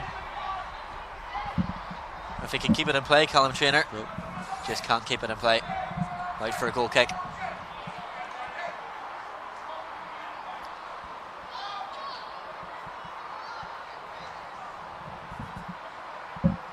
It's funny, 'cause Bangor's only been in the half, maybe one occasion they got the penalty, and where they got the joy from that, they just stopped doing it. You can't get out. It's a poor clearance that time. That ball comes out though, and the keeper can gather that quite easily. Can he release his team down the pitch? Looks for Hanan. Great take from Hanan.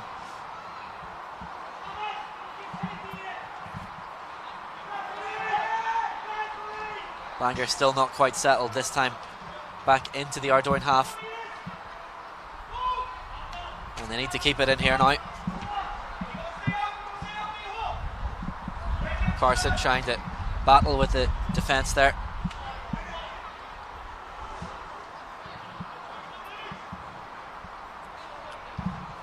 Good tackle.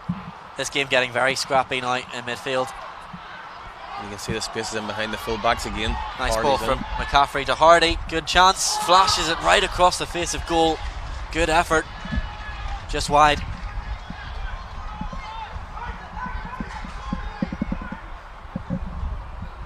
Again, another good ball in behind the full-back. Lovely through pass. Very tight angle. Very difficult for Hardy to get that on target. All the way back to the goalkeeper for Ardoyne.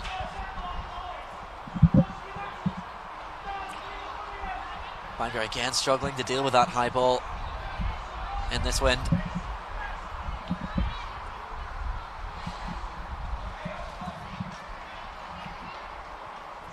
Throw in given in favour of Bangor. So we approach 10 minutes left here then. You're at that situation as a coach where you're saying to yourself now, you stick or twist. As Bangor sticking, losing a cup final 3-2. For me, they have to do something different. They're just waiting now on one chance coming and hoping that they take it and hoping that they don't concede at the other end. But can they be brave and can they maybe change their shape or throw an extra body forward, and can they put Ardoyne under pressure for the last 7 or 8 minutes? Because if they can get bodies forward, they'll get a chance. There's no doubt in that, and we all know it's going straight to penalties. So they got to give themselves the best opportunity they can. And with 10 minutes to go, worst case scenario, they'll lose the game 4-2, 5-2. But have a rattle at it now. all well and good. Needed to stay competitive to get to this stage, but it is a cup final. If you're going to lose it, you may as well lose it by a lot and going to try and get back into the game. Still Ardoyne though come forward. Given away though quite cheaply. Carson now trying to use his pace to get past McKinney. Still Carson trying to get back on that favoured left foot. He's done well. Dribbling through a bunch of players. Now Hannon picks it up, and this is the area where Bangor need the ball to be in. Again, good footwork in midfield by Hannon. Just overcooks it on that occasion. He had an opportunity, Daniel, there to cross the ball from a really deep area, and he has the ability to do that, and he probably in hindsight he should have put the ball in the box and seen what happened. Ardoyne making a substitution. On comes Matthew Donnelly, looking like he'll slot in at centre back. Is that Ardoyne going to 3 at the back now, is it? Or 5 at the back, whatever. It looks like it's an extra body at the back anyway. Interesting to see. It does look like a 3 at the back. Doesn't look to be only looks to be one right-sided player.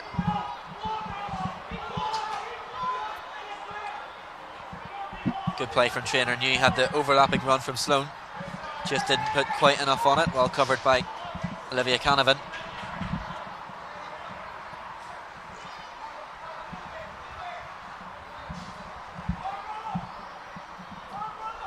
I'll just give you a fair warning. A full-time whistle, when that comes about, I'll ask you for a man of the match, so you can start thinking about who you're going to award that to now.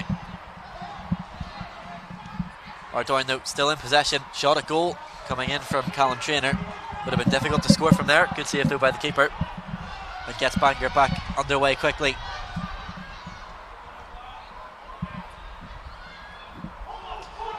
Nice ball again. Trainor's onside. Has support on his left hand side. Gets support now from Hardy. There are players in the middle. It's a corner kick. And we know that Ardoyne can be dangerous from these corners. Is this another opportunity for them to seal the cup here? It's funny because Simpson's probably the smallest of their back line, and he's the one that goes forward and causes the problems. You look at the size of Dylan Hayes, Simpson's not the tallest, but Bangor have struggled to pick him up. And again, he's peeled off his man at the back post. Good defensive header by O'Connor. Partially clears the danger, but it's still there.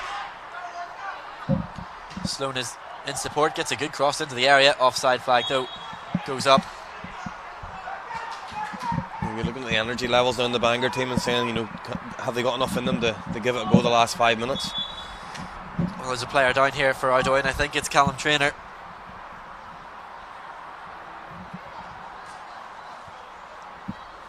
I'm not too sure why a player would go down unless they are injured at this stage.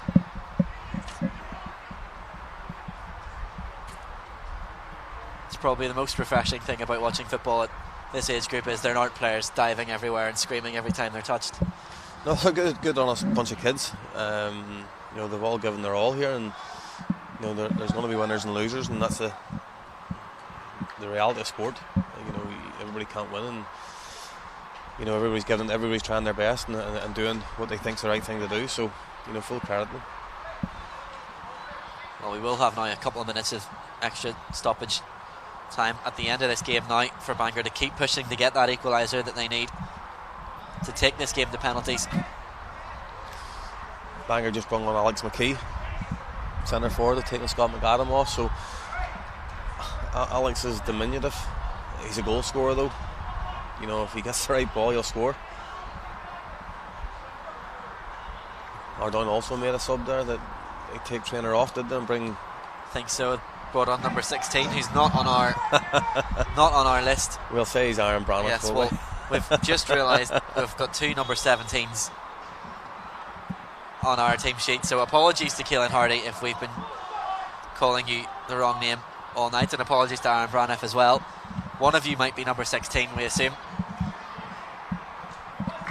We're just not sure who that is. So for the sake of argument and to make our lives easier for the last 5 minutes, we'll refer to number 16 as Aaron Braniff. But apologies to both sets of families if we've got that wrong.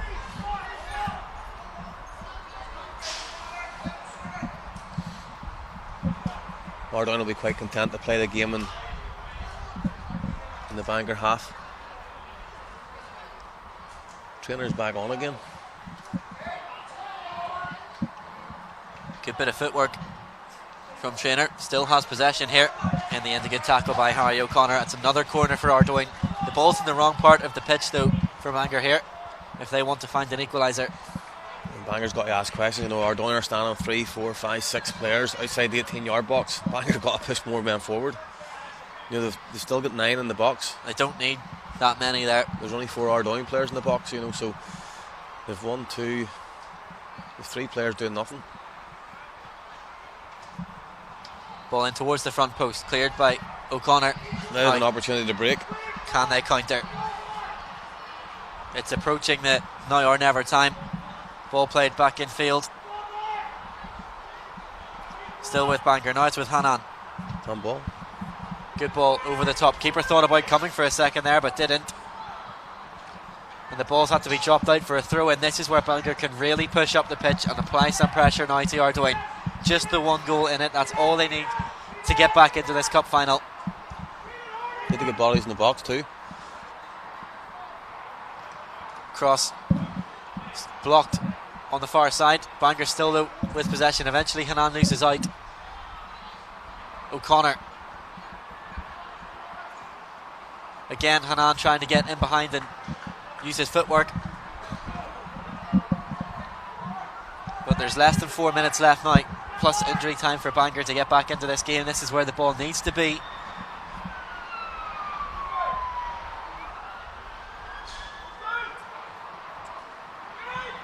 Headed clear, only as far as Caden McKee. That's in. That's looping. It was dangerous. It just goes wide of the post. You see the wind holding it up. And again, there's the honesty. You know, the goalkeeper jumps over the rails to get the ball. You know, he's in no rush. Quick substitution there made by Bangor as well. Olivia Canavan has been replaced by Corey Parks in that left back position. Looks like a like for like swap.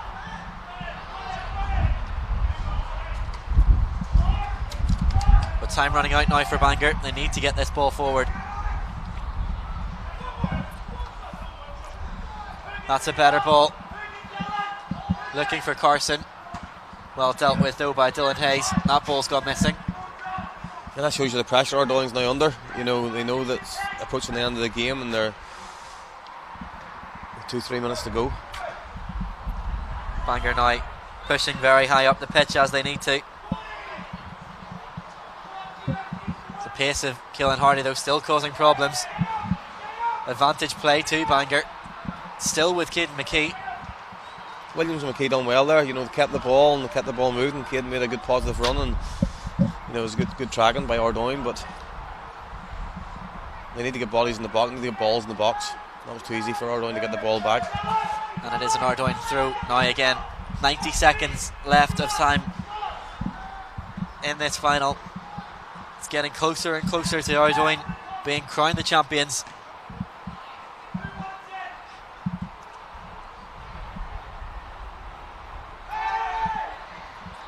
Ball sliced backwards. O'Connor tries to get it to Carson. What can he conjure up in the final moments? Carson earns his side a corner. Is this the last chance that Bangor will get to find an equaliser in this cup final? Here's your chance. You got to throw everybody in the box now. I'm surprised they've still got three hanging back. O'Connor's ball into the area, all the way back to the far post. Blocked. Still alive though for Bangor. Eventually Ardoyne do clear it through Matthew Donnelly. 30 seconds left of time to play. And Bangor will ask themselves why did not do this 20 minutes ago. And that's sometimes you ask yourself that question. You know, you can do it in the last 5 minutes and Ardoyne are sitting so deep. They have everybody in the box now marking. Looking for O'Connor, trying to get turned inside the penalty area. Donnelly Couple of Ardoyne players. One more throw in. 10 seconds left of normal time. There will be a couple of minutes presumably added on at the end after that injury to Callum Traynor.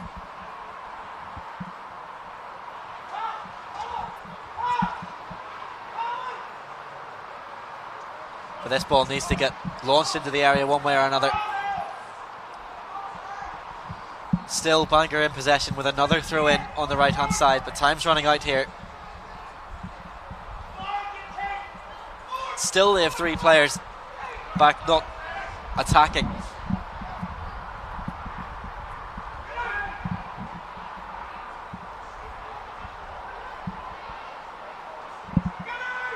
Carson goes up for the header. The ball still bobbling about inside the penalty area.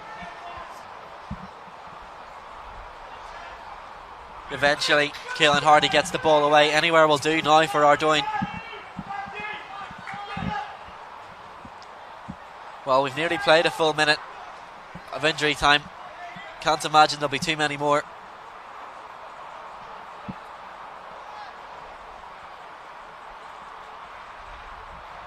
Some eyes on the referee to figure out when he will blow that final whistle. Ball's in the wrong part of the pitch for Bangor at the minute. And those fresh legs from the substitute Michael Sloan, bringing the ball into the penalty area for Ardoyne. Still with Michael Sloan. Still Sloan. He's fouled. That's a penalty kick. And one way or another, whether this goes in or not, you'd have thought that's time up now for Bangor. Young Sloan done excellent, to be fair. He picked the ball up in the halfway line. He's travelled 30-40 yards and he's went by a couple of challenges, and it was rash. I think it was maybe Evan Williams. It was rash, and it's probably frustration, because they know they're in the game, but they just haven't done enough. Well, Callum Traynor has assertively put the ball down on the penalty area. He'll have to wait for the referee's whistle, but this is a chance to seal the cup for Ardoyne. It is Callum Traynor who seals it for Ardoyne. And we can see the celebrations from the whole team. To be fair, Ardoyne's probably deserved to win the game. They've been on the front foot for longer. They've certainly more opportunities, and they've had that wee bit more quality in the final third. But as I say, young Sloan deserves a lot of credit for that last goal. Well, that surely should be all she wrote here at Seaview for Ardoyne and Bangor in the under-14 Almaleki Premier final. It looks like Ardoyne are going to win the cup. The referee gets play back underway. O'Connor straight down to the other end of the pitch for Hanan. Trying to crawl something back for Bangor now.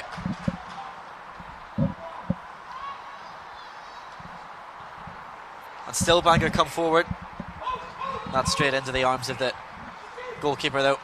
So as we approach the final moments then of this game, John, I'm going to ask you, who do you think was the man of the match today? It's a difficult one. There's been some good performances in both teams. Daniel Hanan has worked really, really hard and has done really, really well for Bangor, but McKinney's done well for Ardoyne. But I think that wee bit of quality with Keelan Hardy, the first 2 goals, is involved in the first 2 goals. I think he deserves the man of the match.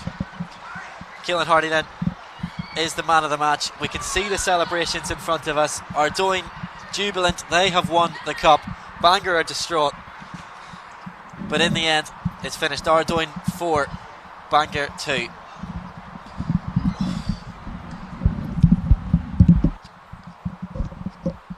Well, thank you for joining us, and thank you as well to John for joining me on co-commentary duties.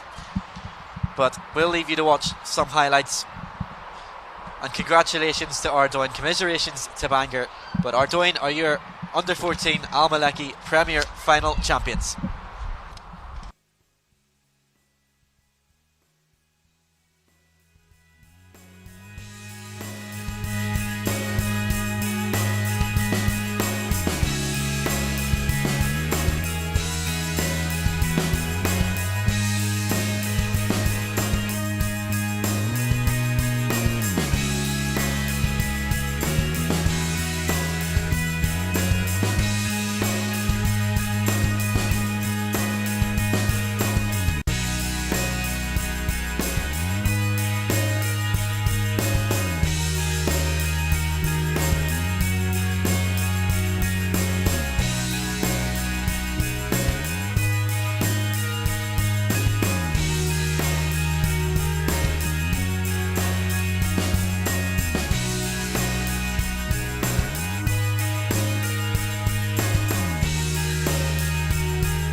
Welcome back, thank you for joining us. It's our penultimate match of the day.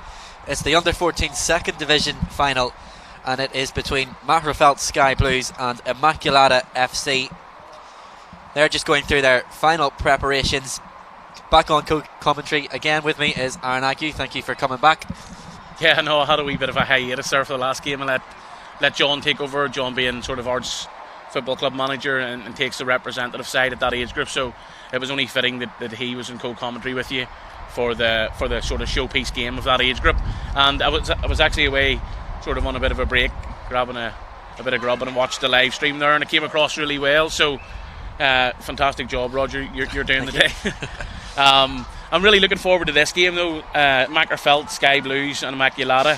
Magherafelt, it says itself, that's exactly where they're from. A decent youth setup, very committed team, very committed to the club and to playing football. Simply the fact that they're here today at Seaview, they have a lot of teams in the South Belfast Youth League, and you sort of hear South Belfast Youth League, it's not just local.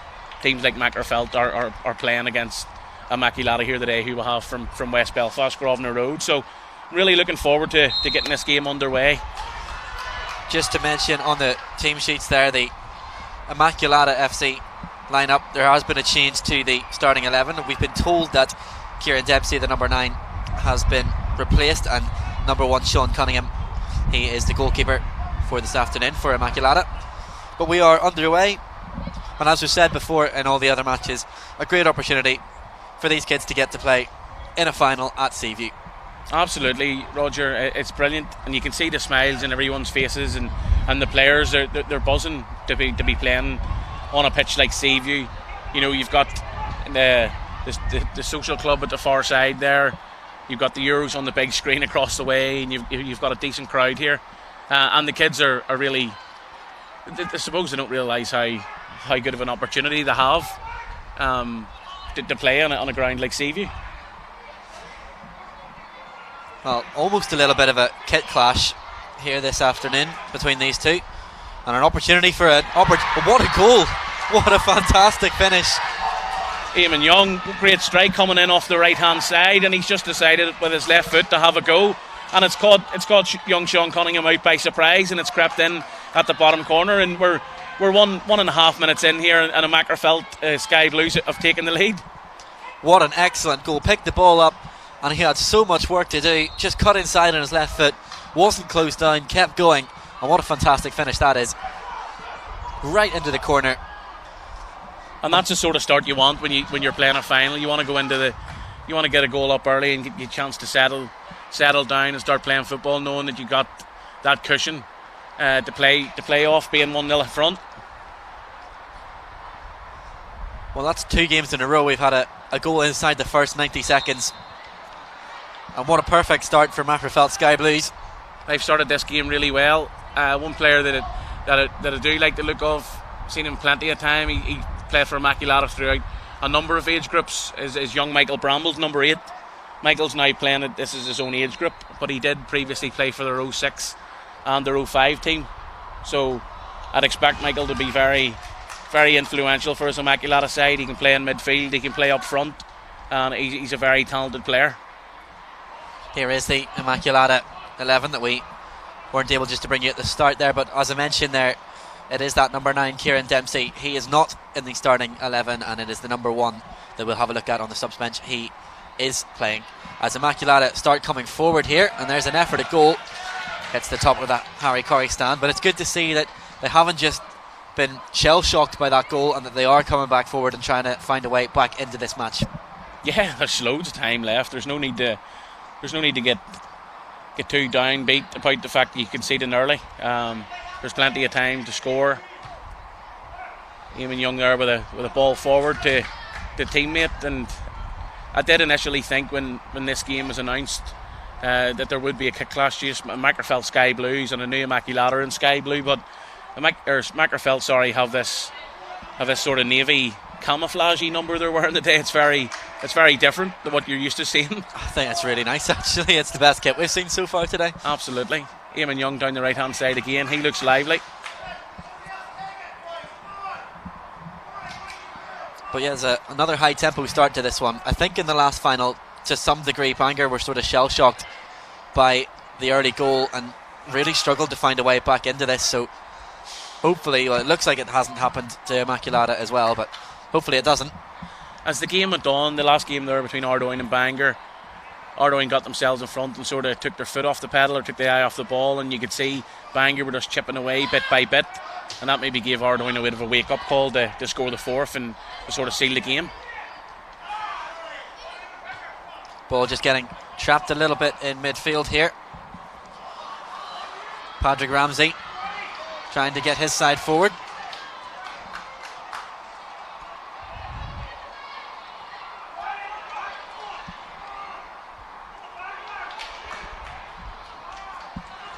Again, the long ball to the lone frontman, has a bit of support from the goal scorer Eamon Young, using that left foot, looks to find the run again of his strike partner Ewan McGrath. Just put a little bit too much in the pass that time.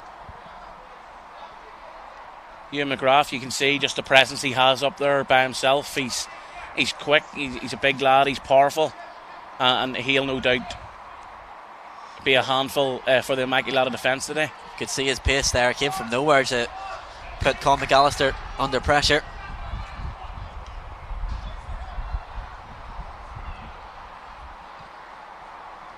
But it's the Sky Blues that are on the attack again from Magherafelt. Nice turning ball forward there in midfield though. Defender does well to just knock it behind.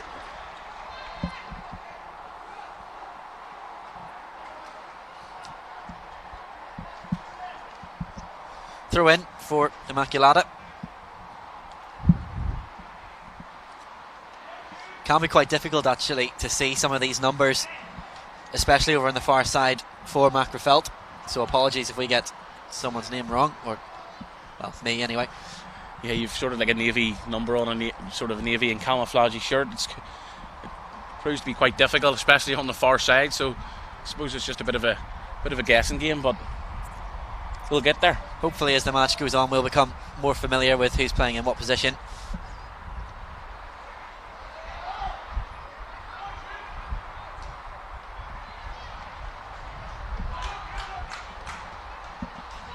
Goalkeeper now has it for Immaculata.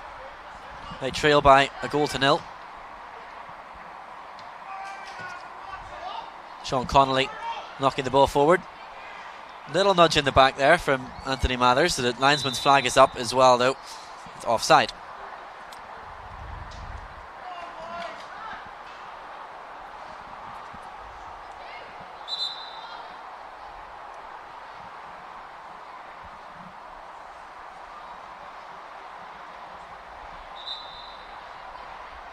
Well, it has been given for that little nudge. I thought that was what the linesman was flagging for. And after a quick communication between the referee and his linesman, we did get there eventually.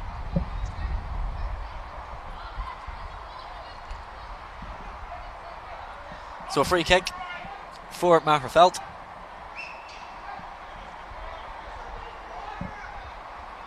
I think he fancies his chances here. Yeah, it looks like he's going to go for a goal. That wall is not 10 yards back. Well, bit of encroachment as well. Corner kick given. Some of those players might have to learn the art of subtlety with the encroachment from the wall.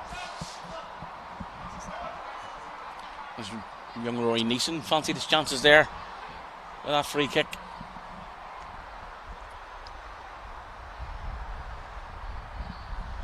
An opportunity now for Magherafelt to get the ball into the area and test the keeper. It is put into a dangerous area, just a little bit too much height on it. It's actually a great corner. Just everyone had gambled towards the front post, no one gambling at the back post.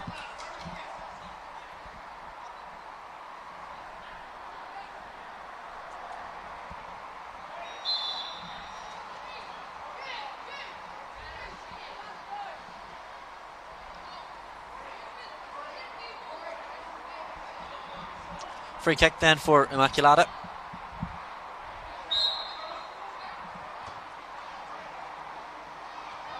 Flicked forward by Michael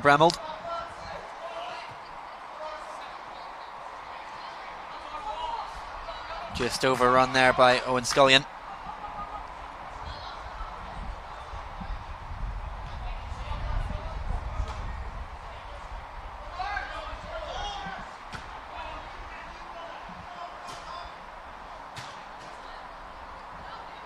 Ball's out again for an Immaculata throw in. But we've had a very enjoyable day of football so far, haven't we, Aaron? So hopefully this game can continue in that manner. Yeah, the games have been brilliant. There's been a variety of age groups on show today. There's been a variety of, suppose, levels in terms of the Premier Division. The previous game there, the quality was really, really high from the squads, and you go down the levels. But all the games have been competitive, which is the most important thing, and all the players have had the chance to showcase themselves, supposed to a live audience, and I think they've done extremely well. Well, just missed time to tackle there, Anthony Matters. So another free kick opportunity for Mangreveld. I wonder will Neeson fancy his chances here.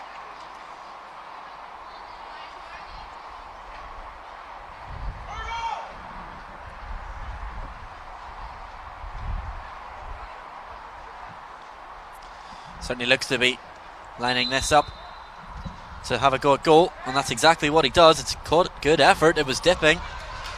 That wasn't actually as far off as it initially looked. Let's have another little look at that free kick. He's a long way out. He catches it well, just doesn't dip in time to find the top corner.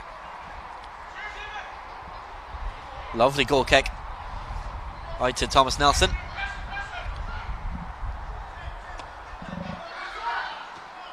And again another pass into midfield into Nelson.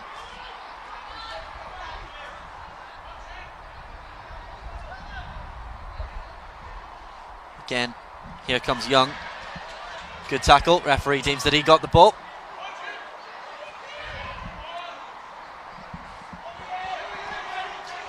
An opportunity now for Bremmel to showcase his pace. Can he find a ball of quality across the middle? The goalkeeper spilt it. Still alive. Goes out for a corner.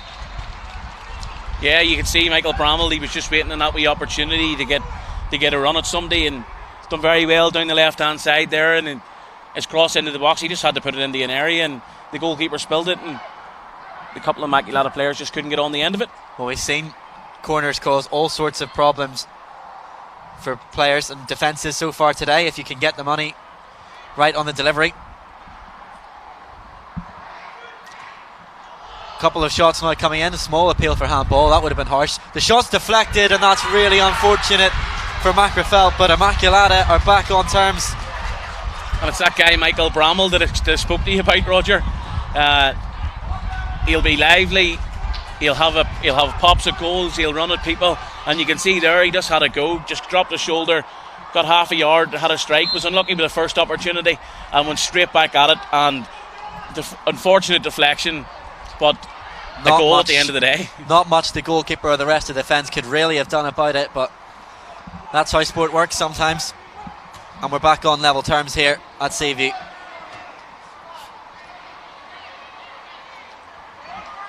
But we've had plenty of goals in all the games that we've had so far, and that's continuing. And that's another good looking ball into a dangerous area. Gets Immaculata right up the pitch.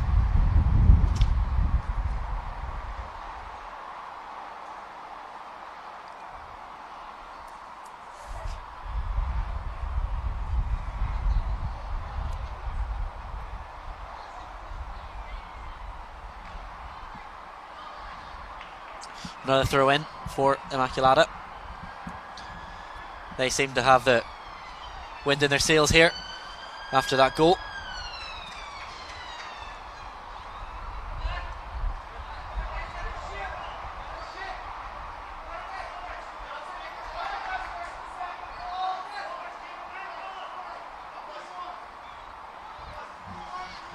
In the end, the goal kick now for Mangreveld.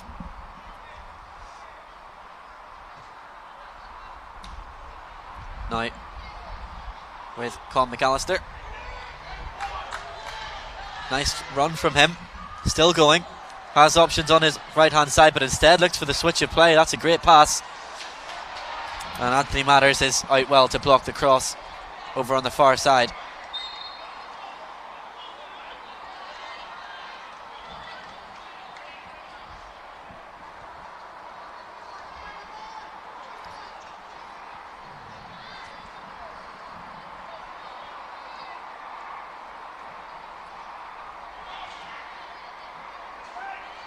Here is Bramald again coming forward, wins the free kick.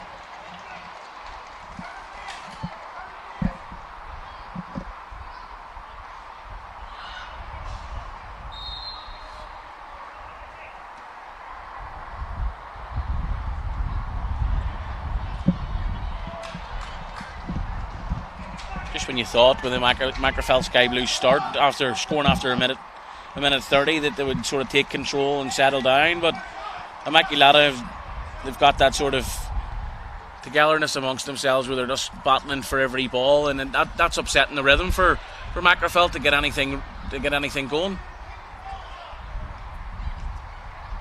Again, there's Bramald in the way. Dylan McLarnon intercepting that through ball.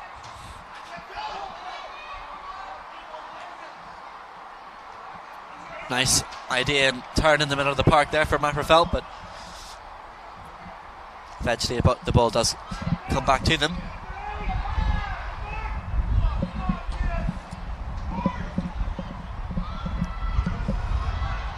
The goalkeeper's come for it, gets there at the second attempt, and that's actually really well dealt with in the end for Caden Murray.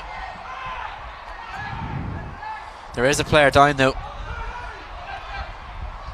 and the ball now is eventually cleared into the proverbial rosette.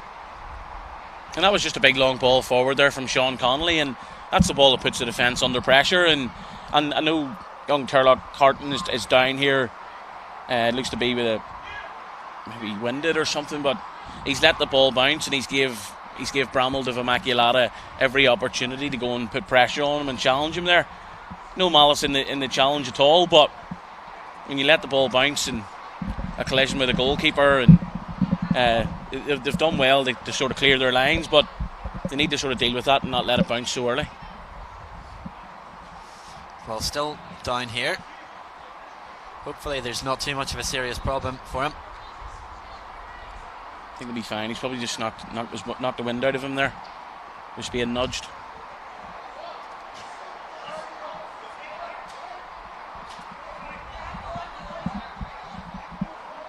The wee stoppage in place gives managers have a wee chat with the players that are on the pitch as they come over to have a wee drinks break.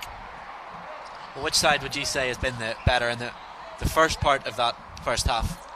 It's hard to call it. It's been, obviously Macrofell got the early goal, but Immaculata have hit back, and like I said, they're sort of upsetting Macrofell Sky Blues' rhythm.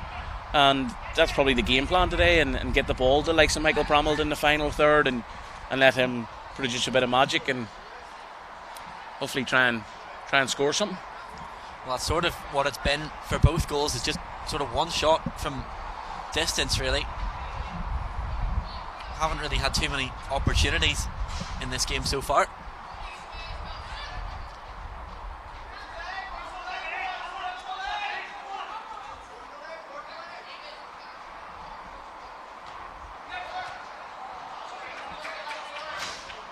Macrofell have the throw in.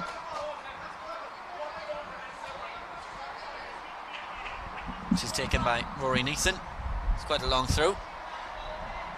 All the way through to Connolly, who clears into the middle of the pitch. Nice turn by Ewan McGrath. Has a go for goal. Good save by the keeper. He's definitely tried to test the goalkeeper. That's some distance to have a shot on goal. But young Sean Cunningham, goalkeeper for Immaculata, he doesn't pose much height, and he'll obviously grow as the years go on, but in goals the size is as full size goals, why not have a go from there? Again, good footwork shown by Eamon Young, the goal scorer. Audrey Ramsey giving away the free kick there. Well, he's got some tricky feet, has Eamon Young, and we've already seen that and been shown it. And he's earned a side a free kick, and we've already seen that Rory Neeson can hit them from distance. This actually is a bit closer and will be a bit more suited to him.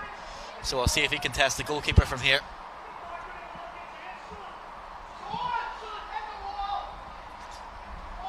This might be a half chance for Macrofelt to retake the lead through Rory Neeson. Steps up and has a go. It's dipping. What a wonderful free kick. And that's exactly what I was talking about there. It's not the goalkeeper's fault. It's just the situation we have here. And Rory Neeson's done exactly what every player will do in that situation, and just hit it hard and hit it high above the goalkeeper. And Cunningham is annoyed, and he's kind of frustrated, but it's just one of them things. And Macrofelt are now 2-1 in front. Well, there's dip and there's swerve and all sorts of movement on that ball. If the height wasn't enough, then that just adds insult to injury, really. But it's all it can really be put down to is a great free kick, and not much that was done wrong there by the goalkeeper. Just have to hand it to the striker. But Macrofelt back in front now. They've retaken the lead, and they lead by 2-1, and Immaculata will have to do what they've already done, and that's come from a goal behind. Well, it might actually be more, because Eamon Young is making another nuisance of himself, still in possession, and Sean Connolly has a couple of bites at him there. Eventually does manage to win the ball back for his team. It's important for Immaculata as well, Roger, not to get frustrated, and certainly not to be giving away silly free kicks just simply through frustration, especially in areas there where Macrofelt can just have a free sort of hit on goal, and anything above Cunningham is just going to be unfortunately out of reach for the keeper. So they need to sort of just keep their head, remain calm, and we've seen it throughout the day. We don't need to sort of keep going on about it. You can just score, just be patient and wait your moment. Well, almost every single team has scored, I think, today. Has every team scored so far today? I think they have, haven't they? 3-1, 1 each, 4-2. And now both of these two teams have scored, so there are going to be goals in these games, and you just have to wait for the right moment. Certainly not a day for the defenders. It's difficult. It's a massive pitch. There's a bit of wind, and as is the case, just a long high ball is often going to bypass many teams. But that's part of the learning curve coming through the youth stages. That's it.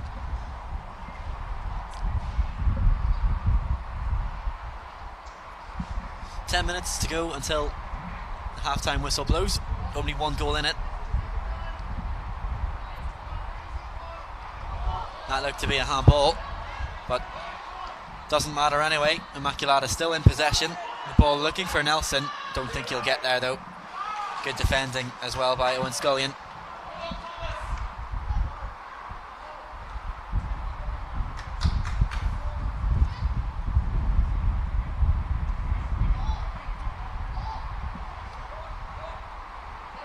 Well, still windy enough here, but there certainly seems to have been a drop in temperature at Seaview.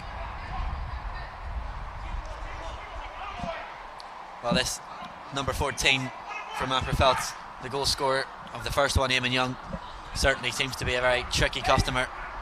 That's a nice pass infield though. Gives Callum Sturgeon a chance to bring the ball down, get his head up.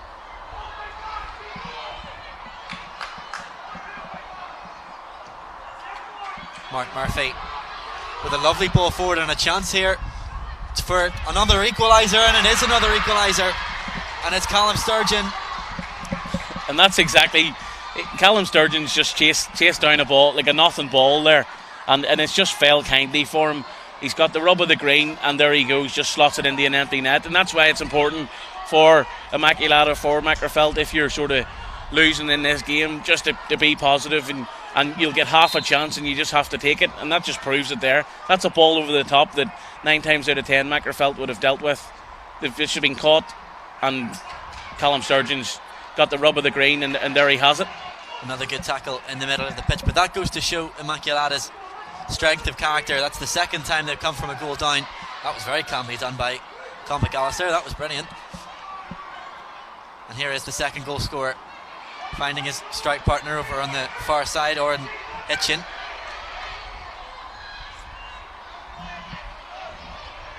And another good tackle coming in from Anthony Mathers. You can see the intensity's lifted here. The goals have went in, and now you can hear the crowd on the far side just giving the players a bit of a G up. It's a decent crowd that's came down to watch this final here. Obviously, Macrofelt have travelled in their numbers, and there's a brave few there that have travelled across the city from the Grosvenor Road area where Immaculata are based. The tackle there by Brambles in the middle of the pitch. It's exactly what I said beforehand. He'll be here, there and everywhere. He's dropped in now to sort of a holding midfield area. Talented player. Maherfeld still on the attack here.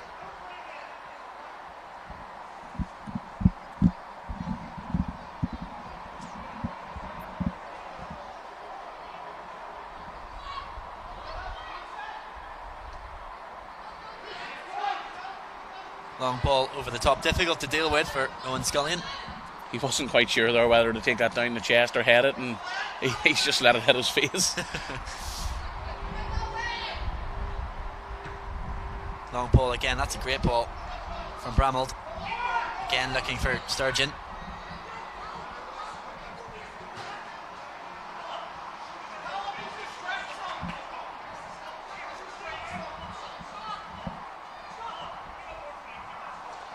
Well, we've had plenty of goals in this half. It's been a quite enjoyable half. Lots of action.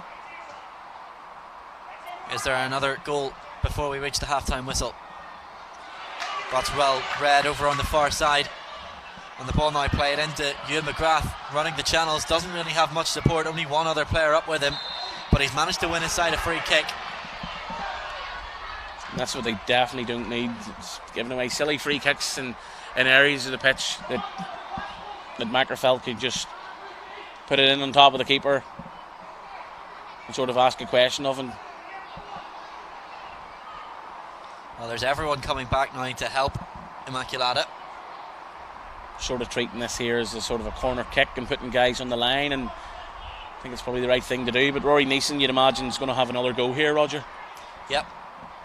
There's just that height at the top of the goal that isn't covered, and that's exactly what he's trying to find. Just lifts it over the top of the crossbar on this occasion.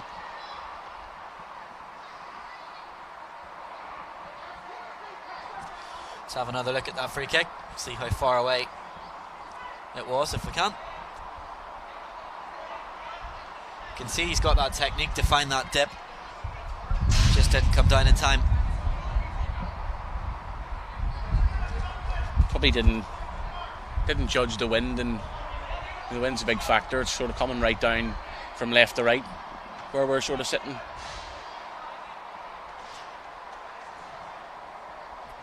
Another throw in for Macrofelt on their right hand side. Not long to go until half time, but it is the Macrofelt Sky Blues looking for this winner at the end of this half. Very confusing having a Sky Blues team playing Navy and a Immaculata team playing in Sky Blue.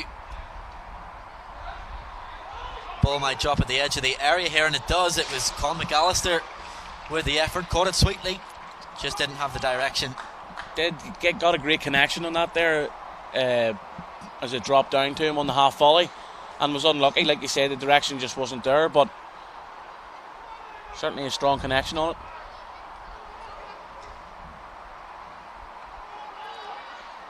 And Macrofelt are going to come again here, and they look for Young. He's been involved lots in this first half. Eventually though, Immaculata win it back, and that's a wonderful idea and through ball from Bramald. Takes it again. Bramald has the beating of one or two players from Macrofelt here, and three, just can't beat a fourth. It's come straight back out though for Ramsey. He's fouled, and now it's an opportunity for Immaculata to have a free kick. You could just see the ability of Michael Bramall there, just skipping past three Macrofelt players just with ease, just dropping the shoulder and sending them one way, and he's going the other. And now Immaculata have a chance here with just under 2 minutes to go to have a shot on goal from this free kick and go in at half time 3-2 in front. Well, it's important in these occasions. We've seen it for Macrofelt, they've done it. Test the goalkeeper, get it on target, because anything can happen. And it will be Michael Bremmel to take this free kick.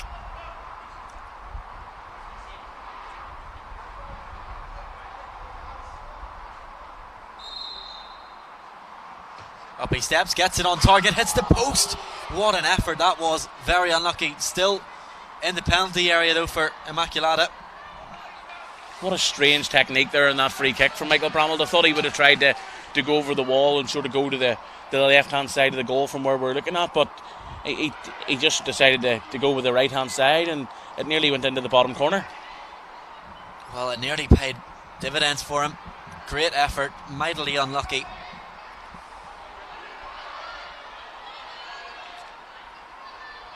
Immaculata still in possession as we approach half time. Flick forward by Nelson. Might get a second chance at it. Well covered though by Scullion.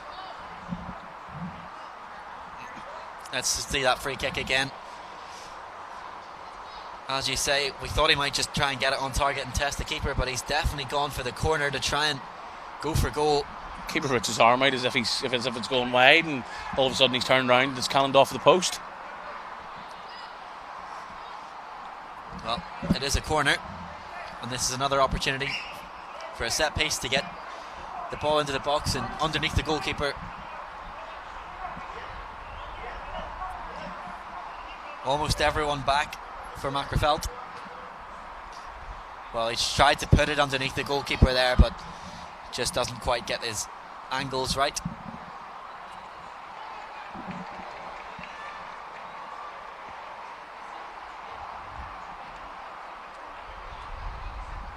So a goal kick for Macrofeld. That will probably be the final action in this first half. Young tries to flick it forward, cut out though. And there is the half-time whistle. So we go into the break, and it's Macrofeld 2, Immaculata 2. Plenty of highlights for us to have a look at in just a little second. But Aaron, what will the managers be saying? More of the same, or does something need to change for either of these teams? I think more of the same in terms of their attitude and how they've applied themselves. Obviously they need to tune up a few things in terms of giving away free kicks, especially for Immaculata, in areas that you can give Macrofeld a chance just to get a shot on goal. And for Macrofeld, I would just make sure their defenders don't switch off and just be wary of that direct ball, from the back or from midfield over the top that you can see that Immaculata have grabbed their goals from. So pretty much more of the same, just try and fine tune a few things, and hopefully the second half we'll see a few more goals. But there's been plenty of action in this first half. Well, hopefully we can have a look at some highlights, and while you watch them, we'll be back in around 5 or 10 minutes to bring you the second half.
Welcome back to this second half of the Under-14's second division final. It's Macrofelt Sky Blues 2, Immaculata 2. So all to play for as we enter the final half an hour of this, our penultimate final of the day. Yeah, there was no waiting about at half time. Just get in, quick drink, regroup, go again.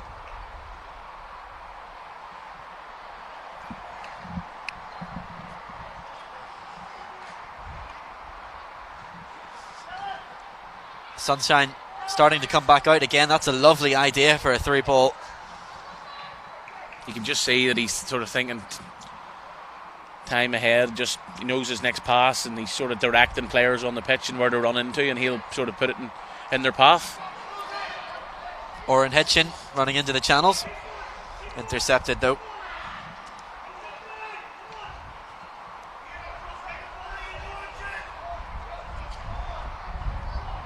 Ian McLaverty on the ball now, bringing the ball out of defence.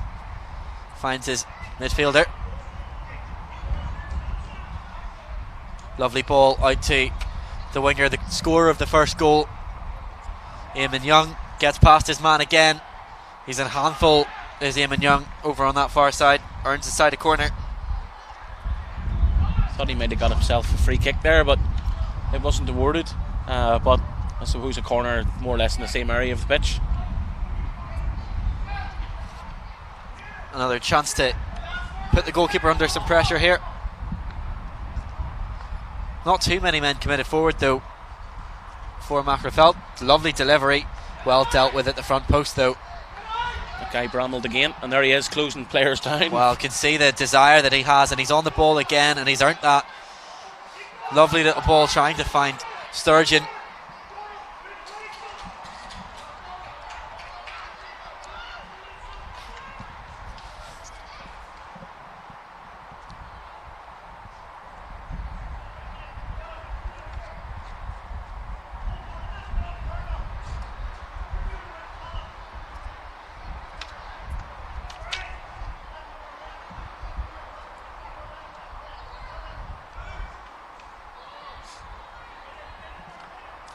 So a throw in for Macrofelt over on the far side.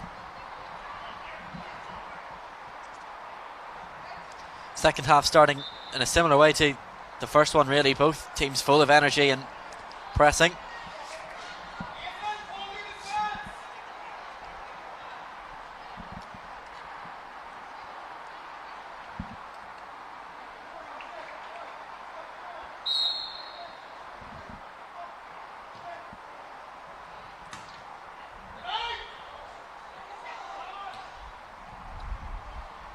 Again, the Immaculata defence dealing with that long ball.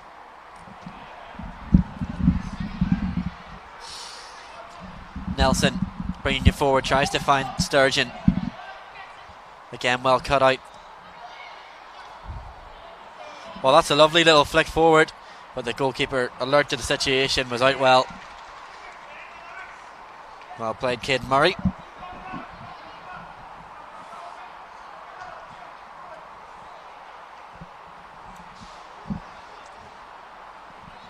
Oh, Sean Cunningham, my mistake, over on the far side. He read the situation perfectly well there. He's seen the Macrofelt player lift his head up and play the ball forward, and he was quick off his line and was able to get it under control for his side. Substitution coming now for Immaculata. Kieran Dempsey now onto the pitch. I think he's going on in place of Thomas Nelson. He looks to be going off on the far side. Just giving Nelson a wee breather. I've seen him when he was in the first half here. He was sort of walking with a bit of a limp, so maybe he's took a slight knock.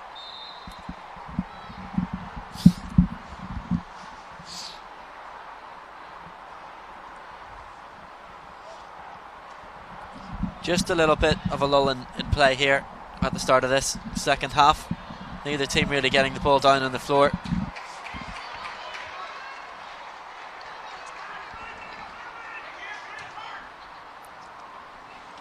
Good goal kick down, trying to find the goal scorer Young. You can see Bramwell on the ball again.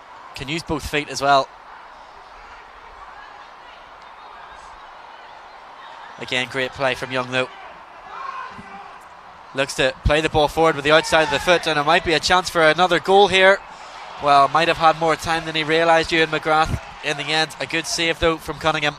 Well done there by Sean Cunningham. Stood firm, stood tall, and made it hard for Ewan McGrath to find a gap either side of him, and all that Ewan McGrath done there was just put it into the hands of the keeper. Let's have a look at the replay. Again, another great ball forward. Just again catches a lucky break there for Maher Felton.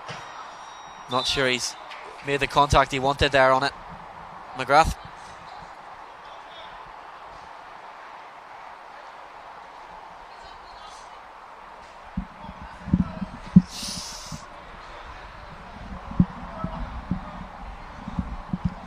Mathers with the throw in. Finds Bramall. Well dealt with by the goalkeeper. Murray was out quickly to it and made sure he caught it.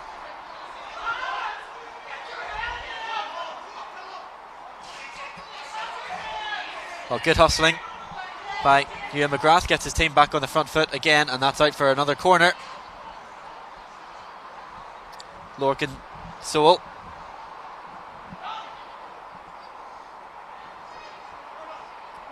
He's been a rock at the back so far for Immaculata. Magherafelt players coming up from the back here for this corner. Centre half Dylan McLarnon up from the back. Good ball into a dangerous area, and the goalkeeper does well to deal with it, but the second attempt, and it is, I think, McLarnon that tapped it home. Maybe it wasn't, maybe it was the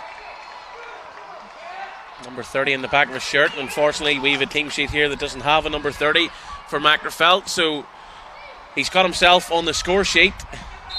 We just don't know his name. Well, we were given the team's lineups of which we could choose our names from and be able to commentate, but unfortunately we haven't been given accurate numbers all across the board throughout the day, so sometimes we can't tell you who's on the ball. But here is that number 30 again, causing all sorts of problems.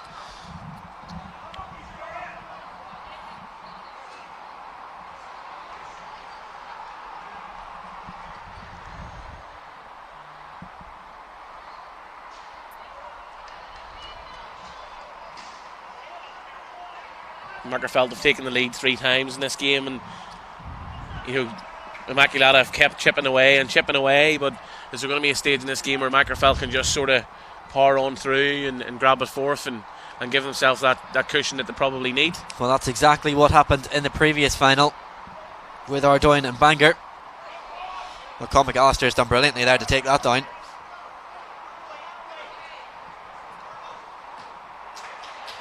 One back though in midfield. Can Immaculata hit back a third time? McAllister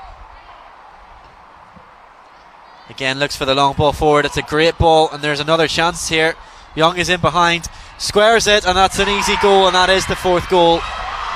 And there's the goal for Ewan McGrath. That's exactly what we were talking about, that 4th goal, that cushion that they need, and a great work down the right hand side once again by Young, and this time unselfishly puts it on a plate for McGrath, who probably has deserved the goal given the effort he's put in up front there by himself today. Well, they have hit down from a couple of goals already, Immaculata. Plenty of time still left in this 20 minutes. Wouldn't rule them out just yet. But here's Young again. He's kind of run the show today. In for McAllister. Well, the referee decided not to play an advantage. He's brought it back for the free kick. And a yellow card as well shown. Mathers with the yellow card there. Just hope for Immaculata. You see that 4th goal went in, and straight away they were on the ground and frustrated and upset and annoyed, which is totally understandable. But 20 minutes to go, just get yourself together, regroup and go again. You've shown before that you can come back from a goal down, and there's no reason why you can't just get another goal. Already scored 2. We've had goals all afternoon, so no reason they can't claw themselves back into this game again. Goalkeeper collects the free kick and releases his side early. A good ball. Kitchen, though, just loses out. And that's well played by McLaverty. Won the ball back and played it into the touchline. Just player wasn't quite alert to the pass in this scenario.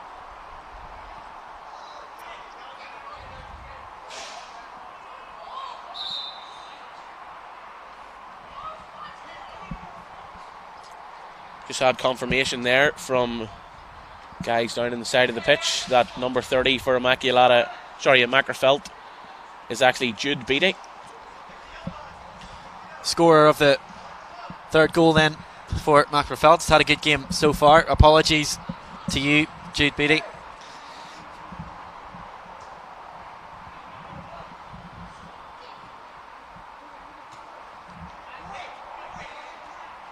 Now it's Neeson just losing out. Back to McLaverty.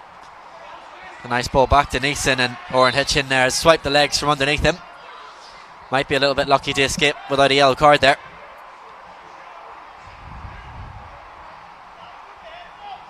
He was one of the players that went straight down to the floor after that fourth goal went in. Very frustrated, understandably.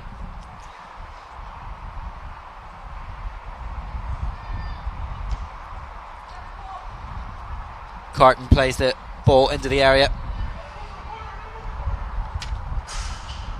Throw in favour of Mackerfelt down this near left hand side. Will be a substitution, I think, coming on now.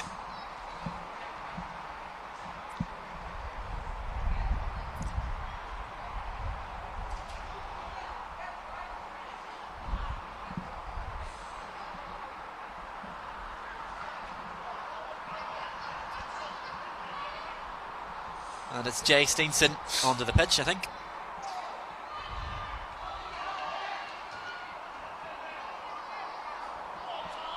Well, potential appeals for handball there against Callum Sturgeon. Nothing given. Good hold-up play. Bramald into his left back. Long ball forward looking for Dempsey.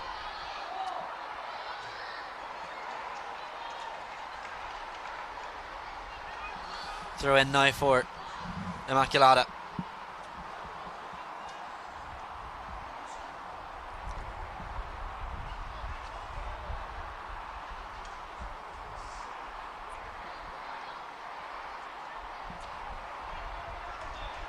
Through ball.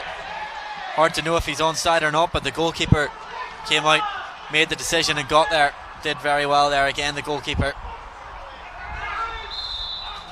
And the referee eventually does give the free kick for the push on Anthony Matters.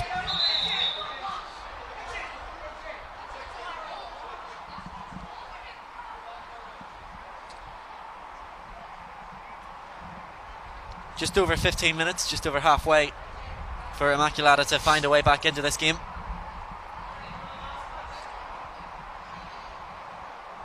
We've seen earlier on, Roger, in the game for Carnmoney and St Malachy's, that Carnmoney at one stage just looked as if they were sort of dead and buried, because St Malachy's were just putting pressure on and were on the up, and that one goal completely flipped that game on its head, and Carnmoney went from being 1-0 down to 2 minutes later being 2-1 in front, and something similar can happen here to Immaculata, but they just need to be patient and believe that can happen, and if they can't, then it'll go one way, and Mackerfelt will just grab a fifth and see this game out, no doubt. Well, the 3 goals would surely be far too much for Immaculata to come back from.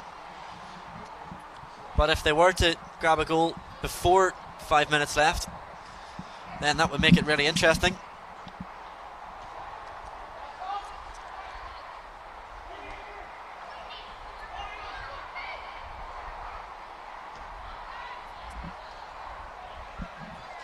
Needs to stick up front if Immaculata are wanting to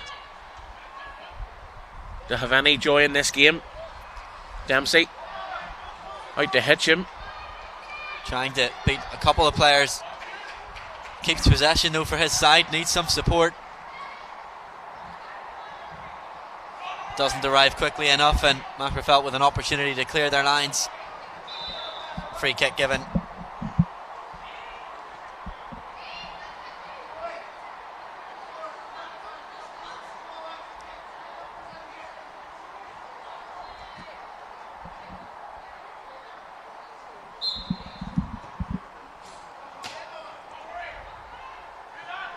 Well played by Bramall, keeps hold of possession, pointing at players where to go. Gives it to Steenson, lays it off. Well, Ramsey wasn't there in time, and now Macrofelt can counter. It's 3-on-3 here. Still going into the box.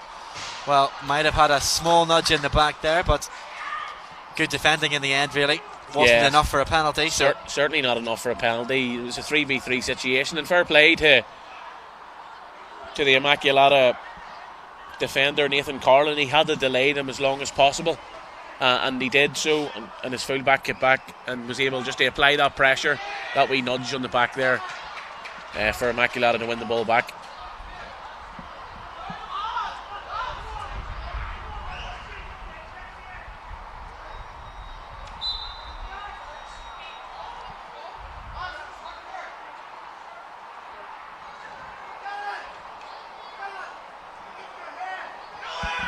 I think there's a player down here. Number 16. I think Darren Ramsey went to clear the ball just as it was going across the line. Managed to get there in time, but he's maybe rolled his ankle or something in the process. See him just limp off there just in front of us at the minute. He's replaced by the number 12 for Immaculata, who unfortunately also we don't have on our list.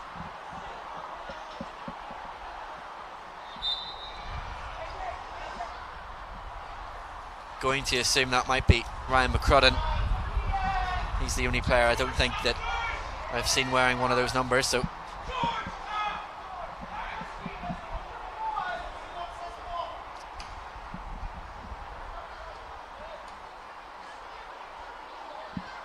here he is involved straight away, manages to get the ball out to Hitchin.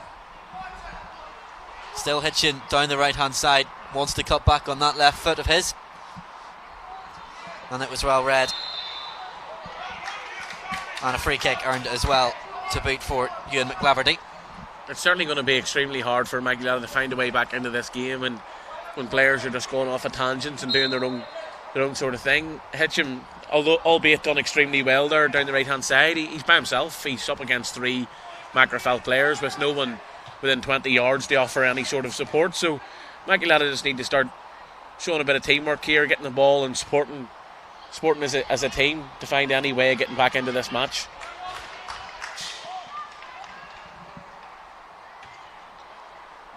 Keeper puts that right downfield. Good header though from Bramall.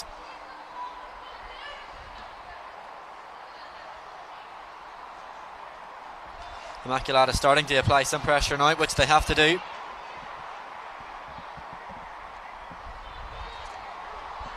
Ball rolls all the way across the midfield, eventually dealt with by McGlaverty, and Sowell clears down the pitch.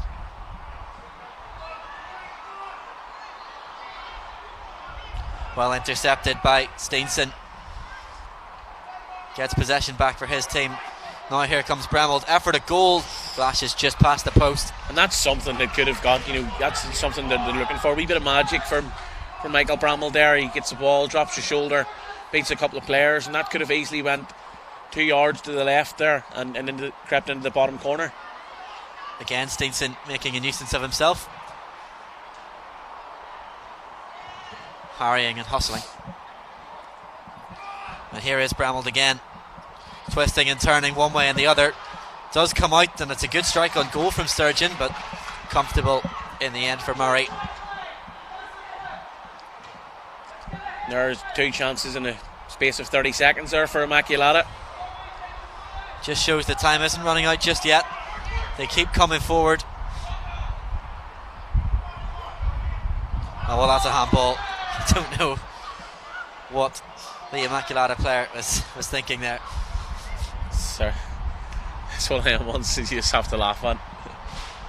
Well, here is that first effort at goal. It's brilliant footwork and ability to get himself into the shooting position. And another good effort at goal. Flashes just wide on that occasion. Well, that ball might come all the way through there. Doesn't quite reach Fergal Walls.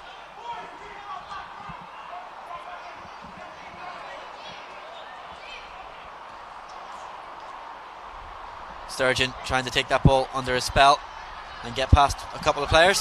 Earns a throw in. There will be another substitution though.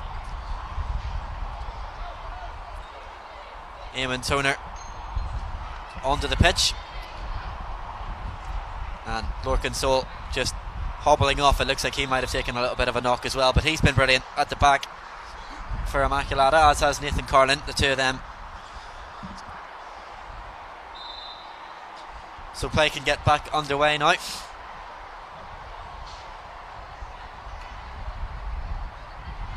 that's going to go out. Well, I think that should have been given the other way, and the referee has now given it the correct way. It is a Macrofelt throw in. If this game keeps getting scrappier and scrappier, that can only suit Macrofelt though. Yeah, they'll be the happier of the two sides. They're 4-2 in front. They've a 2-goal cushion now to sort of see them through for this remaining 9 or 10 minutes left that we have here, and if they get the one opportunity, you have no doubt that they'll put it to bed. But Immaculata just need to remain positive, and there's chances still for them as well.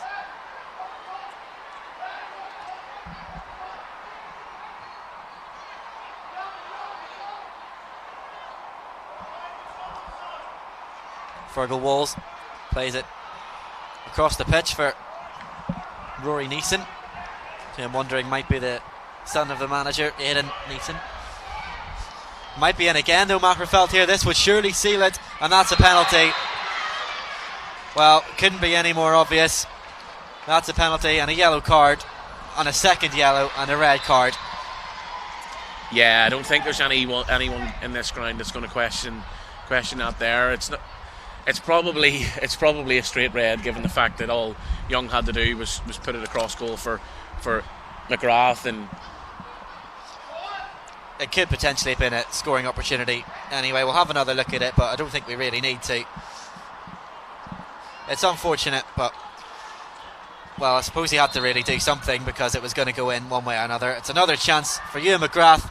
Lovely penalty. That will surely seal the title now for Macrofelt. 5-2.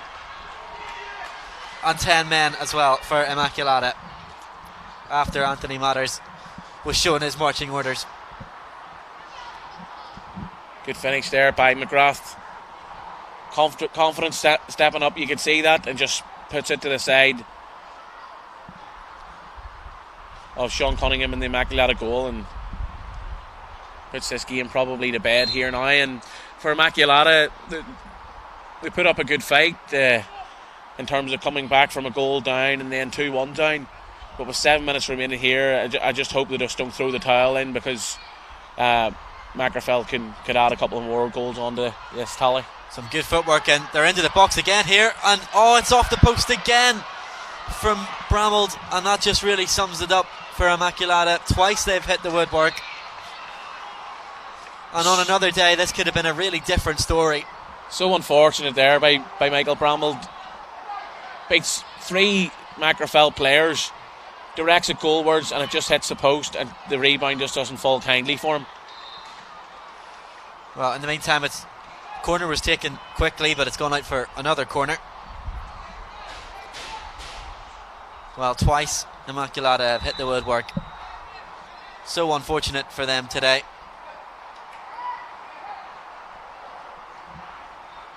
So another substitution comes on, and unfortunately again I can't tell you who this is, because he's wearing the number 2 shirt, which is listed for us as Anthony Matters, but he was sent off, and it's a different player, so I'm afraid I can't tell you which player has come on for the last 6 minutes or so.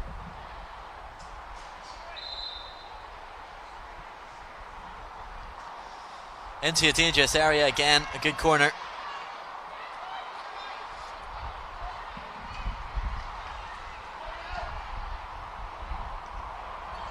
Ramsey Back for Carlin. Steenson does well on that left-hand side, gets past a couple of players. Just can't keep it in play though. Really small, young, very technical, tricky player. Steenson there, you can see him getting on the ball. He's just very light compared to the other players on the pitch here, but he's game. He's battling away there, and he's getting wired in.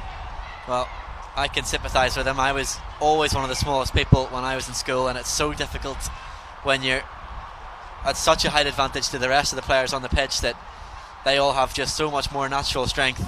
So you have to rely on technical ability, which I never had, but luckily it looks like young Jay Steenson does have that ability.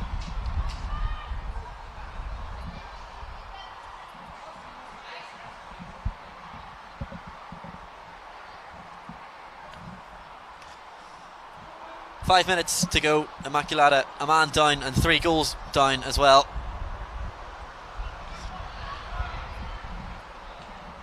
It's some task for them to get back into this now, but they might be in behind here. In the end, well dealt with.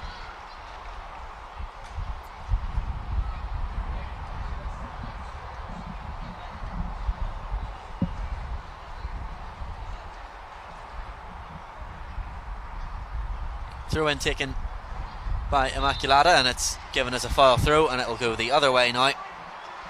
And again, that's another thing that sort of sums up Immaculata's day. Yeah, I don't think you're going to get away with throw-ins like that, unfortunately.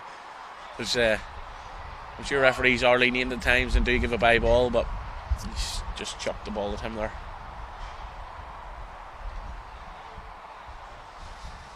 So MacRaphel probably just have a couple of minutes to edge out before they are crowned the champions of this under-14 second division.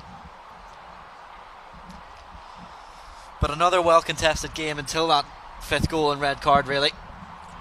Yeah, no, absolutely. I always thought throughout the game, Roger, that MacRaphel looked stronger, and Immaculata had to depend a lot on Michael Bramald, and when they were conceding silly goals and getting frustrated with themselves, it was only going to go one way, and there was only going to be one winner after that, and it was going to be MacRaphel. But there's a chance here for Kieran Dempsey to make it interesting for the remainder of this game if he can somehow get himself on the score sheet here, or this can lead to a goal.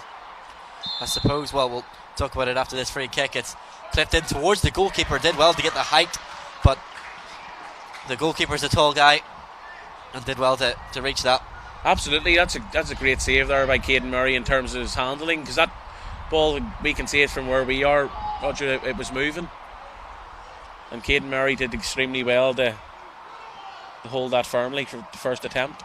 McAllister again trying to flick the ball forward, but I think really when MacRaphel scored the early goal and going behind really early, sort of Immaculata have been playing catch up the whole game, and in the end I think it's just been a bit too much for them to keep playing catch up. And still in possession though, still not going down without a fight and continuing to play, haven't given up. Steenson tries to wee back heel there, doesn't come off. Down the line for Sturgeon, who I think is offside should he get there, which he won't.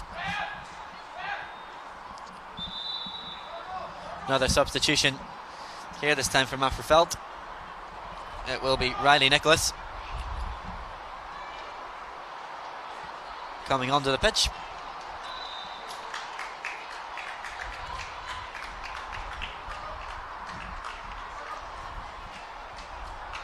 So we just wait for the replacement to leave the pitch before play resumes.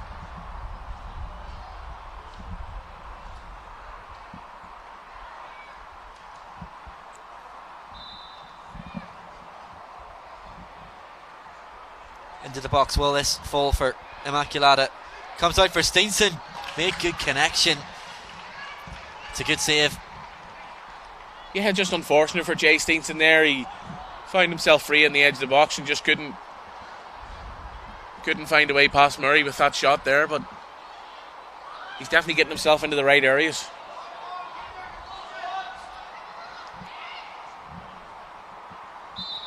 Well, free kick there for the push. So maybe one last chance to snatch a consolation here for Immaculata.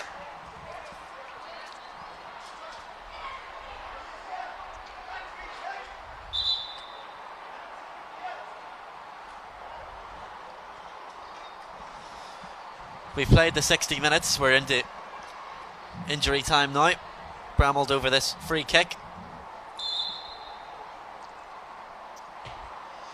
Looks to have an effort at goal, and the goalkeeper had to save it with his feet. We could see again that was moving all sorts of different directions, and in the end it's a good save. But there is the final whistle. Makrefeld are champions of the under-14 second division. Commiserations to Immaculata, but on the day I think Makrefeld deserved that, Aaron. Absolutely, Makrefeld were the better side on the day.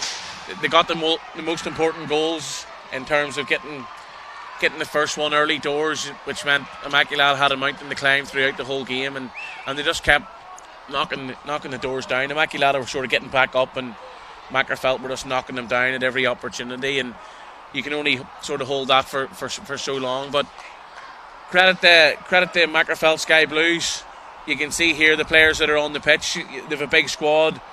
They're well supported. You can see that there's plenty of people that have travelled down the road to support Makrefeld, and a fair play to them.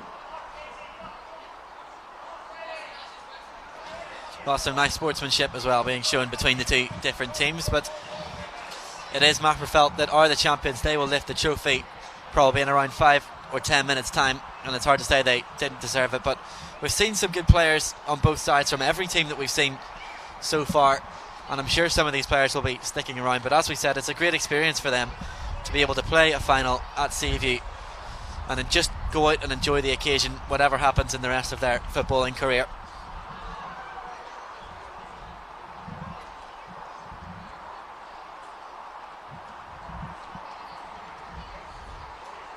So if we go, and hopefully we can watch some highlights in a second, and then we'll be back for the presentation.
Well, just in time for us to see the runners.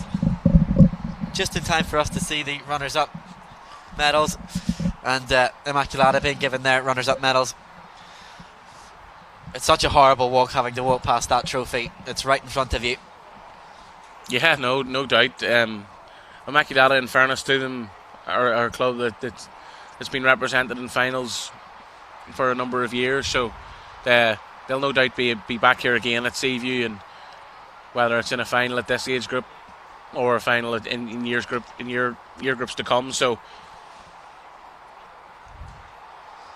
well, commiserations to Immaculata. They did well to get here, obviously, as every team has, and hopefully they can look back and say that they played at Seaview and they enjoyed the occasion, because that's the main thing. But now it's the turn of Mahrefeld to walk past that table, and they will be the team that gets to collect that trophy.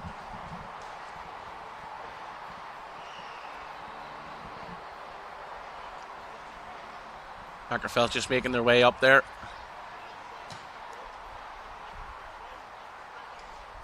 It's a big squad that they've had. You can see the different variations of squads there. This is obviously their under 14 squad here today, and I can see one of their older and younger squads that came to support them as well. So it just goes to show you that the commitment levels that they do have in Mahrefeld, and the fact that they're travelling up the road here to play in this South Belfast League, and which means they're going to be on the road sort of every week, and they're not going to get very many games at home or in sort of the Mahrefeld area. But it's great for them to come up here and play at a showpiece ground like Seaview, with the spectators here and the game being streamed, and just the occasion that it does bring playing in a final.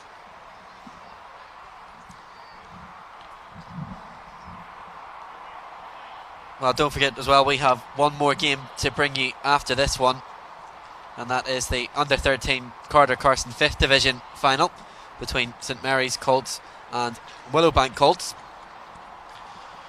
But more importantly for Mahrefeld Sky Blues, they're about to lift that trophy.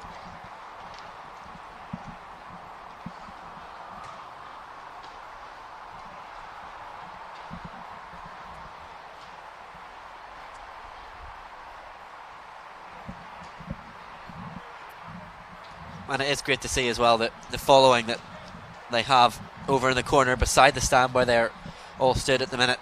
Obviously a family sort of club. But here we go, they are the champions. Mahrefeld Sky Blues, the champions of the under 14 2nd Division.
back. Thank you for joining us. This is the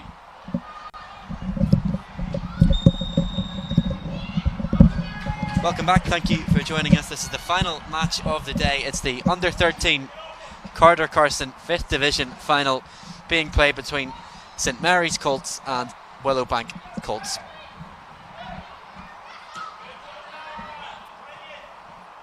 Aaron Agnew is alongside me again. Hopefully we have another exciting game in prospect. What are your thoughts coming into this one? Yeah, looking forward to it. Willowbank and St Mary's Colts sides, both clubs have a massive youth structure, which means we've got A teams and B teams. I don't like to use A and B teams with the first and second teams, and this is the sort of second teams from within their structure. So I'm looking forward to see how they fare today.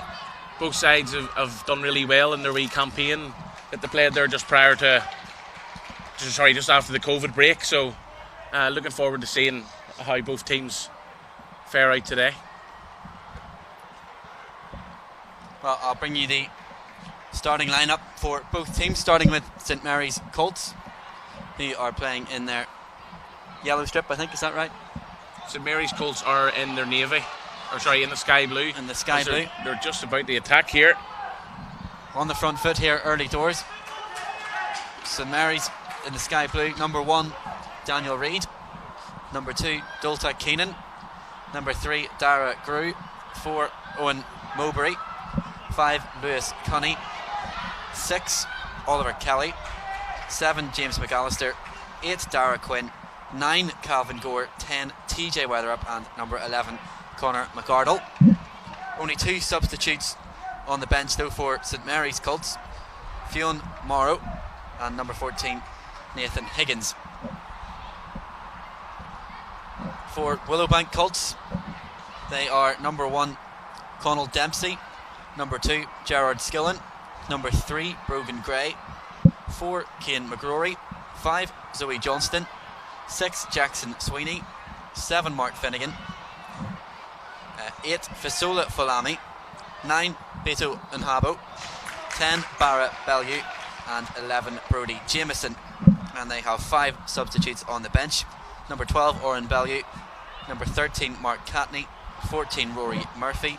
15, Francis Gallagher. And 16, Joseph Gallagher.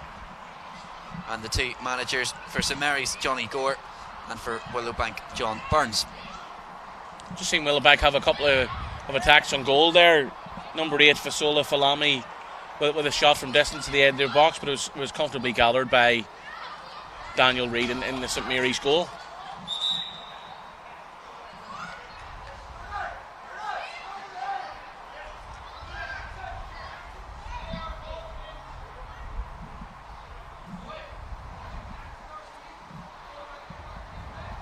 Throw in here for Willowbank, looking to get it down the line.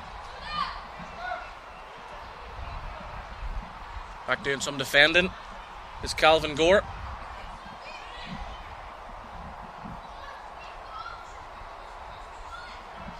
And well defended again.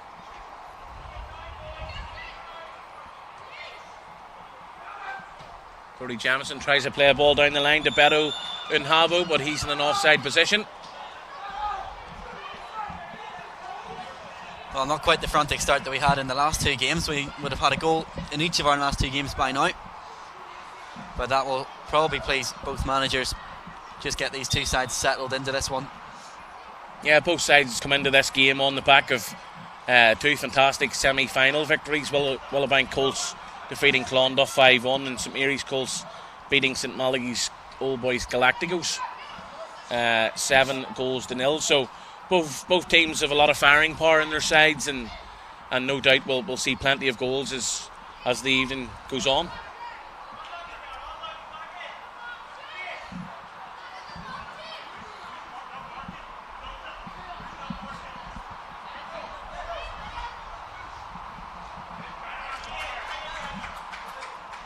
Both sides just settling into this one nicely. If the amount of goals they scored in the semi-finals is anything to go by, hopefully we're in for an entertaining final day, or final game of this afternoon, or evening I suppose we are in now.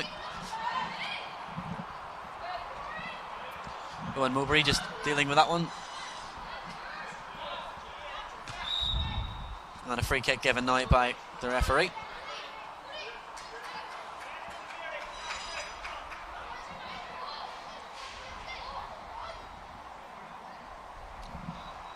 It is Mowbray to take it. Intercepted though in the middle of the park by Jackson Sweeney. Lovely through ball, and Bellew might be in here. Bellew's in on goal, keeper stands still, doesn't come out, and he's given them the lead. Barra Bellew, the number 10 for Willowbank. It was a beautiful through ball.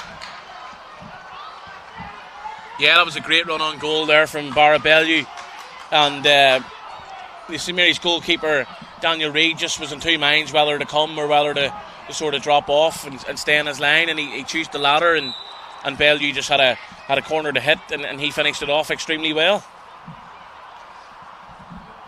Well, the question now is, how did St Mary's respond?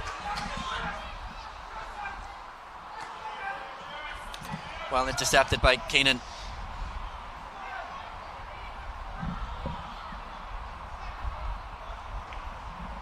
Again, there's a minor issue with our team sheets. The player that played the through ball and that was getting on the end of that ball there from Keenan is number 17 for Willowbank, and we don't have any 17s listed on our team sheet, so I'm afraid I'm not too sure who exactly that is. Maybe we'll try and find that out for you. And it is that number 17 over the free kick and whipping it in. And an effort at goal now on target. Did well to get it on target from such a long way out, but well saved by Daniel Reid. Gets his team back up on the front foot.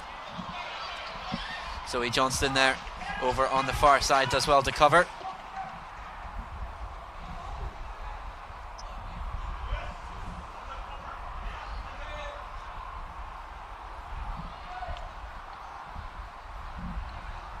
Throw in now for Willowbank, for St Mary's, sorry, as they try and get themselves back into this game. Well, I thought James McAllister had done well to turn his man there, but the defender did well.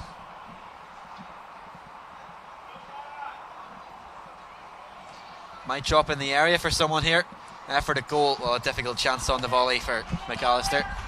Thought he was maybe in an offside position there. Thought it might have come off a Willowbank player actually. That ball just slips under Dulta Keenan's feet, but he's back underneath it and does well to tackle and earns his side a free kick.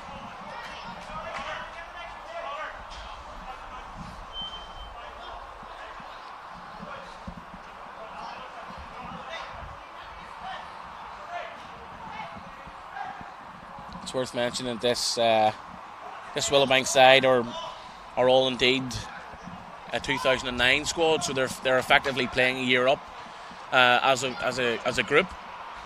There's actually a 2010 in the squad as well. Number 4, Cian McGrory, is actually born in 2010, so effectively given 2 years up here against the St Mary's side.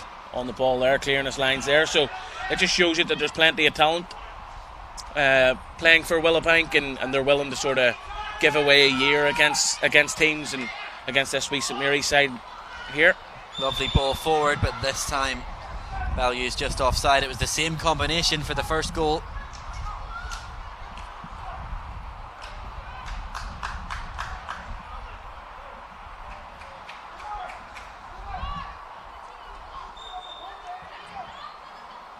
Free kick though for St Mary's as they try and get themselves back into this.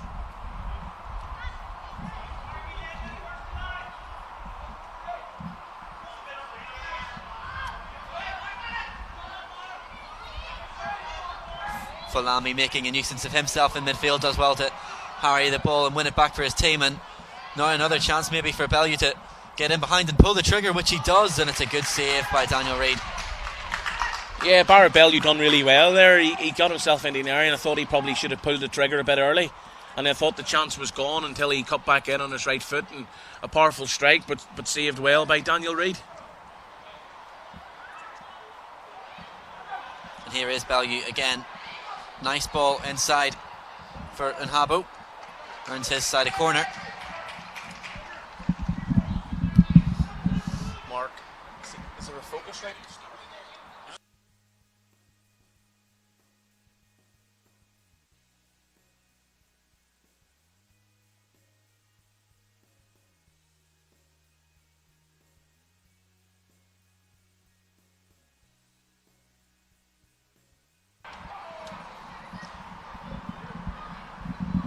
Out for Keenan. Just loses out there to the left back, but still Willowbank come forward into the box by Jameson.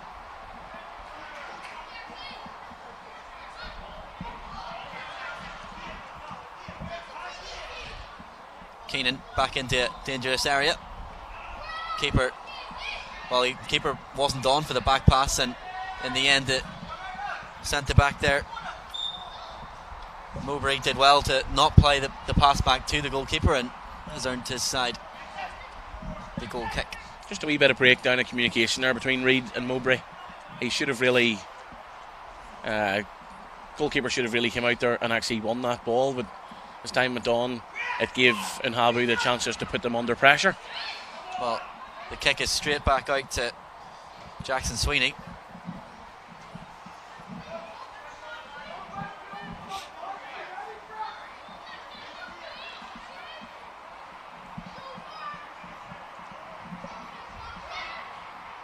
Keenan with the throw. Push though against the St Mary's defence, and it'll be a free kick now for Willowbank, who have definitely started the first half of this game the better. And it is the number 17 that sets the ball down. Tries to deliver it into a dangerous area. It's a good cross. It's Falami. Wins a corner.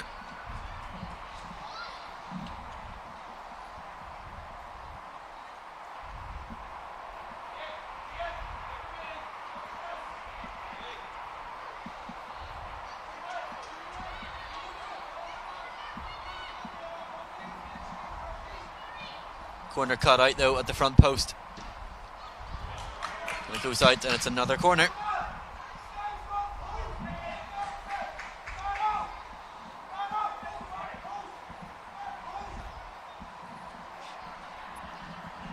Can't see who's taking this, just got the hut in my way. Back into the dangerous area though. Now can St Mary's counter with Calvin Gore. Well, he gave it to Conor McArdle, but McArdle couldn't find another sky blue shirt.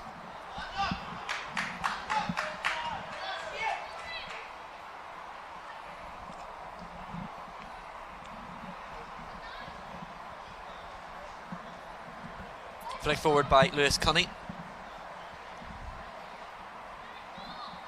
Willowbank though are just trapping St Mary's inside their own half here. Yeah, St Mary's just struggling to find a way out.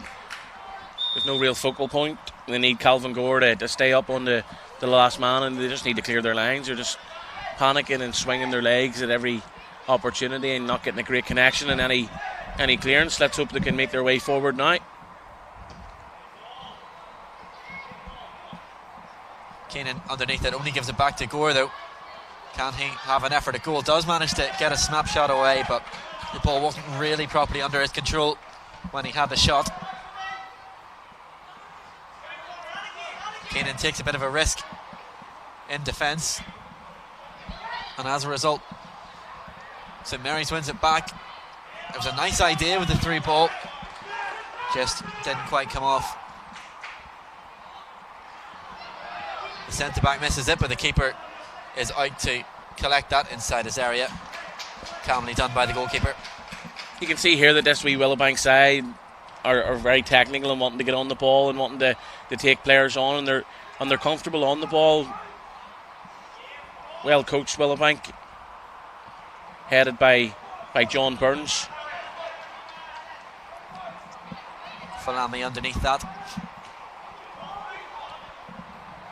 Just going through a bit of a scrappy spell here. McArdle, nice little flick ball forward. Looking for McAllister. Into the box now is Weatherup. Can he find another shirt? Some good footwork from Weatherup. Finds McArdle. But eventually 3 Willowbank players surround them out, and now they bring it away through Jameson, who wins the free kick. Good feet there shown there by St Mary's number 10, TJ Weatherup. Just couldn't carve out a chance for his side. But credit to Willowbank. They're, like I said, we've mentioned beforehand about them sort of giving a year away and on even occasions giving 2 years away. But their game, they're putting up a fight here against the St Mary's side, and despite not being sort of up to them physically, they're definitely giving them all they've got. Great footwork again down this left hand side, and it's Jameson. It was a wonderful ball actually downfield by Zoe Johnston. Gave Jameson the chance to chase it, and it's a throw in now for Willowbank.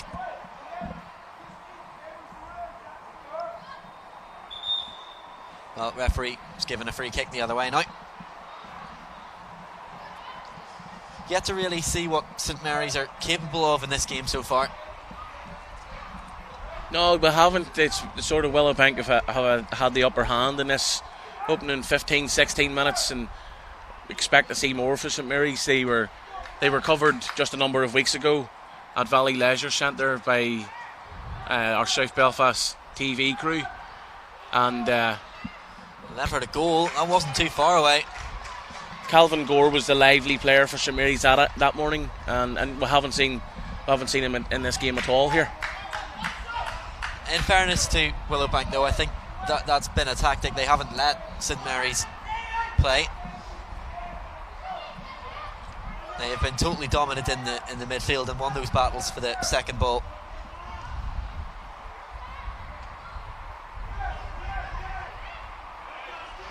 Here is Falami winning most of those second balls in midfield. Headed back to the Willowbank number 17, right to Brodie Jameson.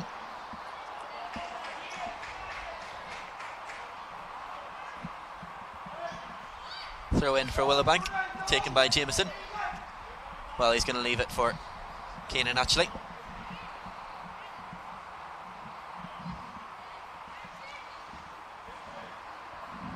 Headed forward and again cut out. Will be another throw.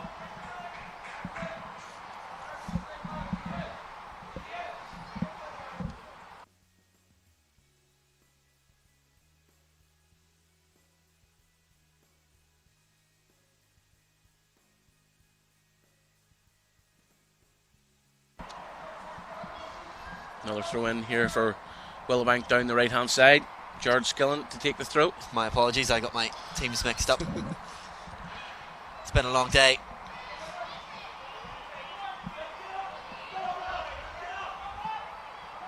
Zoe Johnston now in possession. Lovely little pass out to the fullback. One back now by St Mary's. Can they counter attack? Great play though in the middle by Falami. He's been excellent so far. He's definitely been the guy that's done the business for Willowbank in the middle of the pitch. He's getting forward, he's getting shots off, he's doing the dirty work in terms of defending. The ball forward, it's a wonderful ball, and now this might be a chance for Calvin Gore to get on the score sheet and an equaliser, and there it is, a great finish. Wonderful through ball to make the goal, but it's all to play for again. And that's exactly what we were looking for. I managed to see that the other week when the footage came across of Calvin Gore, and he could just be doing absolutely nothing in the game, and a through ball comes through and he's able to finish it off, and he's done just that there. Through ball, he's raced on to the end of it, he's got control of it, he's composed himself, lifted his head up and just finished it off into the bottom corner. A great finish as well, really composed. And we're back on level terms again in this final, and that is now every team that we've had today has scored a goal, which is great to see. Shows the quality throughout the South Belfast Youth Leagues, that everyone's able to conjure up something in a final. Absolutely, and it means a lot to these players. You know, they've, especially after the year we've had in terms of the COVID, and these kids have missed out on quite a lot. They've come back. There's been a short season put together, 5 or 6 weeks. They're playing in a wee competition, and all of a sudden they're here in a final, and they've came and they've delivered.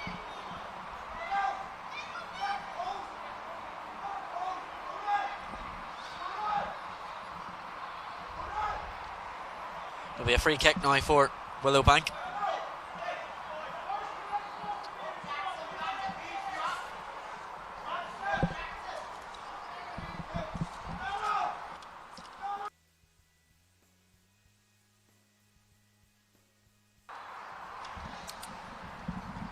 Free kick here.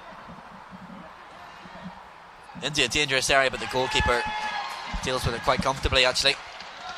Yeah, and swinger there. Goalkeeper, I suppose, the Willowbank player, number 17, who have maybe... So another long ball, and they're in again here, St Mary's. It's Weatherup, has support, and maybe he should have used it. He had McArdle in support with him, and it would have been a completely open goal for McArdle, who is offside now as he tries to put that ball in. But, well, TJ Weatherup had the opportunity to pass the ball there, and he was selfish, and you can understand that in a striker when they're 3 on goal. But the keeper, to his credit, stood up, made a great save, but should Weatherup have passed that? Yeah, credit to Conal Dempsey there. He kind of delayed. It didn't know whether to come out, and the minute he came out there, if he came out a bit early, the cutback was there, and it was just a free goal. So he tried to delay it as long as he could, and let the striker make the decision. And unfortunately for the forward there, he made the wrong decision. But well done to the Willowbank goalkeeper, Conal Dempsey. And Habo battling in midfield. It's a throw in for Willowbank.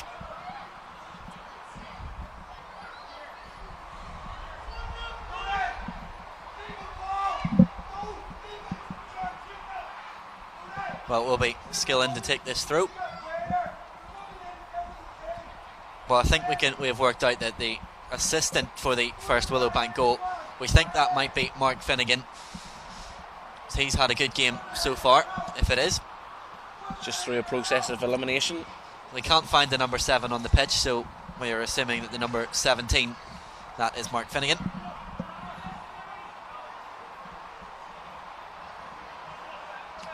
And it looks like he will be the player that's going across to take this corner.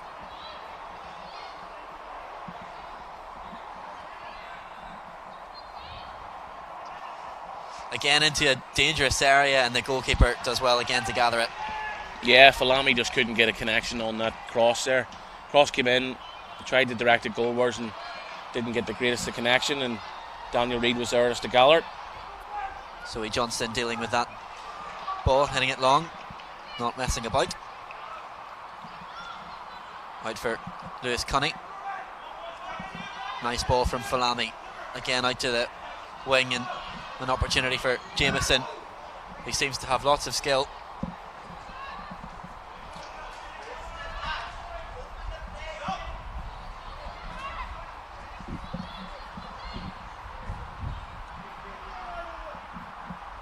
It is Skillen with the throw.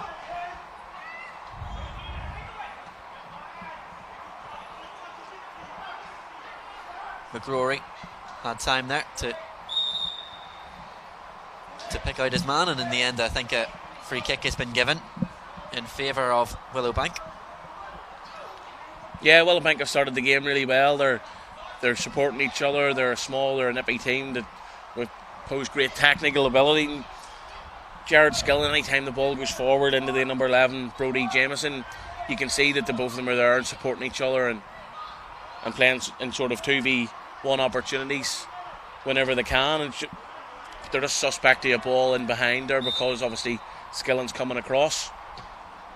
Another good ball into the area from Johnston. Might come back out, and an effort to goal from Sweeney it was.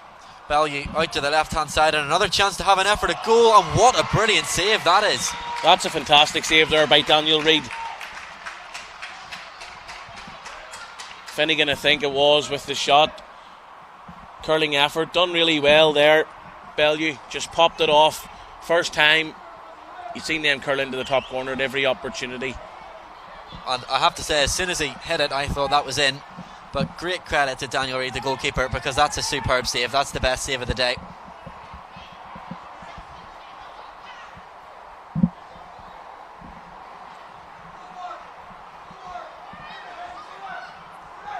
Throw in though for Willowbank, 5 minutes to go until half time. I think they would have to be the happier team in how they're playing at the minute. So if St Mary's went into the break all level, they would probably be the happier team with that. Falami does well. Willowbank still trying to carve out an opportunity with Sweeney.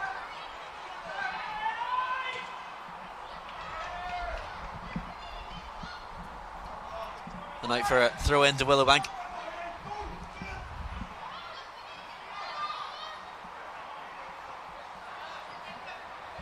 No foul given, but Willowbank win the ball back, and a nice little ball roll from Falami, and tries to flick it through for Bellew. Might have been an offside position anyway.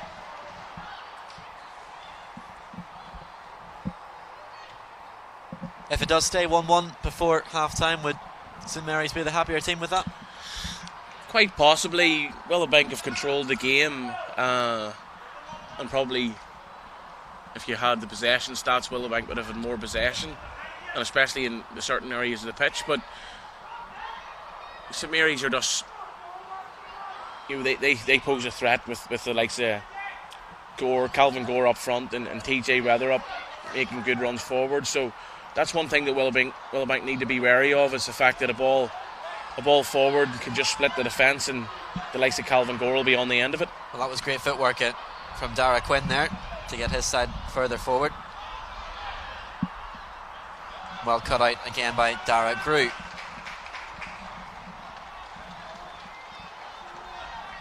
Willowbank throw in, 3 minutes until half time.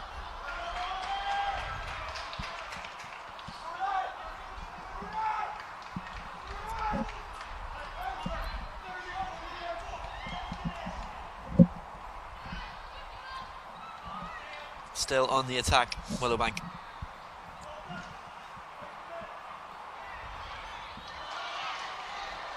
This time though, St Mary's might be able to counter, but Weatherup just couldn't get it under a spell. It is Quinn again, looks for the early ball.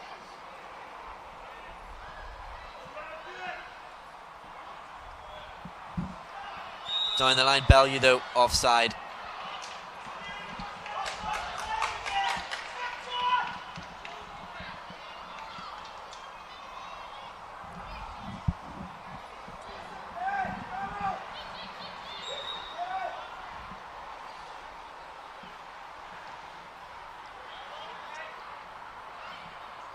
Falami again there, sweeping up the second ball.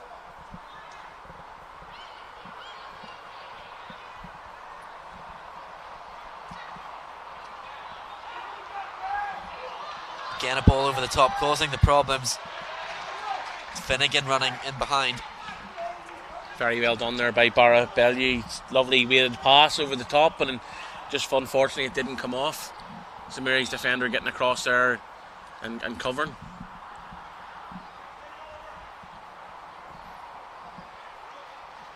Thrown in towards Bellew.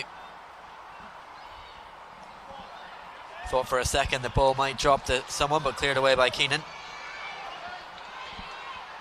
Weatherup bringing it forward. No foul given, and is Bellew onside here again though? Well, the flag went up, but it was brilliantly dealt with again by Keenan.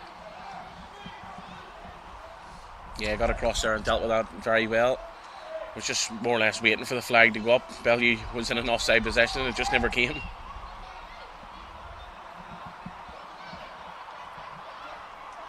Well, this game will be very open as we go into the second half shortly. We'll be heading into the half-time whistle in around 30 seconds or so.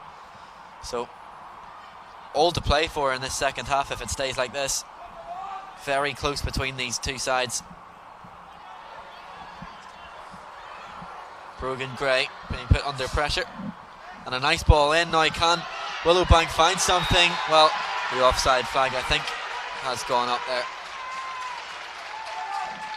Offside or not, that is a fantastic tackle by St Mary's captain Oliver Kelly. He wasn't aware of any sort of offside or corner kick or flag that went up, and that's a last-ditch tackle. Well, no, it would have stood. It wasn't an offside flag. It was just out for a corner. So that is a goal-saving tackle, and it was celebrated as such as well, which is great to see. Well, the ball came out for Skillen. Couldn't make a proper contact with the ball, and it is half-time. What a tackle that was from Kelly. Kept his side going into the break all square, which is what we do. At half-time score, it's St Mary's Colts 1, Willowbank Colts 1.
Welcome back to this, our final match of the day, the under-13s Carter Carson 5th Division final between St Mary's Colts and Willowbank Colts.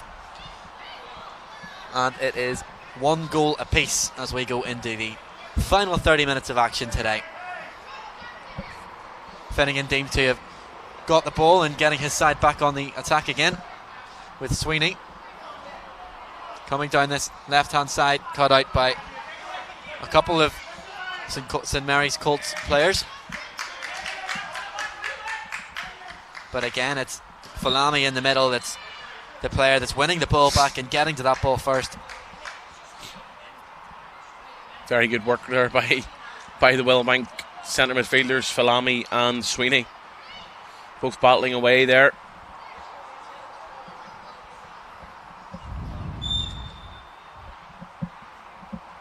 Well, a free kick for Willowbank, and it is Zoe Johnston to take.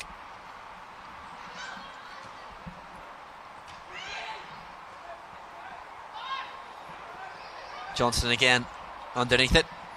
Finds Ballieu, but Balyeu's control not there. Now, can St Mary's conjure up a counter-attack? And they'll have a throw-in. They've started this second half better than they did the first half. They're more into the game now. I think the first 5 or 10 minutes or so they might have been a bit nervous, and I think that showed in the goal, but they've got themselves back into a game now. I think Willowbank have just changed the shape or tweaked it slightly. Finnegan is out here on the left hand side, and he was on the sort of right in the first half, so slight change of shape for Willowbank, but it's still the front man Betu and Habu up there by himself, with Barra Bellew sort of hovering about in behind. And the number 11, Brodie Jameson, as well, with his quick feet and pace, causing problems over on the right hand side, cutting in on his left foot. Throw in for St Mary's. They've definitely settled more now in this game.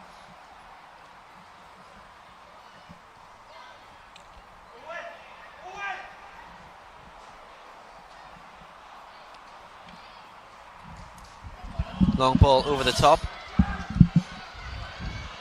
It's going to be dealt with though by Cian McGrory.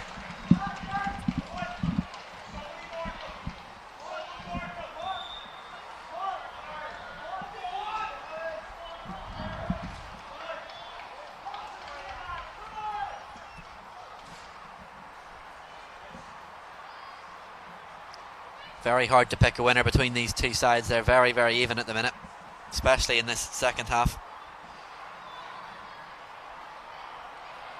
In terms of chances as well, I'm trying to sort of think if there's been many clear-cut chances, and the only thing I can cast my mind back to was that great save from St Mary's keeper Daniel Reid, denying I think it was Finnegan.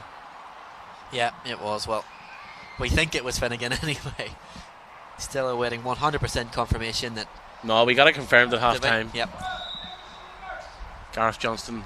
Finnegan it was then, wearing number 17. Gareth Johnston from the South Belfast League confirmed it to us. Doing a bit of work, Gareth is. He'll hate me for saying that.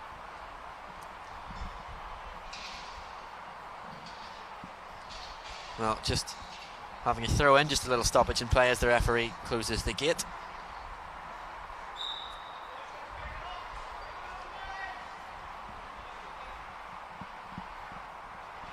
And we're back underway again. And again, it's Fulami in the middle of the park winning those balls. Free kick, though, given in favour of Willowbank.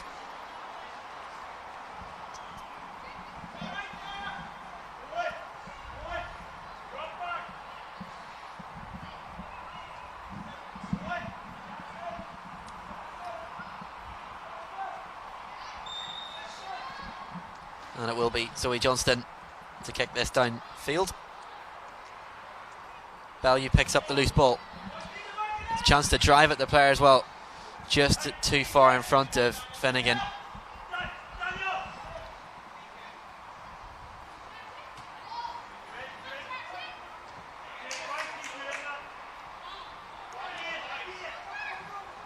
Ballieu again trying to get underneath it.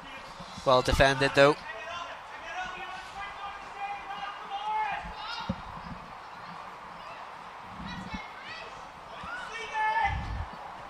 Brogan Gray again underneath that first of the tackle.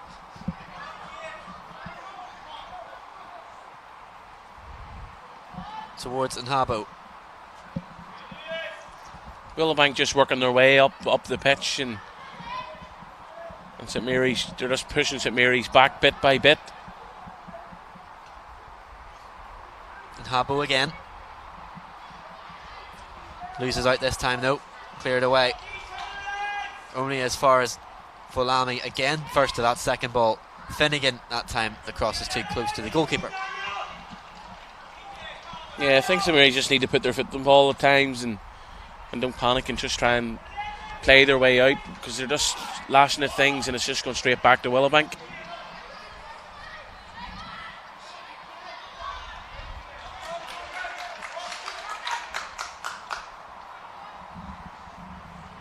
Throw in now for St Mary's. The first time in a couple of minutes now that they've been back up this end of the pitch. The end that they want to be up for sure. McAllister now on the ball trying to make something happen. Just goes out for a goal kick. Very unlucky. Possibly could have set it back to his fullback there, who was up supporting, but tried to muster up something himself.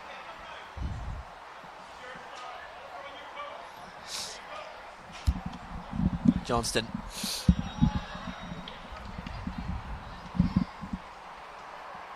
Bit of pinball going on in the midfield here. Bellew though shows a bit of class to dummy that and leave it. Referee plays the advantage for the handball. Nice ball into the midfield, and TJ Weatherup does well to keep possession there. Down the right hand side still. Weatherup has lots of options in the middle. Good block though by Zoe Johnston. Yeah, TJ Weatherup done really well there. Beat number of Willowbank players, but that's fantastic defending by Zoe Johnston, captain for Willowbank, and it's sort of the tackle you want from your captain. And again, we said it earlier, but it's great to see more women getting involved at grassroots level. Yeah, no, absolutely, and that all comes off the back of the fantastic coaching that they've received, the girls have received throughout the years, and the South Belfast League introduced an all-girls division a number of years ago, and the numbers and that's gaining on a year-by-year basis. I think it's trebled, if not quadrupled, since it initially started. So that's fantastic. The growth in the girls and women's games been brilliant, and the Northern Ireland senior women ladies side's qualification for the Euros has only helped that, because now young girls are looking up and seeing role models playing for the Northern Ireland senior women's side, and Zoe Johnson is playing here for Willowbank today. She's done extremely well, and no doubt she'll have a big future ahead of her in the game. And another good touch there from her. But another thing as well on that point is those Northern Ireland women that qualified for the Euros, that was an inspiring story, and those players were playing right here at this pitch, the same pitch that Zoe Johnston is playing on, and hopefully that qualification by the women's team can inspire lots and lots of young girls to get involved in football. Well, just to sort of rewind back and mention there about the All-Girls League, the South Belfast League started. The likes of Kerry Beattie, Danielle Maxwell, Julie Andrews that are performing extremely well at the moment, Casey Howe, Caitlin McGuinness that are performing really well in the women's division. They all started playing their youth football in the South Belfast League, whether it was with St Oliver Plunkett where Caitlin McGuinness had played for, or Julie Andrews had played all their football through Glentoran Girls, all featured in the South Belfast all girls division over the years, whether it be under 15s, under 17s age groups. So there's a platform, there's a pathway, and all these players need to do is just turn up, listen to their coaches, play, and the pathway is there, and they'll improve.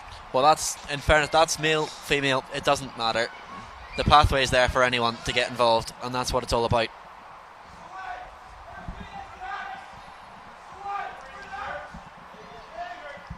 Still 1-1 here at Seaview in our final game of the day. The under-13s Carter Carson 5th Division final. St Mary's have been on top here in the last few moments, and again there's Zoe Johnston dealing with that ball in that sweeper role. Beautiful layoff that by Nhabo.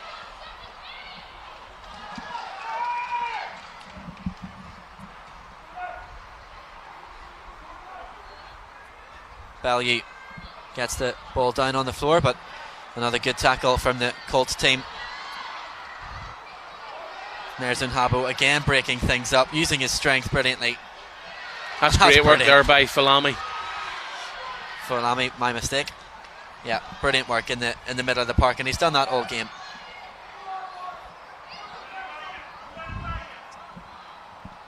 Here is Finnegan again getting past his man into the area. Can he pick out a yellow shirt, trying to get past McGrory, and he does that, and it's a shot at goal, and it's a good save. That's a fantastic run there by Mark Finnegan. He doesn't have it.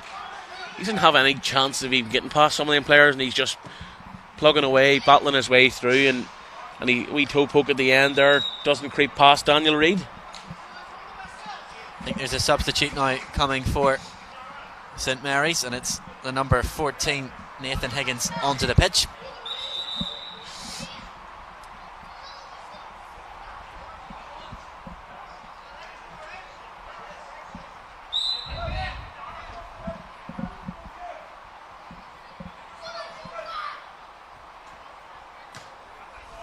Played forward by Oliver Kelly, the captain. Zoe Johnston chasing, needs her keeper to support her, and he does, and it's calmly done in the end. Really well done by Conal Dempsey. Gives it back to Zoe Johnston. Can she find a yellow shirt? Well, she's won a throw in. 9 times out of 10 keepers plant that ball over the fence and take everything with it.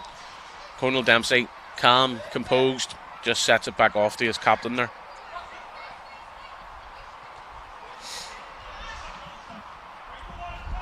Brogan Gray, Johnston. That's brilliant feet from Johnston again. Little push in the back there from Nhabo. Referee gives the free kick. That was brilliant there from Zoe Johnson, Cian McGrory at the back. Put themselves under a bit of pressure, and the Willowbank coach, in fairness, down to the side of us here was sort of cracking up, but he was worried. What he's doing playing in that area. The two most composed players on the pitch were the ones that meant the most. Play back on the way quickly for Willowbank here, trying to play out at defence. Long ball forward, that's an excellent ball to Mark Finnegan. Superb pass by Rory Murphy, the substitute for Willowbank. And it's another throw in for Willowbank, taken quickly to Brogan Gray. Into Falami.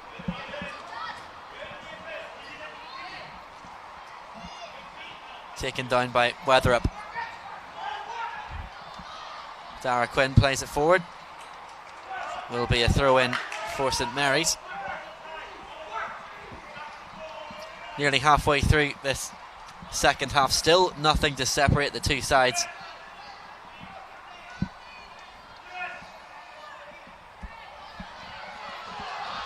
Now, is there an opening here for St Mary's? A shot from distance, the keeper was worried, but it's just wide. I think it took a deflection, and there's an injury as well here. I think it's the captain, Zoe Johnston, that's down. Yeah, Calvin Gore just had a chance there, just a snapshot, the near post, and Conal Dempsey got across, and it was hit out for a corner. So it's a corner to St Mary's here, and Zoe Johnston back on her feet.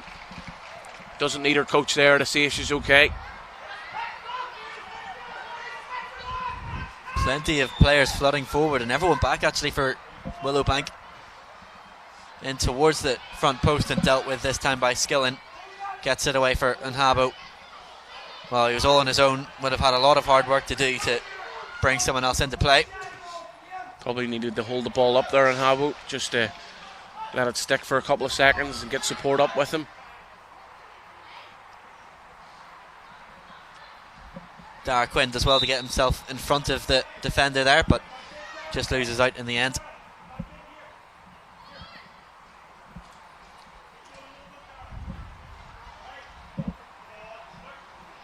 Been a very close game, quite tense actually in this second half.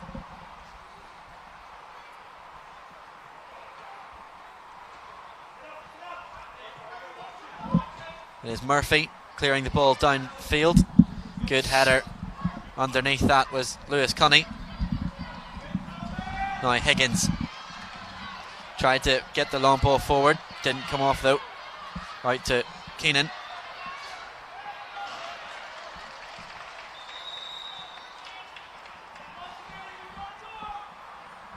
Throw in given to St Mary's, I think.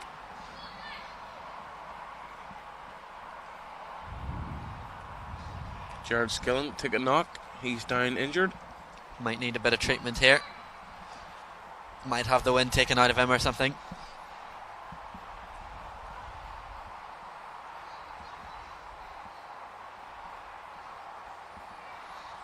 I think the referee's had a chat with him. I think he'll be alright. I don't think there's much coach can do on this occasion here. He looks to be back to his feet now. I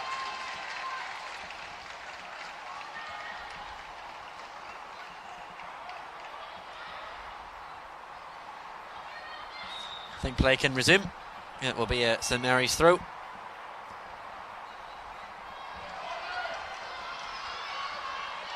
Johnston again underneath it, and what a great clearance that is.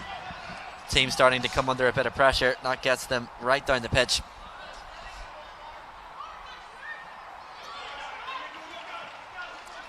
Nice bit of skill again from Finnegan, and as well from his partner there, Brogan Gray.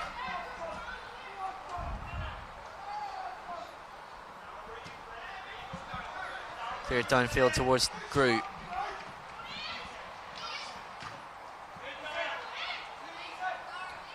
Another brilliant bit of footwork this time from Dara Quinn. Has options with him, and that's a great pass for Weatherup. Can he find a pass? Just blocked by McGrory, and it will be a corner. Wow, just great play all round there. Great attacking link up and footwork, and great covering defending as well by McGrory. Yeah, very, very good recovering defending there by McGrory. Under a wee bit of pressure, comes across. Corner kick taken in through. Everyone might come down for a chance here. Comes all the way through. Still again dealt with by the St Mary's defence.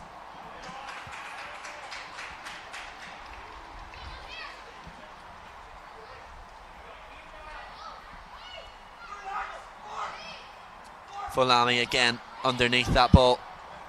He's been everywhere tonight. Now can Willowbank counter here?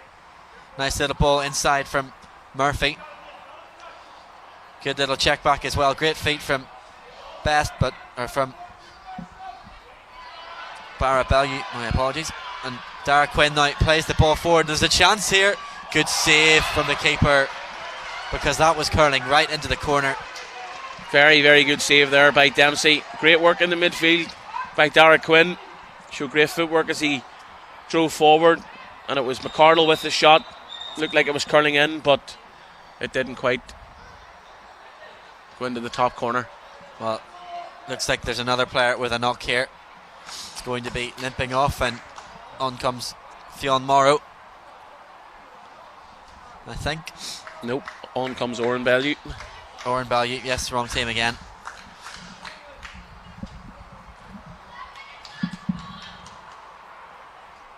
I think this is Jackson Sweeney going off there. Yeah, looks to have a bit of a knock.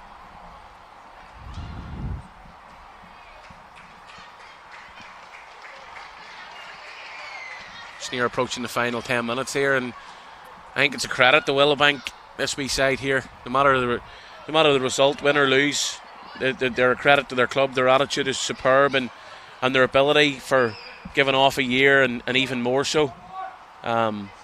You can see their ability is hanging out of them, and they've had Finnegan, what a beautiful spells. pass in for Anhabo. Players flooding forward here. Unselfishly cuts it back, just couldn't find anyone. Might still be a chance here, and there's a free kick. Free kick for Willowbank, right on the edge of the area. Yeah, I don't think there's any question that it's a free kick there. He just, I suppose, aggressively nudges into him. Some would say it's a shoulder bars, but when he's using his arm to sort of push across, I can understand why Oliver Kelly is frustrated there. And it will be Mark Finnegan that's over this, and we know he's got the technical ability to be able to get this on target. Is this the moment that Finnegan can win it for his side. Daniel Reid's set his wall up there. It's going to be difficult for him to get a good view on this.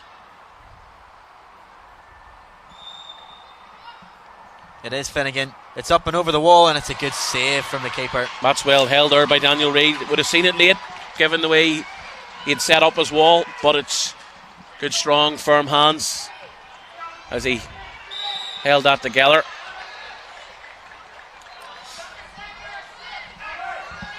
Well, as we see the replay here, there's another substitution about to come on, and this time it is Fionn Morrow coming onto the pitch,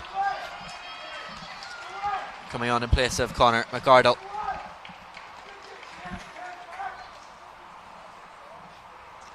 I think that was actually quite a harsh free kick.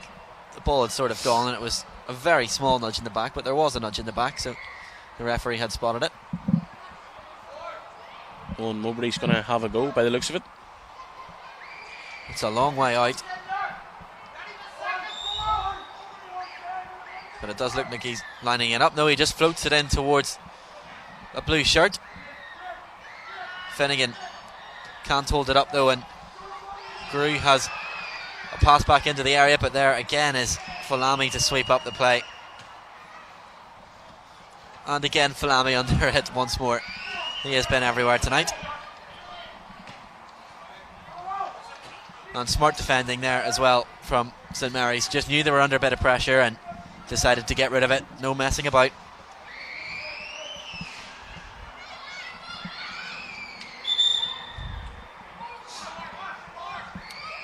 I suppose as well for St Mary's, I know Willowbank have been a year group below, but for St Mary's they've only had 2 players to be able to use rolling subs. All the other teams have been able to use sub after sub to keep fresh legs on the pitch, so it must be quite difficult for some of these St Mary's players. I'm sure they're tired. No doubt, yeah, they'll be feeling it now. You sort of approach the last 5-10 minutes, and even the 5 subs of Willowbank won't help them either, because with given a sort of year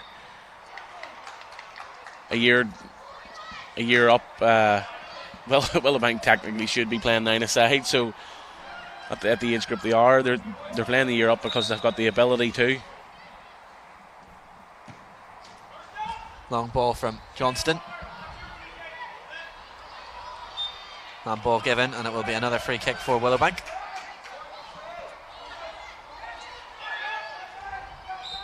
Murphy this time will take it.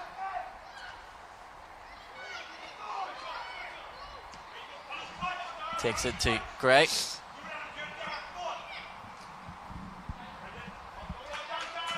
Out of play though, and it will be a St Mary's throw-in.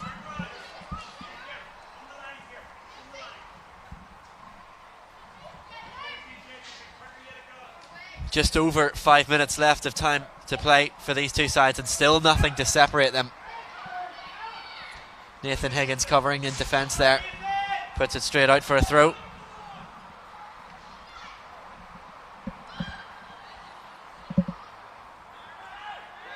Corner kick, won by Oren Bellew.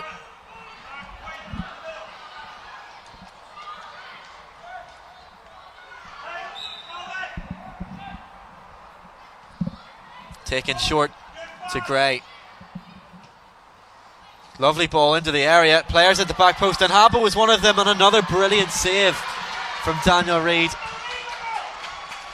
Yeah, that's well done once again by Daniel Reid. Quick thinking from the corner as Mark Finnegan played it off the left back Brogan Gray, and he got it into the box, and Habbo was standing sort of unmarked at the back post and had a go.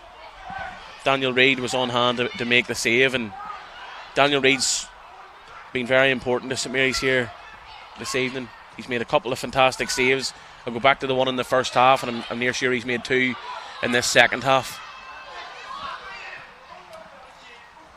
Throw into St Mary's. 5 minutes of time left to play. Will we have a winner, or will we be straight to penalties?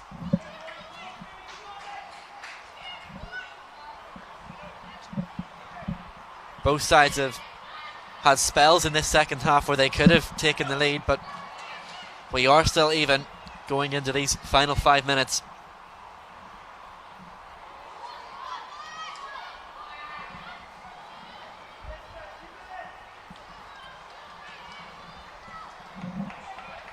Good marshalling out there by Falami, back doing some defensive work. Using his head.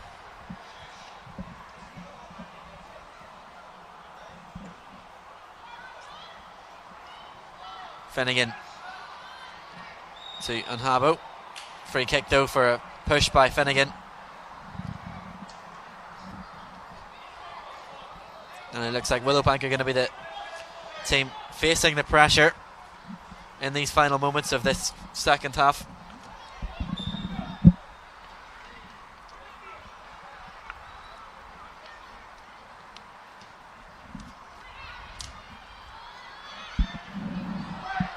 Will this ball drop for anyone?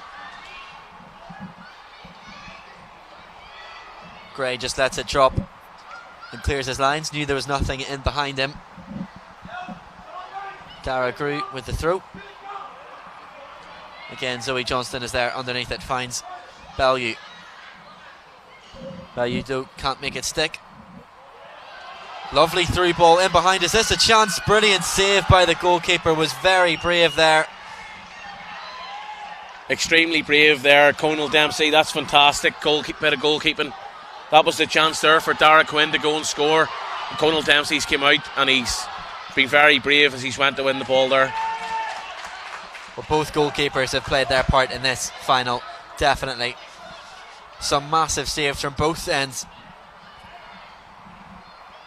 to keep their teams level on the scoreboard.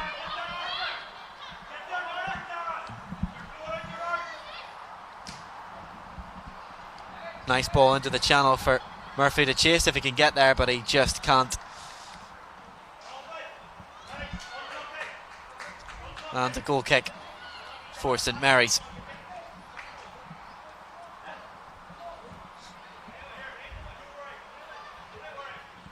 But time now for you to start thinking. I'll ask you at full time, Aaron, for your man of the match. So I'm not have a giving think about. There's a few to choose from, I there think. Definitely is. I'm not giving anything away just yet. I think there's a couple of players that are in for a running of it, but we'll see if there's a match winner in the final 2 minutes of this game. Fulami underneath that, not once but twice again in the middle of the park. Fulami again getting to the ball first in midfield, clipping it forward for Nhabo.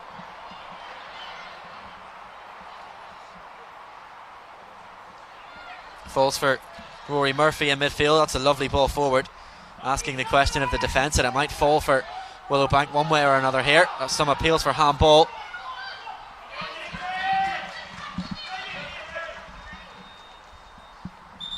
We might be about to see one final change, I think. Maybe with penalties in mind now. I think Conor McArdle is back onto the pitch, as is James McAllister. I think a few changes as well for Willowbank.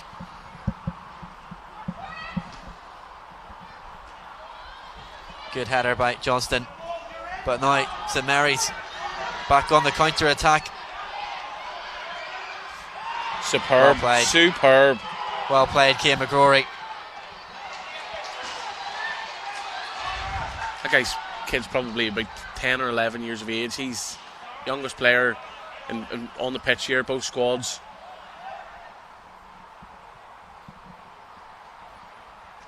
Well, I didn't show it there.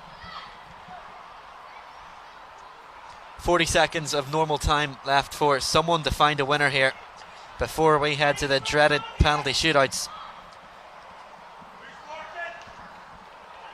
Of course, straight to penalties in these matches.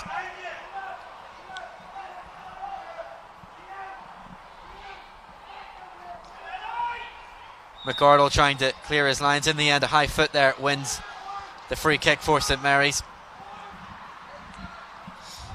And it does look like we're heading to a shootout.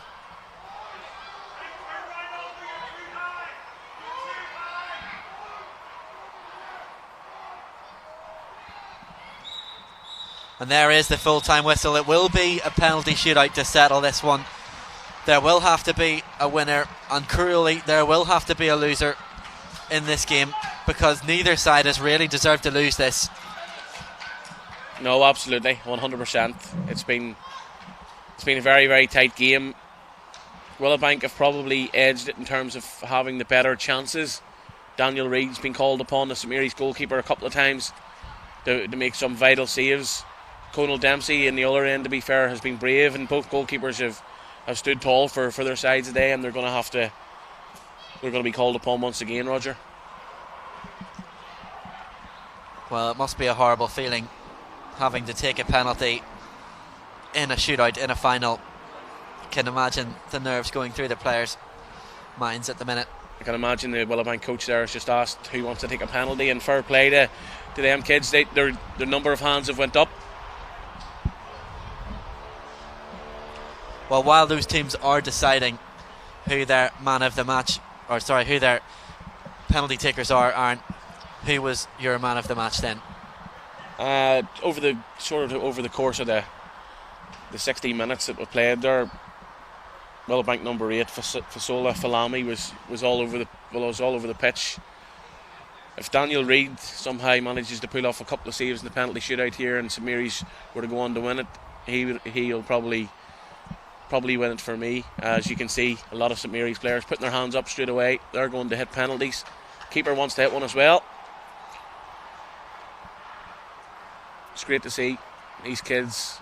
The occasion doesn't mean anything. At the end of the day, it's a game of football. It's a penalty shootout. It's a shot from 12 yards. Them kids want to take it.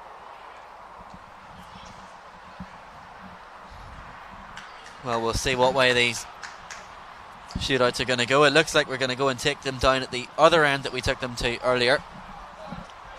It would be the Fona Cab stand to the right hand side of our camera angle. Well, that's where the referee is walking now, but I think actually he's pointing down the other end of the pitch.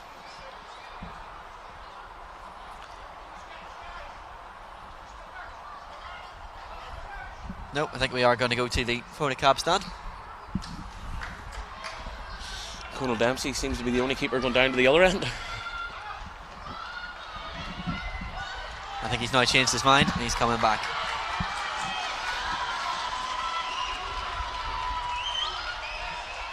Nice to hear as well, a bit of support for both sides, and before this penalty shootout. Yeah, both teams have deserved it. Both teams are a credit to their clubs that they're representing here, and fair play to everyone that's came out and supported them.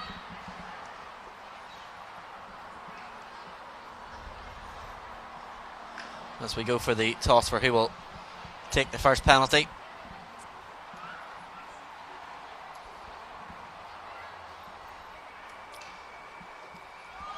And it looks like it will be Willowbank taking the first penalty, and it looks like Mark Finnegan, the first player to step up for a spot kick. Places the ball onto the penalty spot. Might have to wait for the referee's whistle here. Has waited a long time for this. It is Finnegan. Wonderful penalty into the side netting. What a fantastic penalty. Stroked it into the bottom corner with ease. Mark Finnegan. Great penalty. That was a very cool penalty. Was asked to wait a long time to take it, but knew exactly where he wanted to hit it and didn't change his mind. So next for St Mary's to their first penalty, it is Dara Quinn. A bit of mind games there by Conal Dempsey, Willowbank keeper. Well, have to try something. It is Dara Quinn. Takes the penalty, and it's another fantastic penalty right into the corner.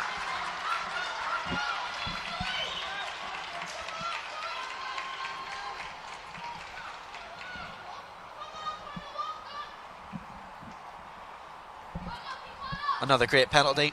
Lifted it right into the corner. Goalkeeper was never getting that. So next to take is Zoe Johnston, the captain for Willowbank.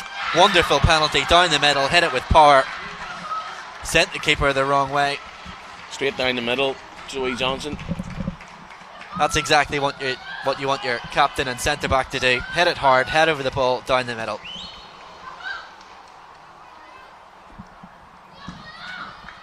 (2-1) to Willowbank with 3 penalties taken. Second penalty now coming for St Mary's. And it's wide. I think it's Calvin Gore that hit that penalty. He's missed the target. Disappointing for Calvin. Scored in the game. Scores goals regularly for St Mary's. He's absolutely got it as he's walking back there. Just wrong side of the post. He tried to place it into the bottom corner out of reach for the keeper, and it's just got the direction wrong. Well, next up for Willowbank to give them the lead properly in this shootout is Rory Murphy to consolidate the lead. Again down the middle, and again he scores. And Willowbank now lead 3-1.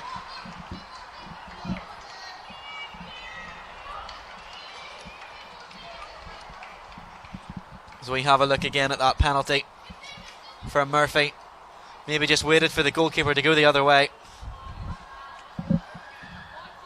James McAllister to get his side back into things here. Another wonderful penalty right into the roof of the net. Well, that was never in doubt. Just trying to reach for Dempsey there.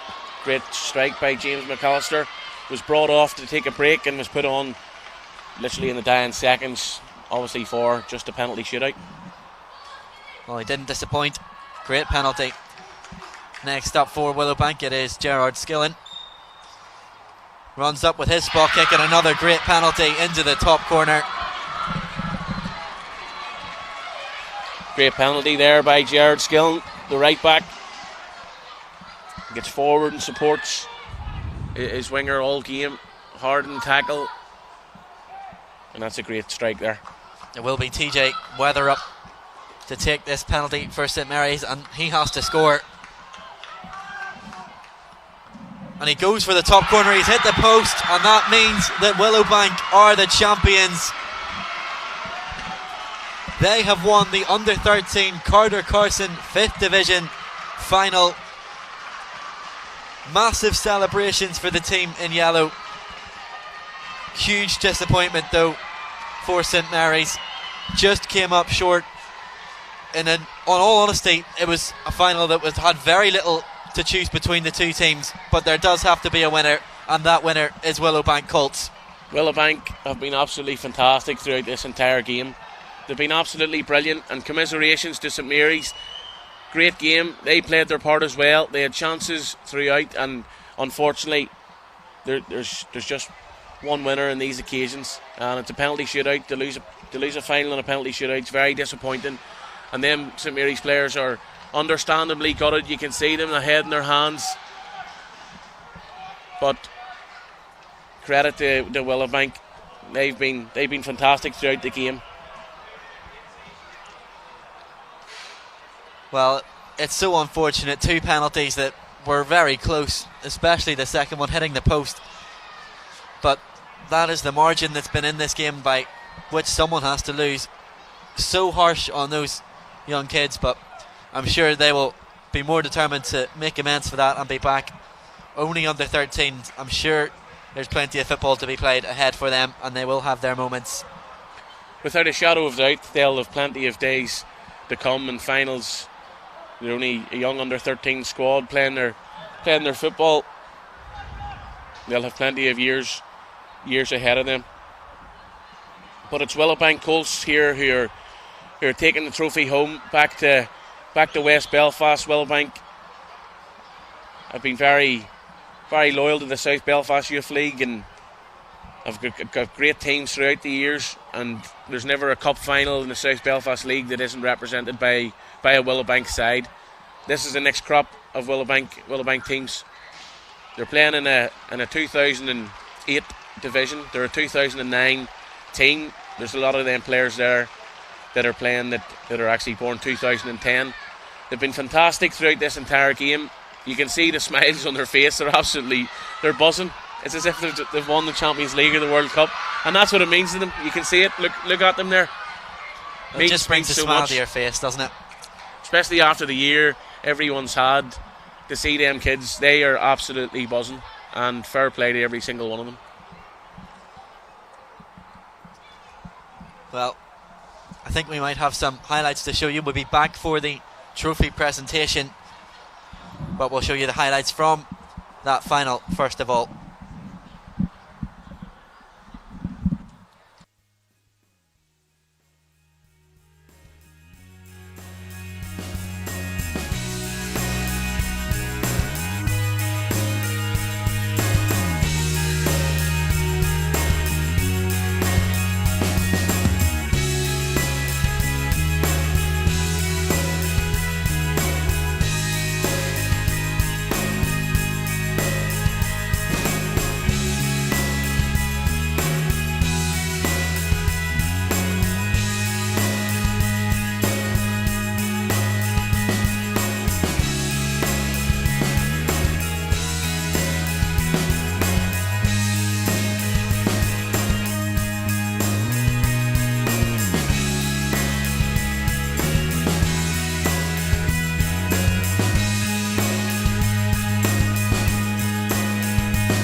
John, are you there? Oh, Mike's live now.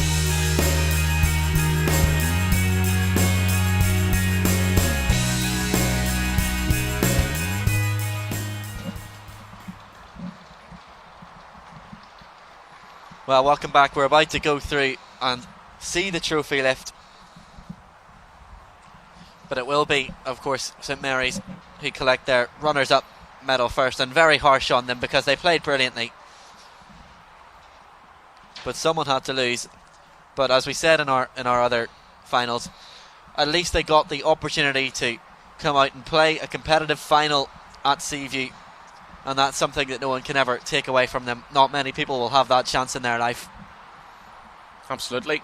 Chairman Robert Johnson just having a chat to both teams, congratulating them as a round of applause rings out around Seaview. Both teams are a credit to their clubs. Don't forget, those watching this live on YouTube, do hit the like and hit the subscribe button, and you'll be able to watch all the highlights from all the finals that are being played all around the country.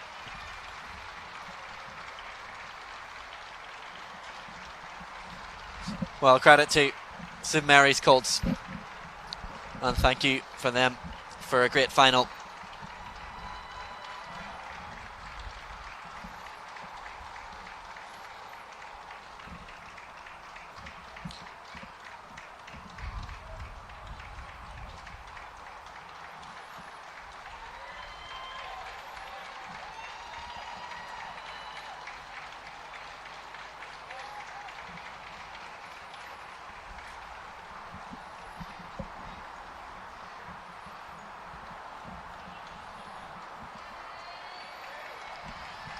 And now it will be the turn of the champions, Willowbank Colts, starting to make their way up the stairs.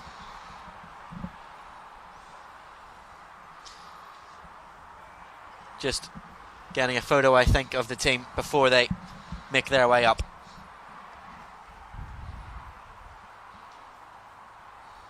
Don't think this will be the first, or sorry, don't be the last time that Willowbank will get to a final. I can imagine that wee Willowbank side will have plenty of opportunities like this.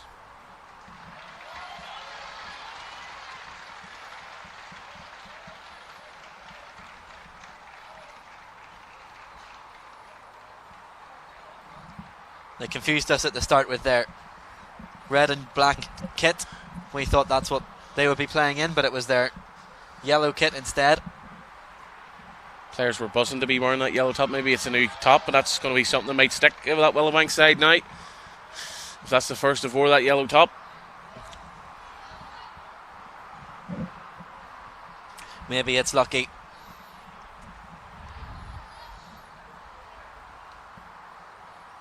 All the players making sure they collect their medal.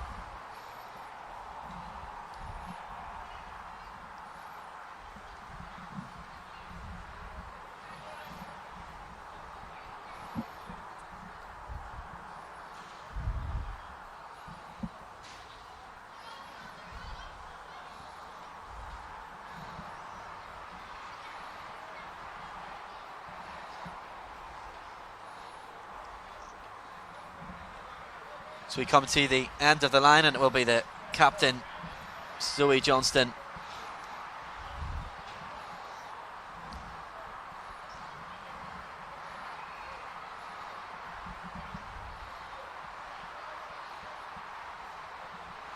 Will be the captain that will get to lift the trophy. She was certainly one of the shouts for man of the match. Zoe Johnston had a great game at centre back. Lots of players all over the pitch, though, for both teams had great games. But a true captain's performance from Zoe Johnston.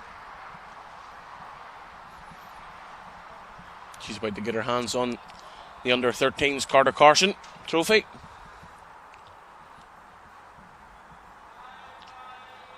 I think a few more chances for photo opportunities just as we prepare for that trophy lift. She can't wait to get her hands on it. There it is, lofted into the air. Zoe Johnston lifts the under-13s 5th Division Carter Carson trophy high into the air, and the Willowbank players our singing spirit. Well, it's great to see. It puts a smile on your face after such a horrible year for so many people, but especially for children, having no opportunity to get out and use all that youthful exuberance and enthusiasm. Finally, there's something to cheer. Well, thank you for staying with us and watching on YouTube. It's been a great day of football all over. Every team has managed to get themselves on the score sheet, so they'll all have something to cherish. But thank you for watching, and hopefully we can see you on the next one. So congratulations to all the teams that were successful, and commiserations to all the teams that weren't. But we hope to see all sets of teams back at events like this very soon. Thank you for watching.